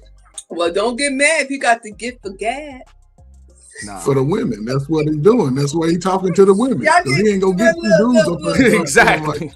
That What nigga we ain't saying nothing. Niggas is about to check that bullshit. Y'all gotta step y'all game up. And No. That nigga, he ain't in the brotherhood. That nigga ain't in the brotherhood. you shouldn't be discussing this because you know how it go. So the game got to be sold. But Miss Sheila, you this is why you're looking at it from a woman's point of view. So you would never understand how it is for a man. Because a pimp will talk to you just as smooth in the past. No, pimp won't, because I'll pimp not you. Slap the shit out of you. Not you. Not you. Right before he slapped the shit out of you and demanded a pimp ain't got none on shit. What? No, not you. You not even in the game. I keep telling you. Stop talking like you out here in the game. You not in the game. I'm like, nigga, I'll pimp the pimp. Nigga, you better get up out of here. Yeah, you Gen X, you fucked back. But you're not in the game, though. And I know Polly know what I'm talking about. Yes, I mean, I know, but I'm just saying, like, a lot of girls not rough like me. So, let me go on. Rough. 7, and with Polly, I'm the older woman. I'm the president of sisterhood. Forgive me. It just like the wild side. Yeah. I'm blaming it on my hurricane drink. Like Kojak said, where I'm from, niggas like that end up in an abandoned house. For real, they get found around here. God, y'all want to put them in a abandoned house? Y'all want to Nah, hey. Y'all stay the fuck away from my motherfucking chick, where man. Baller X at? Baller X, where you at? You always cooking. Why you ain't Baller X? Clip this. Now, we been had an APB out for Baller X. If anybody get in touch with Baller X, tell them to hit me up. Yeah, I couldn't stand. He always clipping me. I used to, oh God, it was a love and hate. I love Baller X now. I'm like, Miss Sheila, would you want somebody like that to come over into the privacy of your abode over and give you a little therapy sessions? You know what? You got too much time on your hands. I'm a therapist. Let me tell you something. I tried therapist one time. Lord Jesus. And you told that therapist she was let lying. me tell you something. Then tell me, oh, you mind me of something. I said I never ever go back there no more. Now your therapy is in liquid form and comes in a bottle. You know what? And that shit working. Don't worry, still of mine I'm too. not trashy now. I don't. You know what? Everybody in me and my daughter, we laugh about this because I'm not even a drinker. Like when we went on the cruise, they got mad at me because I'm not even a drinker. When I come on here, I do this. I be showing off my little crystal things, but I'm not a drinker like that. I can't stand Ian. He always got you know what, Ian? Say it for you, little always trying to tell my son, what about you? This your therapy, social media, trying to, sister, let's get him. Hey, I'm multitasking. I got a bottle too. A couple of them. What you got? Right. But what I told you, got to step your game up, look, Ian, because you ain't got nothing on Sheila E. You better step your game up. Look, what I told you, Ian, what I told you, bam. Damn. I gotta mute you. You got percussion going in the background. I got the bar. I got the bar. I got. Is that Blue Caraco? Is that Blue Caraco? Hurricane. Yeah, I got that. Yeah, that's what that is. And then I got. That's why, ladies, man, get you a man that will not tolerate. I do my little God damn it! Sunday. I'm sorry, Trinity. I gotta drop you. She keep on unmuting herself and playing that damn percussion shit, man. And then I got this look in. See, when I'm gonna pop my champagne, look. One thing about me, I'm here in the country, but she proud to have a little bar together, even though she don't think it. I know my daughter like, God, man, get her. Look, and okay, celebrate. Look. Okay. You see? Your husband was saying you had to travel about 50 miles to get that. I'm a mess. I'm a shopaholic. You had to get on your horse and buggy and get into town. Yeah, she had to go to Virginia Beach to get that. Is that a shoe bottle? Yeah, it's a shoe. It's a wine holder, a high heel shoe with the wine. Now put it down before you. Now put it up before you break it. Put it back where you got it before you My break daughter it. be like, Mom, really? You need to get a life. Put it back before you break it. You done showed it. I'll put it on back. You'll clean it. Put it back. I don't want to see it by your I'll put head. this together. Oh, you created that? Yeah, I created it. Oh, you can sell those online. They'll buy those up. Yeah, I did that myself. Yeah, put the little initials on it, birth dates in there with some different colors. Yeah, they'll buy that up. Yeah. I did my little bar like in silver and crystal. I did it. That's a big ass heel. That wasn't one of your heels, was it? That's a big ass No, heel. that's a bottle heel. I got that from Home Goods. Yeah. Could you imagine sisters with these big wide feet wearing them 6-inch heels? Come on, man. I couldn't fit that. That should be too big. You know what? Why the brotherhood always be hating on the sisterhood? Ain't nobody hating, man. That's You some can laugh at haters. that. The sister's foot look just like a man's foot. Maybe the woman's you mess with, but we dainty around here. You better get up ain't out of nobody- here. most You sisters used to got know wide men ankles. with it. No, most women got it for the No, last most 40 women years. what? No. Got nice fat feet. No, we don't. Okay. All y'all toes go straight across. What we talking about? The devil is a lie. Man, y'all got the same feet. And the Hammer same time.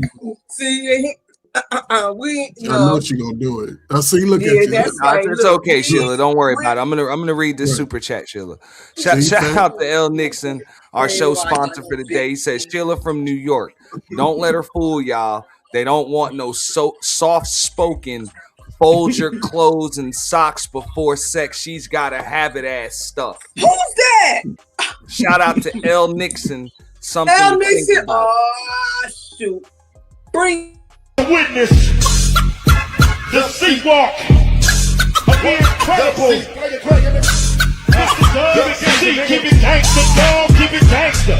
Keep it gangster, dog. Keep it gangster. Keep it gangster, dog. Keep it gangster. Keep it gangster, dog. Keep it gangster.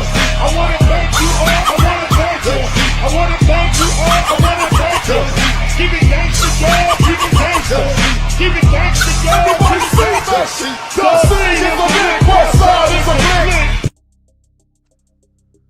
Really? Shout out to L. Nixon, our show sponsor. Man, y'all be like L. Nixon. Put that shit Thank in you, colors, Nixon. man. You know, My brother in was giving color. all night long. Thank you, Nixon. We got Creative Solutions back in the building. You know, Okay, let me be quiet and talk to my but sister. nah, I've already gone all the. You know, I always get all the way the fuck in. But yeah, we went all the way the fuck in on the Effeminate Homeboy Hustler. You did good, and you did really. Let me tell you something. I'm gonna give you a flower while you here. You know, you get on my darn nerves sometimes. But Oh, shit. you have Creative really showing been us all that hair too. Yeah, You've been doing good with the sector, and yeah, it's beautiful. All right, go ahead. Put my sister. It's up all there. good. She You don't even done have to come back on camera, Sheila. You done showed us your damn your high heel bottle and shit. You know I be acting up. Where my girl Brenda at? You know I be acting up. Yeah. That's a good question. You owe me a party too, and Big bird feet. You wrong. After my party, you think I don't want no party, huh? I'm trying to think how you took one of your high heels and molded a damn. No, they come like No, I didn't do that. I didn't do my high heels like that. I bought that. That's a You got that shit off Temu. No, I didn't. You know why? I ain't never shopped it. You know the devil is a lie. I got that from Home Goods. Yeah, she got it Home Goods or Marshalls, man. I've been seeing that shit out there. I ain't got no. I got that from Home Goods. Yeah, Home Goods has that's it. why I get all my stuff from, like my. See, that's what happens when you be doom. Yo, when you be doom strolling at night, when you wake up and you be doom strolling, that's how you end up with some shit like that. Y'all's a mess. When I get depressed, I shop a lot. Yeah. Oh, see now you telling on yourself now. What brother at? Call the brother. Call the brother. Hey, Somebody take the cup. ask a brother. No, we don't need his help. My husband told me, he said, since I divorced you, I keep so much money. I was like, oh. Yeah, salute to your Hey, that made you sad? That made you sad? I was like, yeah, I want to say something to my sister. I was divorced. I keep so much money. I was like, oh God. I mean, like, because that's the play. I'm trying to see if you rocking poly. Oh, who is that? Oh, okay. I want my other sisters to shine. Who was that? Was just on the That they can finally free. Oh, look at them. They're so beautiful. That's what I'm saying. Y'all always talking about we got some beautiful sisters here on the piano. Let me be quiet. Go ahead. Well, I opened the show with the Sisterhood Ain't Shit theme. Shout out to Just you know what? I'm not gonna let me tell you something. You ain't gonna talk about the sisterhood because, like I said, we in the house tonight. We in the house tonight. Go ahead, sister. I'm quiet. Sheila on that oil. Sheila is the auntie you wish you had. That's what Sheila is. I can't lie. Sheila is the president of the Sisterhood, and Sheila done came to Sheila done went the fuck off on some folks, not just on my behalf, but just for the hell of it. So shout out to Sheila. Yeah, just for the hell. Thank you. I appreciate it. We ain't gonna talk about you. We ain't gonna talk about you. Sharing out the great value purge though. We ain't gonna talk. Oh no, because see, you know what? I did that. I was like, you know what? I support him because he a sweetheart. He said Ant gave me the motivation, so I was sharing it out to give you a hint. Come on over, Ant. It was nobody wasn't purging nothing. He just said, you know what? Because I like Ant. I said, yeah, that's my brother. Yeah. So that's why I shared out. You see, I wasn't trying to hide it. I shared it out. I wasn't trying to look. Ain't no let me tell you something about me, Ant. Ain't no shame in my game. I had my little mask on there. I was like, where's my brother coming over here? He said, yeah, because I like Ant, whatever. So look. Now your black people on YouTube up here doing some shady shit, playing both sides, and then gonna try to explain. Well, hold on, I know they ain't pastor talking junk. Yo, I ain't been on the internet. I'll be up here. Pastor, I know you ain't talking to my pastor. You better not even say nothing. I've been really playing both sides. Pastor, you can't even say. We heard about you too. Pastor, you don't want to cut you up. They own you, Pastor. Don't say nothing. You better not, Pastor. You can't. Let me tell you something, Pastor. Now I'm feeling good now off this hurricane. You better not say nothing. You can't say nothing about people playing both sides the way you did with the used tires and it. I know you ain't saying nothing bad. Yeah. I ain't really play both sides. I didn't play no both sides. I just got thrown in the middle of that shit. Pastor, go in the back, Pastor. Go in the back. Go in the back. Yeah, Pastor. You know myself playing both sides. I know you ain't the way you try to play my brother. Is crazy. You another one. Slander on my name is crazy. I'm not even gonna call you Pastor. I'm gonna call you the devil. Sit in the back. Oh shit. Yeah, but hey, I'm gonna call you the devil. You not even worthy to be called a though, pastor. Sheila, that was not between two women. Be quiet, you know what, yo, and I got thrown in the middle of that just as dangerous that guy you was showing on there. He talking about somebody playing each other. He was playing in your face. Not really. You went and shared the damn screen. You went and shared the purge. The purge. That's wild. You know what? I showed him because I wasn't hiding. Talk about me. It wasn't no purge. That was an urge. That was not no purge. Don't be quiet. That was not a purge. That was an urge. Look, that was not no purge. I didn't address it because it wasn't nothing to take personally. It wasn't no purge. It was an urge. That's what I mean. It wasn't nothing. I gotta talk shit. I ain't got no. Yeah, and then he gonna see somebody playing both sides. Pastor, I know you ain't gonna come with me because you know I'm gonna tear your ass up. But let's carry right along. I'm not new to this. I'm true to this. Yeah, I did this. That's slander on my name. Are you slandering on your own self when you play the game? When you ain't play it right? I ain't even see one thing about me. One thing about shit, I'm gonna keep it real. See one thing about me. It wasn't even no game like that shit. My channel Pastor, back then. You tried my channel back then. You tried to play my had a lot of shit going on. Like niggas used to come out there and just do crazy Pastor. shit. She tried to play both of y'all. Yes, she did. She was dangerous. She was Oh, dangerous. she tried it, yo. She tried it, but this shit was just crazy. You know what I mean? Niggas would come on my channel and do some crazy shit. That a woman like that brother, she was one of those women. She will have y'all turning. Somebody be 6 feet under. But look, it's not about me and Ian. It's not about what I seen or what I heard or whatever. We're gonna carry on and let my beautiful sisters here. The sisterhood came up, Holly and my sister right there on my left. Let them talk. I'm on mute. That was nice of you, shit. No, she ain't.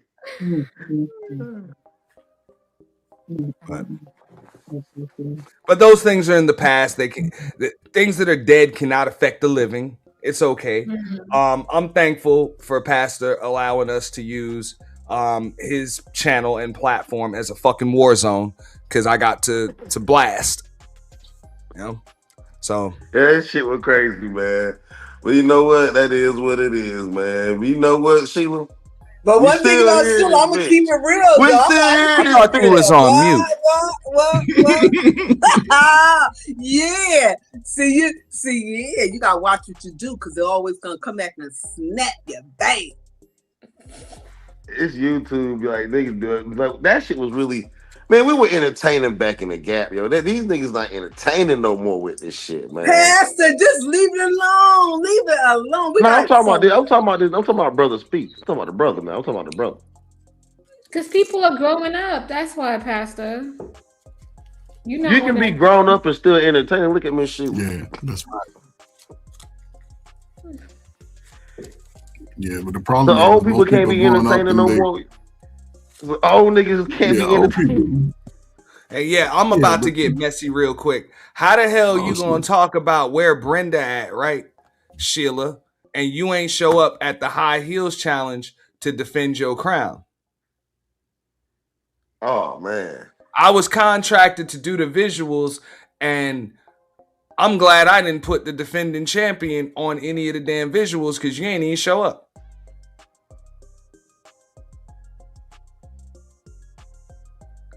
Yeah, she's still on mute now. Mm-hmm. That's convenient. High heels challenge. I ain't got no. She on mute. She's just talking. I can't unmute you, Sheila, because you muted yourself. Wait, you know, every year I go to New York, right? So I had my shoe. I was in Georgia because my daughter had her engagement party. Her fiance, because that's my baby daughter. She get married. So then I went to New York. I was there for a week, and then I went to New York, and then I got the super flu. Let me tell you something. It's like I was gonna die. Oh God. So I couldn't, and I was like, oh, I was getting better. Then I had a setback. I couldn't attend it. I couldn't attend it. And then after that, I had a lot of tests or whatever. They thought maybe I had cancer in my chest, and we did a lot of tests, and I was throwing up or whatever. So Sheila was going through a lot. Yeah. Mm-hmm. So next year, it's good to see you. I told Brenda. So next year I will be taking my crown back because if I would have went this year, I would have won it again. Well, the show goes on. And one thing about Brenda, she always bring it whatever. I love my sister. That's my little sister from me. But yeah. Mm-hmm. Yeah. I was gonna do a fashion show this week, but not too much. What's up? What's up, Sheila? I've been trying to tell the people over here, yo, like all types of shit. Like people should be doing events, maybe dating shows. These girls, the fashion girls shows, over here in this talent sector, they're not gonna cam up. They're not gonna cam up. No, hey, those are just suggestions. No, I mean that's kind of like the new thing. Everybody comes on camera now. Not in the manosphere. Those women don't. Only Mahogany. The only one. Hey, you ain't been around for a while. Trust me, it ain't just Miss Polly on camera. And Bunny, she came up, but Molly ain't been there when she knew, right? You Rogue C. Yeah, she ain't been around for a while. They all coming on cam now. Okay, see, she beautiful. Yeah. Well, I'm not gonna say they all coming on cam. There's still some scary ass. Hey, and when I say scary, I don't mean they just scared. I mean they just scary. Like they scared me ass motherfuckers. They're scared. So won't you get an event, Aunt? Then, cause you got Molly, you got me, you got the. I mean, do an event. I anticipate. I can't do no event for that space. Like I can, but people for the women you can. People will deliberately boycott my events from over there just because they're my events, no matter how creative they are. And so that's okay. we can collaborate. I understand because I don't fuck with them anyway. Let's do a fashion show. And what? Yeah. Why can't you? I'm in that sector too. I just don't be over there. Y'all wildin'. You ain't over there. No, they're wildin' because they're sitting up there and they're sitting up there. They don't want to come up always talking junk. Especially you got the older women all broke down. They want to hide behind the avatars and then always talking about the young girls and stuff like that. You got some beautiful young girls, they camming up and stuff like that. You know what? If you want to be old, like I'm saying, the end of the day is I'm 58 years old. I don't have no author, but let me tell you something. No, I'm a, because you got the old hags younger than me, 50, 55 years old, showing no pictures when they was in high school. Let me tell you something. When you 58 years old looking this good, like me, yeah, looking this good, I mean, we ain't got no arthritis, we ain't bent over all that. Nah, you supposed to promote our young looking beautiful girls. They be hating because don't be getting mad because you all broke down, you ain't take care of your body, whatever. Don't be bashing out with young, beautiful young girls. No. I don't like that. That's all I don't like those sectors. They're sitting up there hiding. They got their little ugly crews, ugly older women. They can't even go to the gym. Like I said, don't argue with me. Yeah, hey. Sheila is unloading the motherfucking You got these beautiful young girls living there like y'all want to sit up there and bash them and y'all old asses. Get up out of here. Then you want to sit up there, you young, then you got chosen, but you all broke down, whatever. Nah, that's what I told my daughters. I said, look, y'all ain't gonna never outdo me. Never. Even in the gym or whatever. They was like, nah, you was a mess. Yeah. I'm always have myself look good. And I got my grandson, I'm be out there playing basketball with them, football and everything. Nah, I'm not gonna be one of the older ones all broke down, walking with a cane or walk or whatever cane, but behind the avatar, y'all wanna sit up. Nah. Yeah, go ahead, do it. I'm good. What month were you born in? Hey, just like Creative just said, I've grown up. I'm good. I still have an affinity for this space. So I'm gonna still do some content about it, but they kill me with that. I'm good. You say you good? No, I'm just good. I mean, look, there used to be a time when just creativity, just insightful shit. Like people supported that shit. Now people only support people that do the same shit. They had their little ugly clicks. They had their little ugly and the reject. That's what I'm saying. You got motherfuckers that want to click up and start gangs, but they don't specialize in gang warfare. So I'm good on that shit. Like, you know what I'm saying? Ferg know what I'm talking about. That's why he can't keep a straight face. You know what I'm saying? So I'm like, I'm good on that shit, man. Yeah, it's a unique time. I wish everybody the best of luck in their endeavors, man. I'm gonna do me, and I'm gonna rock with those people that rock with me, and everybody that comes over here. Well, we could do a fashion show in our sector, because we got some beautiful young girls or whatever. And I ain't gonna be in competition with. I'll be the trailblazer, whatever. Because you got the old hags over here talking junk. Get off the goddamn panel with these young boys. If y'all do a show, I feel like you throwing shots. I feel like you throwing shots. I feel like you throwing shots, but I ain't gonna. I'm gonna leave it alone. I'm gonna leave it alone. She Swiss cheese in the fuck up right now.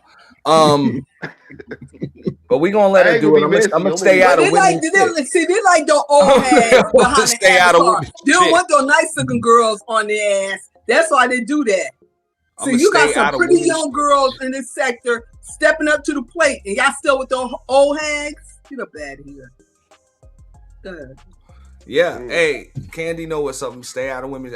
When they talk, y'all talk y'all shit. I just let y'all talk y'all shit, man. I'm gonna talk and I can back it up too. Yeah, Gen X. Ain't nobody gonna come with me with no bull crap. I'm gonna back it up. You know what I'm saying? I'm gonna be so by myself. I don't need no click to tear your ass up. Cause once you say my name, I'm be like Kenny there and what? I'm gonna show up. I only brought up the when I know you talk about me, I'm gonna show up and show off. Yeah, Gen X strong, so yeah. I only brought up the high heels challenge because I did the intros and did a few cutaways, and when I heard you wasn't gonna be involved or nobody was sure that you were gonna be involved, I was like, oh, that's a shame. So I had to put those. I had to kind of put those visuals on ice. And then I was gonna show off this year. Then she said from the waist down, so okay. And I was like, shoot, I bought all this stuff for the waist down. Yeah, because you be cheating. You be cheating. Hey, I'm going to call it out. Nah, hey, Sheila, I'm going to call it out. See, Sheila be cheating with these motherfucking challenges, okay? And that's what people be doing in a lot of these motherfucking challenges. Them shits be cheating. Hold on, and I'm going to explain, right? That shit might be a challenge about some whatever. So a jeans competition or something, and Sheila got to bring out fur coats and shit. New I know that because I got fur coats like 25. It's like nah, because you about to get some extra points for that shit. Yeah, that is wrong. Yeah. You about to get some. Come on, it's a jeans challenge, and you breaking out fur coats and shit. I know, right? Yeah. That's how you gotta do it. You gonna do it right. But you ain't explained the rules of that to the beginning of the game. They ain't explained that. They just said when they said the jeans, I'm gonna bring out the furs. I'm gonna have my fur match my the shoes. They be bending. But nah, shout out to y'all with the challenges. But nah, y'all be bending the rules a little bit for them. You know what I'm saying? That's why they was like for the waist down. But then I say then I bring out my maxi. Nah, when the high heels challenge turned into a twerk off and shit. And just be booty jiggling. I wasn't in that one. I kept mine was classy. When I straight up class. I'm just making shit up now. I never seen that in the high heels challenge, but I seen it in some other challenges. It just be this was like I was like, ooh, I was like, okay. I was like, now, I'm 58. So how old that? I mean, like, yeah, okay. I know exactly. So I'm gonna keep mine classy and now we do. But it's always, let me tell you something. No woman you bringing chinchillas and shit to the shoe contest. It's that I love that contest because Brenda, she classy anyway, and she keep it classy with with her. Yeah. And a jeans contest, she got the chinchilla coat with the matching hat and shit. Because we know how to dress. And she know it too. She show up to the damn jeans contest looking like fucking Frank Lucas and shit at the fight. I broke out with the red one with the red. Yeah. Because she bragging about it too. Yeah, I hit it with the That's red. why she can't even argue with me. I say you be cheating. Because my sister my sister like, how many furs you got? I was doing my fur closet yesterday. I was like, I got 30. Damn, salute to your husband. I got 30 furs. Yeah. How much you think all that add up to? About 40,000, 20,000? More than that, cause my meat. Oh Lord Jesus! And then I got, you know what? And it's so funny we saying that the first everybody wearing them. Don't you know? In '93, he the one who did my first fur. What was that about? That's about $20,000 back then. Now it's like it's only like probably 8,000 or 9,000 because I only paid like 1,500 back in '93. It was the bomber with the fox fur, and I had around the collar. Oh yeah, it was fancy. And the matching hat. That's why them new rules be coming in. Like waist down. Yeah, shit like that. Because of you. Because of you. But let me, Yeah, when I found out as I got older, bought my house and all that or whatever, and I started really doing in my house or whatever, it ain't, you don't wear the clothes. I mean, the clothes don't wear you, you wear the clothes. And my sister taught me that because I would go to a store and I would spend all this money and she was like under $300. I'm like, her stuff look better than mine. Yeah, so exactly. It don't have to be about name brand stuff. But that's the thing about it. Okay, so even if you do a fashion show, let's say you do a fashion show with just the women, you know how many women about to show up with like hardly any clothes on? Yeah, same shit. Now I don't and likely gonna win because they're not gonna do that. The less shit you got on, the higher your chances are of winning. The women have too much competition because they all be dressed similar to the same.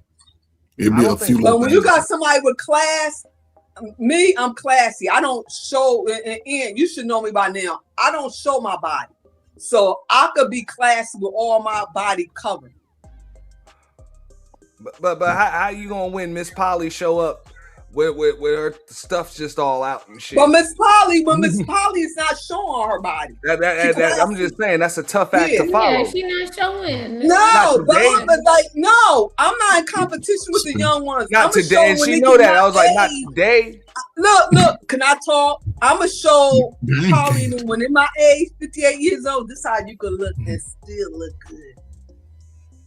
See, those my youngest right there. Yeah, but hey, that's the thing, Sheila. Hey, you get older, you can still look good and be classy. Go ahead. Ain't nobody grading you on the curve, goddammit. You don't get extra points for your age and shit. Not at all. Be quiet. Yeah. But that's Gen X. When I got Bobby Bird's older than him, really. Yeah, we get points. I guess. What's up, Nightish? What's that? Damn, somebody been fucking with your mic settings. Nah, you all the way up, Nightish. What? Am I too loud? Nah, you good now. I can't really see them. We up here acting up. I know they're cheering me up in the chat. Do you see anything? They really not. Cause they probably said that don't show up. They said, "Hey, I said it was messy as fuck Monday. Y'all gonna have to dial it back. I might clip this shit up. I done got my messy ass monologue off, roasted the fuck out of this nigga. I didn't even roast this nigga that bad." Wait, who was that just came on? And he remind me of my brother-in-law. Who was that just came on? I'm Coach Ferg's little brother. Oh, you remind me. You know what? You look just like my brother-in-law. He passed away a couple of years ago. Oh, yeah, his name was Bab. You look just but But maybe Nightish want to chime in on this. So what's the topic? Okay, so we're calling out the great value Kevin Samuels. I was watching this earlier. Yeah. Effeminate homeboy hustle. Hey, can I say something before you start real quick? I just want to say that just real quick. Put that picture back up. This, if you take his beard and put it on KS, they would basically look the same. No, shut up. Except in the mouth. He got a long, wide. Really? He got a different mouth. He got a long, wide, sad mouth. But they basically do it the same. You know who Kev remind me of?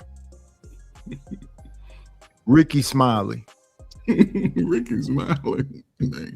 Crackhead Santa Claus. Yeah. That dude. Friday after next. Okay. I seen a few skits where the dude walk up talking real zesty, like clocking the tea and everything else. And then after you get the woman number, he go back to his regular voice. All right, baby, I'm gonna call you. You know. So for some reason, what he came up saying is, "You bad, you cute, real effeminate, like right."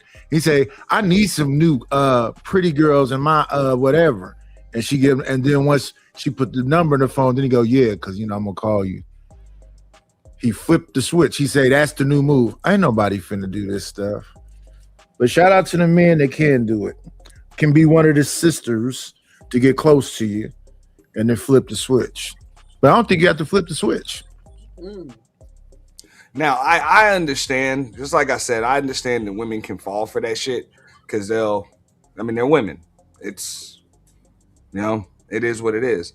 But, they say that men's supposed to be calling out other men. So I'm calling this motherfucking whackety do ass shit out. Okay. This fucking ghetto Mr. Rogers neighborhood ass shit. Look like he linking up though. He getting a crew together. Really? Yeah, when I went and looked at the interview he did with Lucky, he was talking about getting panels together and having certain people on. It's been done. She come up. It's been done. Okay. Oh, it's already been done? Nah, I'm pretty. Look, what I'm saying is that shit has been done in space. Messy motherfuckers like this, the fallout is going to happen. Like it's going to happen. I think that would be a cool panel though. It's him, Bruiser, Lucky, the few people I did see. I wonder who all is going to be on that panel. Hey, Miss Polly, you done lost weight? Yeah, I'll say yes. Since some at some point, yes. I don't remember the last time you saw me, so I'll say yes. It's been a minute. Okay. Yeah, sure. Yeah. I'm just not fond of dudes jumping in the middle of women's shit, just like I said. Creative Solutions said earlier that she's caught him pretty much pandering to both sides. One day he's talking about, oh, well, these manosphere dudes be saying this and that, blah, blah, blah. And then when he's up there, with those, as Obsidian would call it, those non-select niggas, these women are the problem and shit, blah, blah, blah, blah. Oh, he flips? So, yeah, motherfucker be code switching. Just, yeah. I'm sorry for interrupting. Obsidian's stepdad now? Yeah, I mean, what's the big deal? Remember he was promoting that being stepdad and all that or whatever? I don't know if that was Obsidian though. Yes, it was back in the because I was being a stepdad. I was always in his chat and everything. Yeah, he always. Yeah. I mean, I always check these niggas about that shit. He always, yes, he was. Him and Kim saying before. But I always said that I didn't see a need to make a lot of content about it. Niggas have a problem. Most of these niggas on here. Well, I'm just saying. Most okay. So I get it from the dudes that have a perspective because they were stepdads and they got fucked around, whatever. You know what I'm saying? The chick's sons beat their asses and shit, cussed them out, whatever. I get it. Or they ended up spending a bunch of money and then they end up losing the chick, and I get it. But for all these motherfuckers that ain't got no chick anyway, them crying about being stepdaddies and all of that shit, like, what the fuck you concerned with it for? You just don't pick a chick that got kids. Oh, my bad. You don't even have options to pick a chick. So I get it. You don't have a problem with stepdads or being one. You have a problem that the chick didn't pick you to be her baby daddy. Like, you're not even worthy of being a woman's first mistake. So you pissed off about that. You got to get in where you fit in. That's a lot of these motherfuckers. But Kevin did give me advice because I was telling him, when me and him and sitting, we was all on in platinum, we was all on piano about me being divorced and going back. And like he said, the same thing I said. Don't get remarried if they ain't making more money than my husband, than what I'm getting now. And that's where a lot of women make a mistake because at the end of the day, I'm not back in the game. I'm not dating or whatever. And back then I was much small or whatever, so I wouldn't date now or whatever. Like I said, I wouldn't tell dudes not to be stepfathers. I would just say that's not a role that's made. Like, if you're not ready for it, don't fucking do it. And let me ask you a question. Will you want to get married again? Am I willing? Yeah. Okay. I thought so. You had that personality. Let's give me an applause for Auntie. Everybody in this space talks so bad about our marriage. No, but Ian must be younger than me too. So come on, man. I'm not that much younger. Yes, nah, I you mean, is.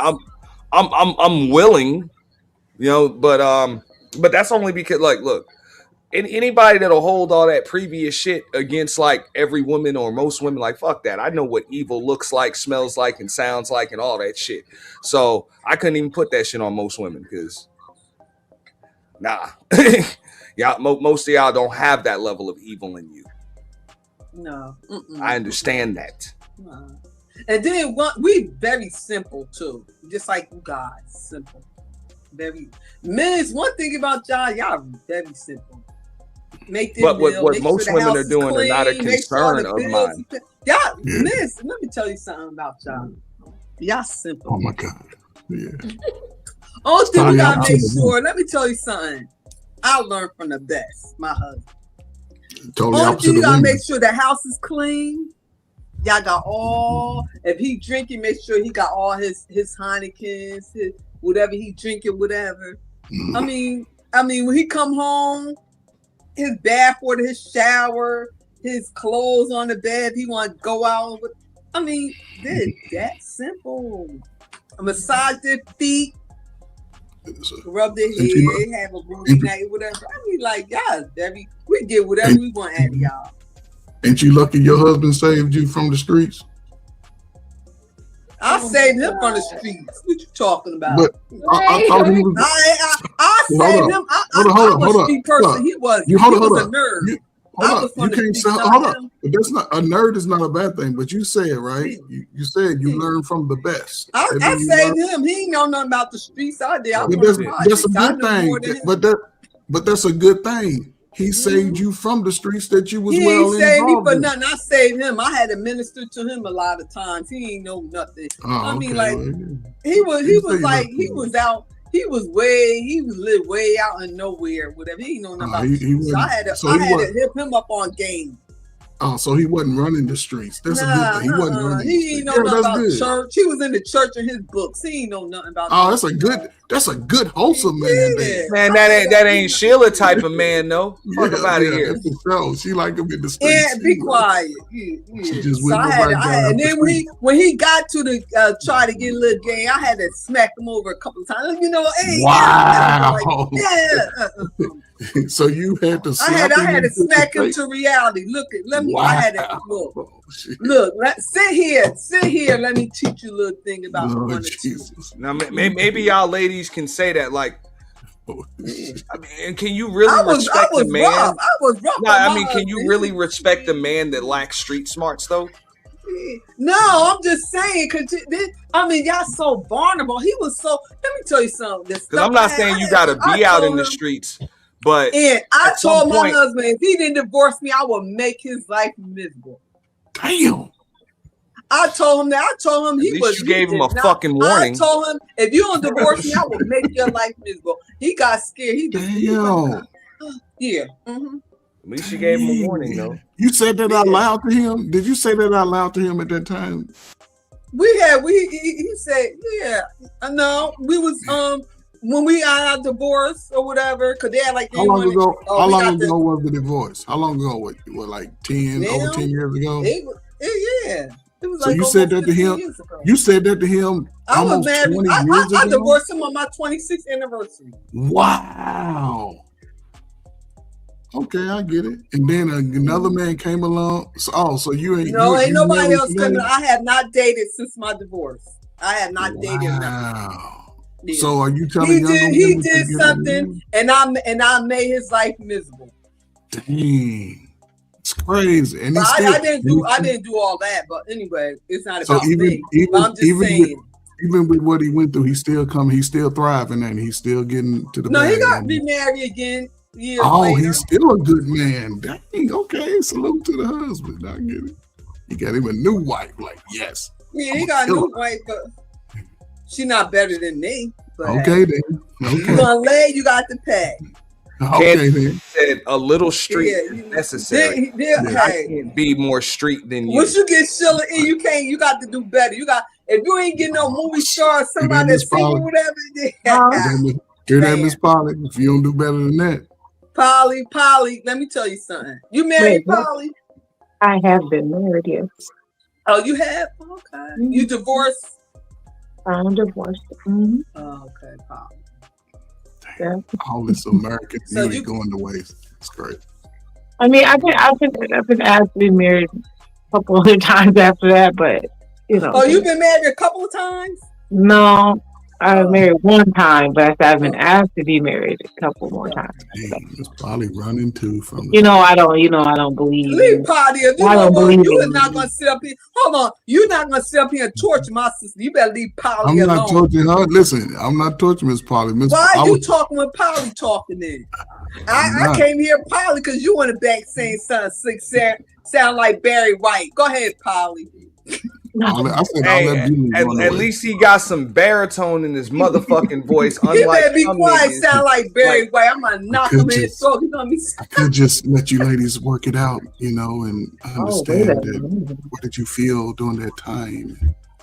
Let me go talk to somebody else after I talk to you. Well, after my divorce, I couldn't stay in the house. We did not today. The house is not sold. He bought me out. I made him bought me out. It's a hell of a man, right Well, there. I'm gonna run away, Aunt, but I appreciate it. My partner has come. He's come to my house. Oh, okay, Polly. Okay. All right. Peace out, Miss Polly. Thank you for coming. Miss Polly, keep running. See, when they have partners, they can't stay on the pen all night long like this. Bye, Polly. Neither the fuck can I. I'm a best friend. And like, get a life, Sheila. Get a life. Sheila's on her BS tonight, but we ain't gonna get messy. Look, I've seen times Sheila got messy as fuck and mean as fuck on Mace Taggart stream one night. It was bad. It was bad. Yeah. Oh, well, I'll be honest. I was. You bringing up tires and shit. Let's talk about that. Oh, let's talk about that. But I wasn't even drinking then. I was just pissed off. Something about her I did not like. You couldn't. I wasn't even drinking then.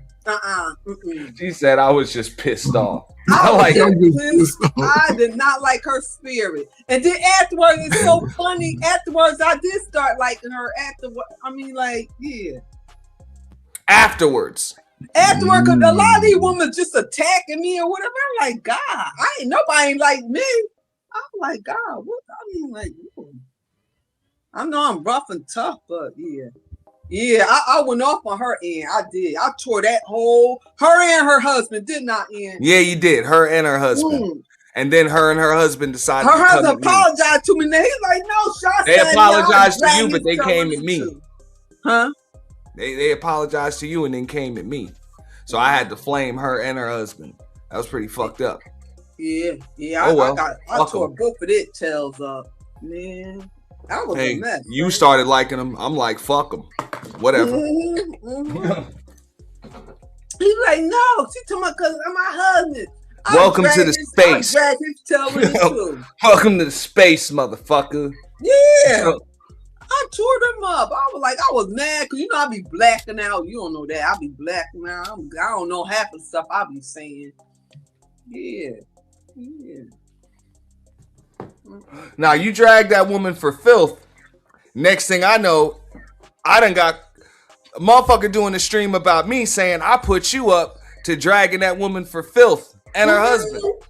Remember that? No. Yeah, that happened. No. Yeah. Nah, cause you had I think you came up on my stream because I was like, I don't play that shit. I don't give a fuck. I ain't about to be the rest of these. I remember that. You didn't have nothing to do with that. The rest of these niggas be copping please. I'm like, man, fuck. Oh, that didn't happen. I didn't do that, man. Fuck you. I know I didn't put her up, but fuck you anyway. I don't care. Yeah. You know what I'm saying? I ain't about to cry. Because they know I like you, and I never like turned against you. We never turned against each other. You came up on my panel. You was like, the fuck that about? That ain't had shit to do with you. I'm like, hey, I'm an easy target. Or so they thought. You give a fuck. Fuck you. And then Mace fucking clapped that bitch too. So whatever. Yeah, what he did later, he was like, Sheila was right late because I be seeing things. I think it's just me, but it don't be me. It be in my spirit. I be like, wow. But yeah. Yeah. But Ian, thank you for keeping the sector going. I appreciate you. I really do. Nah, yeah. I mean, you want to say that? I think it's kind of dead. I don't know if I can swim against it. No, and you do. I think you need to do a panel though. We need and then Kuda, if you hear me, let me tell you something about your ragging tail. I was over Soul Provider last night, and you ain't even say hi or nothing. I was over there because he came to my feed. I said that was God because I'm not describing him. And Kuda was on the panel. So, and then Kuda was on there. He was doing, after that, he went live and I shared him out or whatever. He still didn't recognize me, but I'm going to get his tail when he get live again. All right. You know I like myself some Kuda and you. Yeah. And then I got my I missed that stream last night. They try to jump on Kuda, and I was like, you know me. I'm like, and I was not drinking. Why DJ Kuda be getting jumped on everywhere he goes? I was going to jump up on that doggone panel, tear the tail up. And I was like, then Gabe got, I said, Lord, thank you. Because I didn't want to act like I'm the only, because I'm an older woman too. And I think I'm the oldest, besides me and Mella. I think Mella, she the only older woman older than me, in the sector. Because you got to realize too, Diddy age is my daughter's. And I was feeling bad. I was like, God, I called Kuda my little brother. I was like, God, but he the age of my daughter. I need to stop that too, right, Ian? Well, hey. Yeah, because it doesn't matter, right, on social media. Yeah. You be amazed how old some of these people are. They just don't admit it. They just don't broadcast it like you do. Because some people saying they're younger than me and they look older than me. Yeah, because they are older than you. They just lying. And I'm like, how the hell? I'm 58. This talking about this 53, 54. They look like they're older than me. I'm proud of my age, shoot. But anyway, but that's another thing. Okay, so it's one thing, like, you in your 50s, and you're not even in your late 50s. You barely. Yes, I am. I'm 58. Mm-hmm. Okay. So yeah, you are in your later 50s. But whatever. You've never like disrespected me or tried to like sun me. I've never seen you sun anybody in this space. Maybe the younger women and shit. You know what I'm saying? But you haven't even really done that. Like, you never did it in a disrespectful way. I know you're saying something. I've seen women in this fucking space, and dudes too, but mainly fucking women, like, come at me on some like respect your elders type of shit. And it's been like, bitch, you like 3 years older than me. Who the fuck? Oh, you know why? You know why? Real. You know why? I'm like, the nerve. You know why? Because I got nephews. I got the 2 girls, but my sister, they got all sons. And my nephews, we be like, cause they rough and tough. We be like, when we break out to, hey, I ain't whatever. No, y'all think y'all bad. So that's why I don't push my age like that. Because we always said we're gonna stay in shape in case they want like they want to pop on somebody. That's why I think that me and my sister, we stay in shape and we work out and stuff like that because we got nothing but boys in our family. And my sister, she a tomboy too, so she be rough and tough on her. Like in school, she used to beat guys up. So that's why I think we don't really push our age. We like, I ain't no age, cause y'all older. That's why I think I don't do that on social media too. Cause we be torturing our nephew. We like, y'all wanna act up? Okay, we're gonna take it to the back. I just be like, the internet, the great equalizer. I'm not gonna try to sun or disrespect a 25 or 30-year-old dude or whatever just because I'm a little older. Like, that really don't mean shit. Now I get it. there's some topics that you discuss that some people just don't have enough experience in life. I'm the crazy really, auntie. check people on. I'm the crazy I can understand that, but I'm not gonna, be up here trying to, flex on a 10-year age gap or some shit like that. Like I'm above you and you should listen to me and shit like that. And you got people on here to try to do that shit. Same with a lot of people that are, in marriages. Like I think maybe you've kind of been away from, this space for a little longer, but that's the new flex. Like, oh, real? I people are, I'm married, so I can speak on this. It's like, but how's your marriage though? You know what? Okay, now my thing is, okay, I was my husband for 30-something years. We were married for 26 years, but then you got somebody still married. But how's your marriage? Because I'm be honest, and I'm gonna keep it real. I didn't know nothing about no social media until after my divorce. I ain't know nothing about Facebook or whatever. My daughter had to, matter of fact, my brother who dead, he helped me do my Facebook page because my godson was looking for me. I didn't know nothing. I was so in tune with my household, my husband, my kids or whatever. I ain't had no time for no social media. Me neither. Me neither. Who was that just came on the panel? That's Trinity Time Travel. Hey Trinity, how you doing? And you don't never speak to nobody in the doggone. I'm gonna start speaking to you in the chat. She was up here banging a fucking drum set earlier. You hear me, Trinity? Did she hear me? She did hear me. I gotta check her mic. Yeah, she all the way up, so I don't know if she hears you. She can hear me.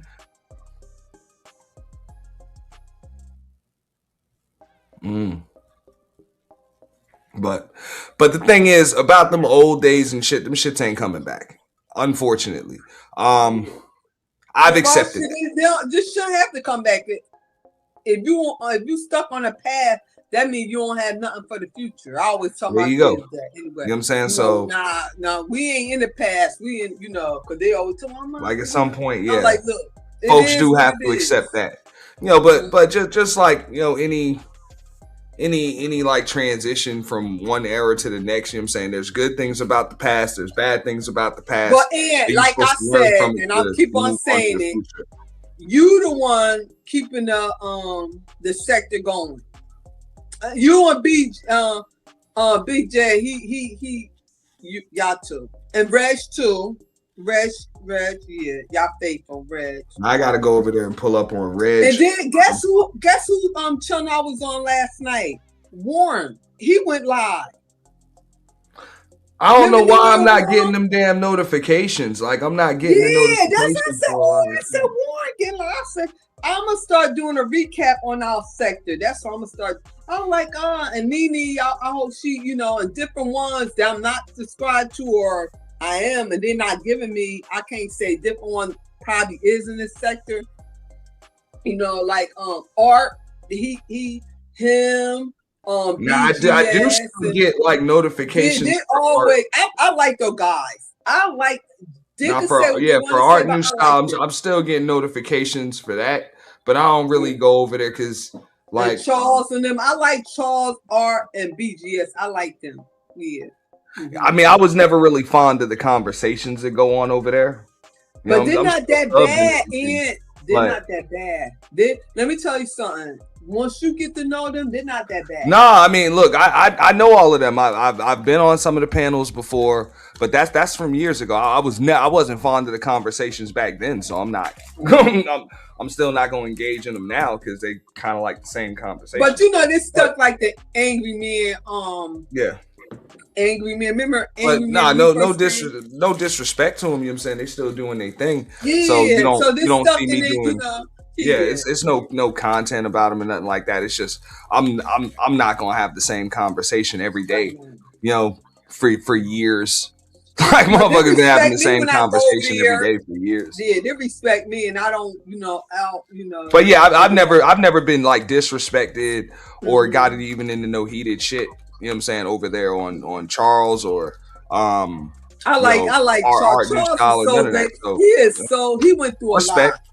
He went through a lot with his baby mother left him. He raised his son. He had raised his son and stuff. So those guys, he went through a lot. But okay, so Sheila, let's talk about it.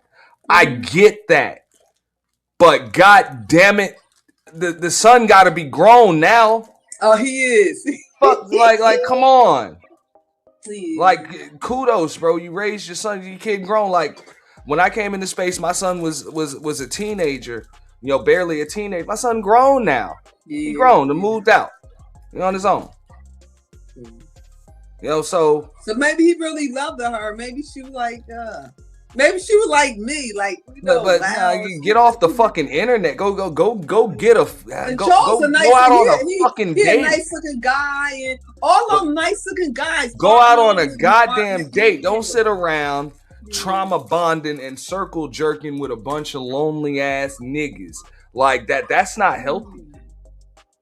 I'm just keeping it real. Like, I'm ready to bring some girls to this sector. I'm bringing some street girls to this sector. Heartbreak, trials, tribulations, shit like that. That shit part of life. Like, we all go through it in some way, shape, or form. I get it. And I'm not speaking on Charles in particular, because you told me that story. I ain't really know much about the details, so I'm not gonna comment on that. But I'm just saying in general. Yeah, okay, your girl hurts your fucking feelings. You had to raise your kid. I get it. It's not easy. I've done the single dad thing. It's not easy, but it's still doable. You did it. Kudos to you. Now what the fuck are you gonna do? Go out, go touch grass and clap ass. Like, what the fuck, bro? After my divorce, let me tell you something. When you young, I had my first one when I was 21, married young or whatever. When you, after you divorce, it's like, you so free. All the things you want to do, you could do now. Because when you got to keep a certain image. Well, every time somebody tell me they got a divorce, I say congratulations. Yeah, I had a divorce party. Yeah. I celebrate. I had me a divorce party. Yeah, touch grass and clap ass, but quit crying, Nick. I said that in the chat. I can't see the chat. Candy said I need to put that on the t-shirt. Okay. For real, because that's the hustle, man. And Tomorrow was up here last week. I haven't seen him I was in the clouds. He a mess. He was so comfortable in. I ain't never seen him so comfortable on somebody's piano like that. Because he a mess all by. I had to tell his raggy tell off. I like him though, man. But that was a cool combo they was able to have. Like, nobody was disrespecting each other. I was able to kind of finish out like half my workday while that panel was going on. So I was thankful. That was a good panel. I was in the clouds all that time. Yeah. I was in the clouds. No, I'm glad for that. Like, nobody was cussing each other out. They wasn't arguing. You know what I'm saying? The topic wasn't women. Like, that was a good panel. That's the way men should be able to fucking talk and converse, even if you might not, like, we're supposed to see things a little differently because we're individuals and we got just different perspectives on the same thing. Like, that's just kind of the way it is. So that's cool. But he called it out, and that's some real shit. Like, there's a lot of people that like to hustle the same shit. They want to keep a lot of dudes and women just unhappy, just unhappy and lonely on this bitch, because that's how they're able to make money. That's how they're able to, keep viewers and shit like that. But I don't be on it like that. But when I do, I'm like, okay, certain ones, I have my stick and I'll support y'all. But other than that, So I'm not gonna.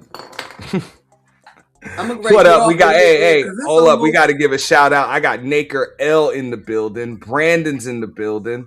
What up, man? When the fuck y'all bringing For the Record TV back, man? Brandon, the one used to be with Third and them. Yeah. That's Brandon L. Naker L. Brandon. I haven't seen. Oh God! Wow. He's still around?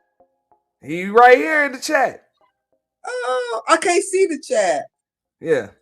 Oh, I was thinking about her. I'm like, I wonder how Brandon doing. Oh, Brandon. But for real, like, if look, everybody goes through some shit, but I know when I went through shit long before I got on YouTube, like you talking about what shit, a decade, like 10 years, 10, 11 years before I came on YouTube. Now, in order to go through that shit, like I had friends and family, like real friends and family that's like, yeah, all that shit happened. Now what the fuck are you gonna do about it? That's really like the question. It's like, yo, what you about to do? Like, what you gonna do? But you know what, Ian? Like, quit crying, nigga. Ian, can we? Fuck you gonna do about it? Ian, can we keep it real now? Yeah. Some people have that gift of gab or whatever. I'm not a really talking person. I'm not a good content creator, but you is though. That's your gift. I have a lot of work. Like, oh, Shelly, you need. I'm like, I think I'm boring with it. What's up, Joe Dub? I got Joe W in the building. Shout out to Joe W. Everybody. Oh God, Joe. I know Joey ain't in the building. Yeah. Joe W. Okay. Oh, Joe. Okay. Yeah. I see. I've been at a loop for a while on this sector. I had to bring them up to speed, man. Y'all missed it. I had to go in on the great value Kevin Samuels, the effeminate homeboy hustler. Okay. That's jumping in shit between women, just to get relevant. Pretty fucking pathetic. Pretty goddamn pathetic, fellas. You know. So maybe that's just me. What, you need to do this. You need to do this again with just the me. Yeah, there you go. A great value, Kevin Samuels. Yes. Like I know I did the Kevin thing, but that was fucking for Halloween. Like that was for Halloween. God damn it.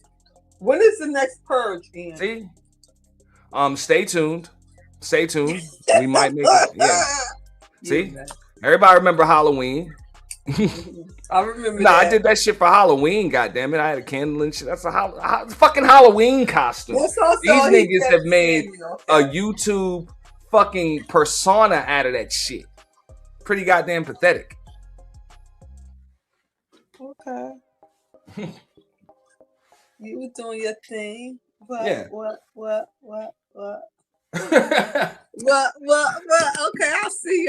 No, that shit is pathetic. Like, come on, man. But no, that's the great value, Kevin Samuels. Nah, motherfucker even got a damn. Excuse me, I'm in my PJs. So yeah, please keep your clothes on. You know, keep your clothes on. We're trying to keep the channel. Oh, I got my PJs on. Go ahead. I know you've been moving in the other sectors and stuff, Sheila. Mm-hmm. Yeah, I'm always yeah. I've been in the clouds. Can't hear you, Ian. All the DJs. Yeah, it's bad, and I want to thank everybody for not coming in my chat with that shit. But damn, the chat, I can't see y'all. I can't see y'all in the chat because I'm on my phone. So.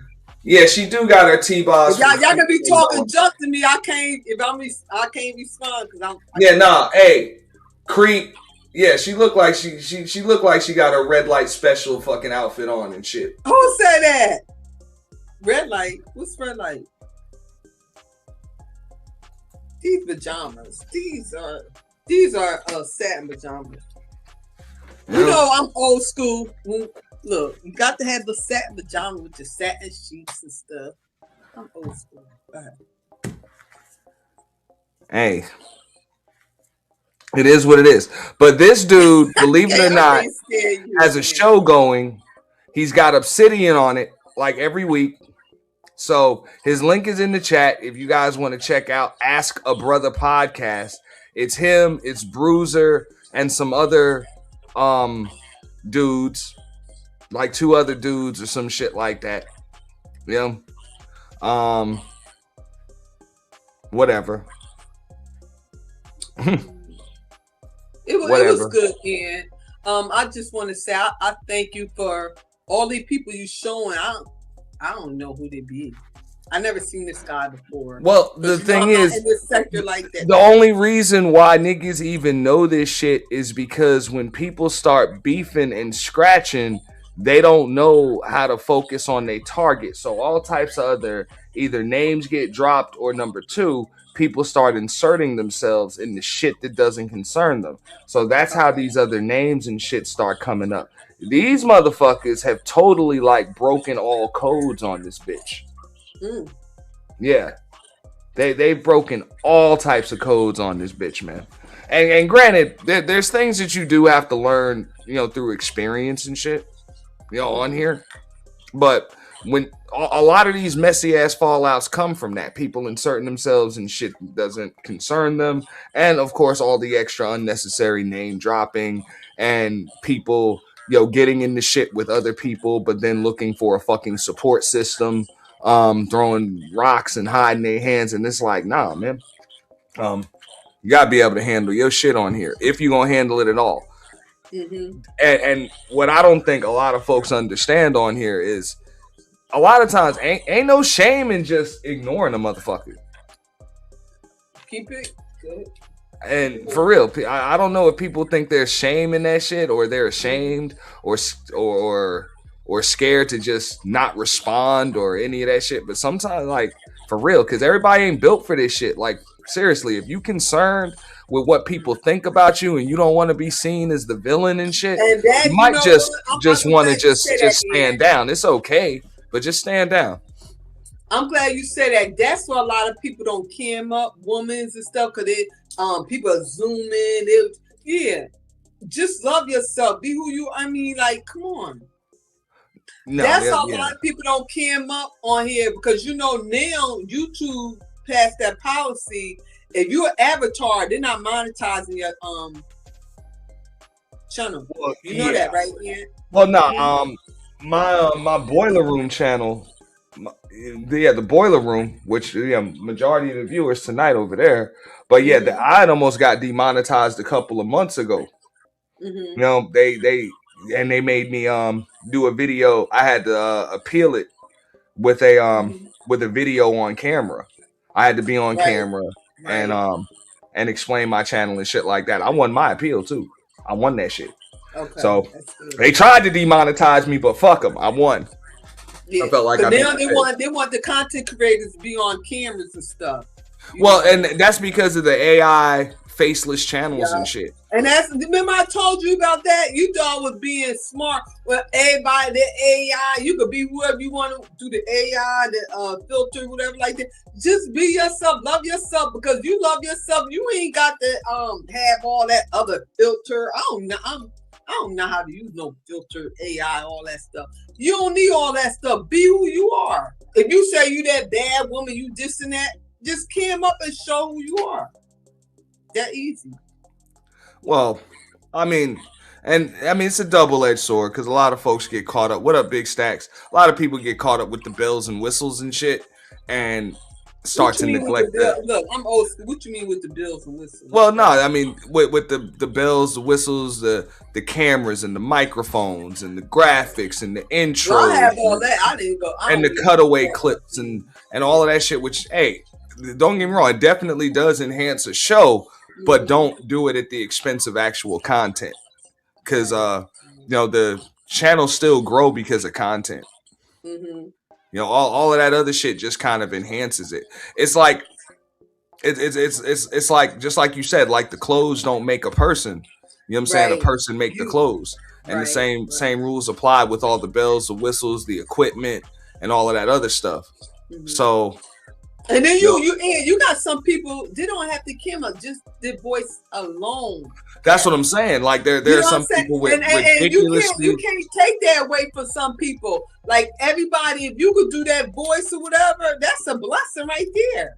You know some people just have that where they, just like you said, they don't have to come on camera. They have the voice, they have the energy, they have that connection with their audience. Whatever, they're able to just do it like that. So it's still YouTube. You gotta just do you. So right. So whatever you works had that, for you. and you had that. But nobody tell you had that But I'm ready to get off because it's getting late or whatever. But Hey, that hour fucked me up, man. They took an hour from me. I know. I gotta go to the doctors tomorrow. Now, for those of y'all, what is it? Tennessee, Arizona, and whatever other state don't have to jump. Lucky y'all, man. I lost a motherfucking hour, and I'm fucked up over that shit. And, it was a pleasure. I'm being in the chat. Love you, little bro. Appreciate you, Sheila. Okay, appreciate you too. Thank you for coming up. The one Thank and only. you for keeping the sector alive. Sheila, the quiet storm, who's no longer quiet. Sheila got a lot to say these days. You know, that is what it is. All right. But some ninjas on here don't ever, cam up. Yeah, but look, like I said, you check out the Ask a Brother podcast, man. Obsidian be motherfucking camming up like all the time now. I'll show y'all. We're gonna get a look at some of this dude's content before we get out of here. But hey, things have changed, man. You see Obsidian camming up every motherfucking time now. Every time. Yeah.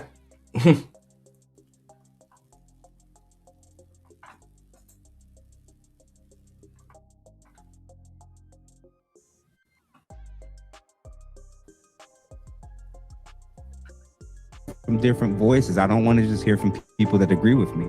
We're about to dive into some even deeper topics. Ask a Brother podcast. Ask a Brother podcast. Welcome to another episode. Reason why my brother Jeff brings that up.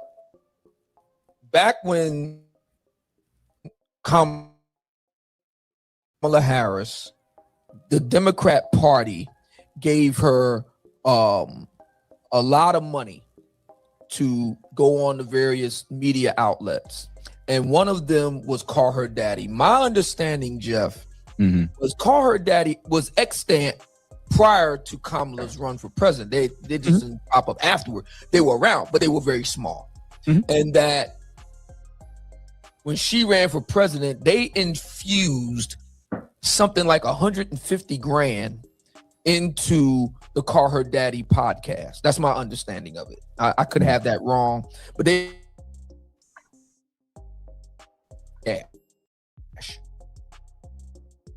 we see now. That's what you got. The music the last 20 years is going down the drain. Everybody that got a music deal ain't a great singer. Everybody that got a big platform, that don't mean that they're actually connecting with the audience. And if they're into politics and they're getting political people to come to their platform, and then when you listen to them, like, how did they get that? They're super charismatic. Are they really well learned? Do they are they a specialist at something? Or did they get the kickbacks like many others did when they did those softball interviews for these political figures? And the point about the manosphere election, Scott Galloway, well, I know you brothers know who he is. He made the point right after the elections. There you go. Things have changed. So I'm about to get up out of here, man. You see that shit, but hey, times have changed when Penguin Handyman is now on camera every fucking stream.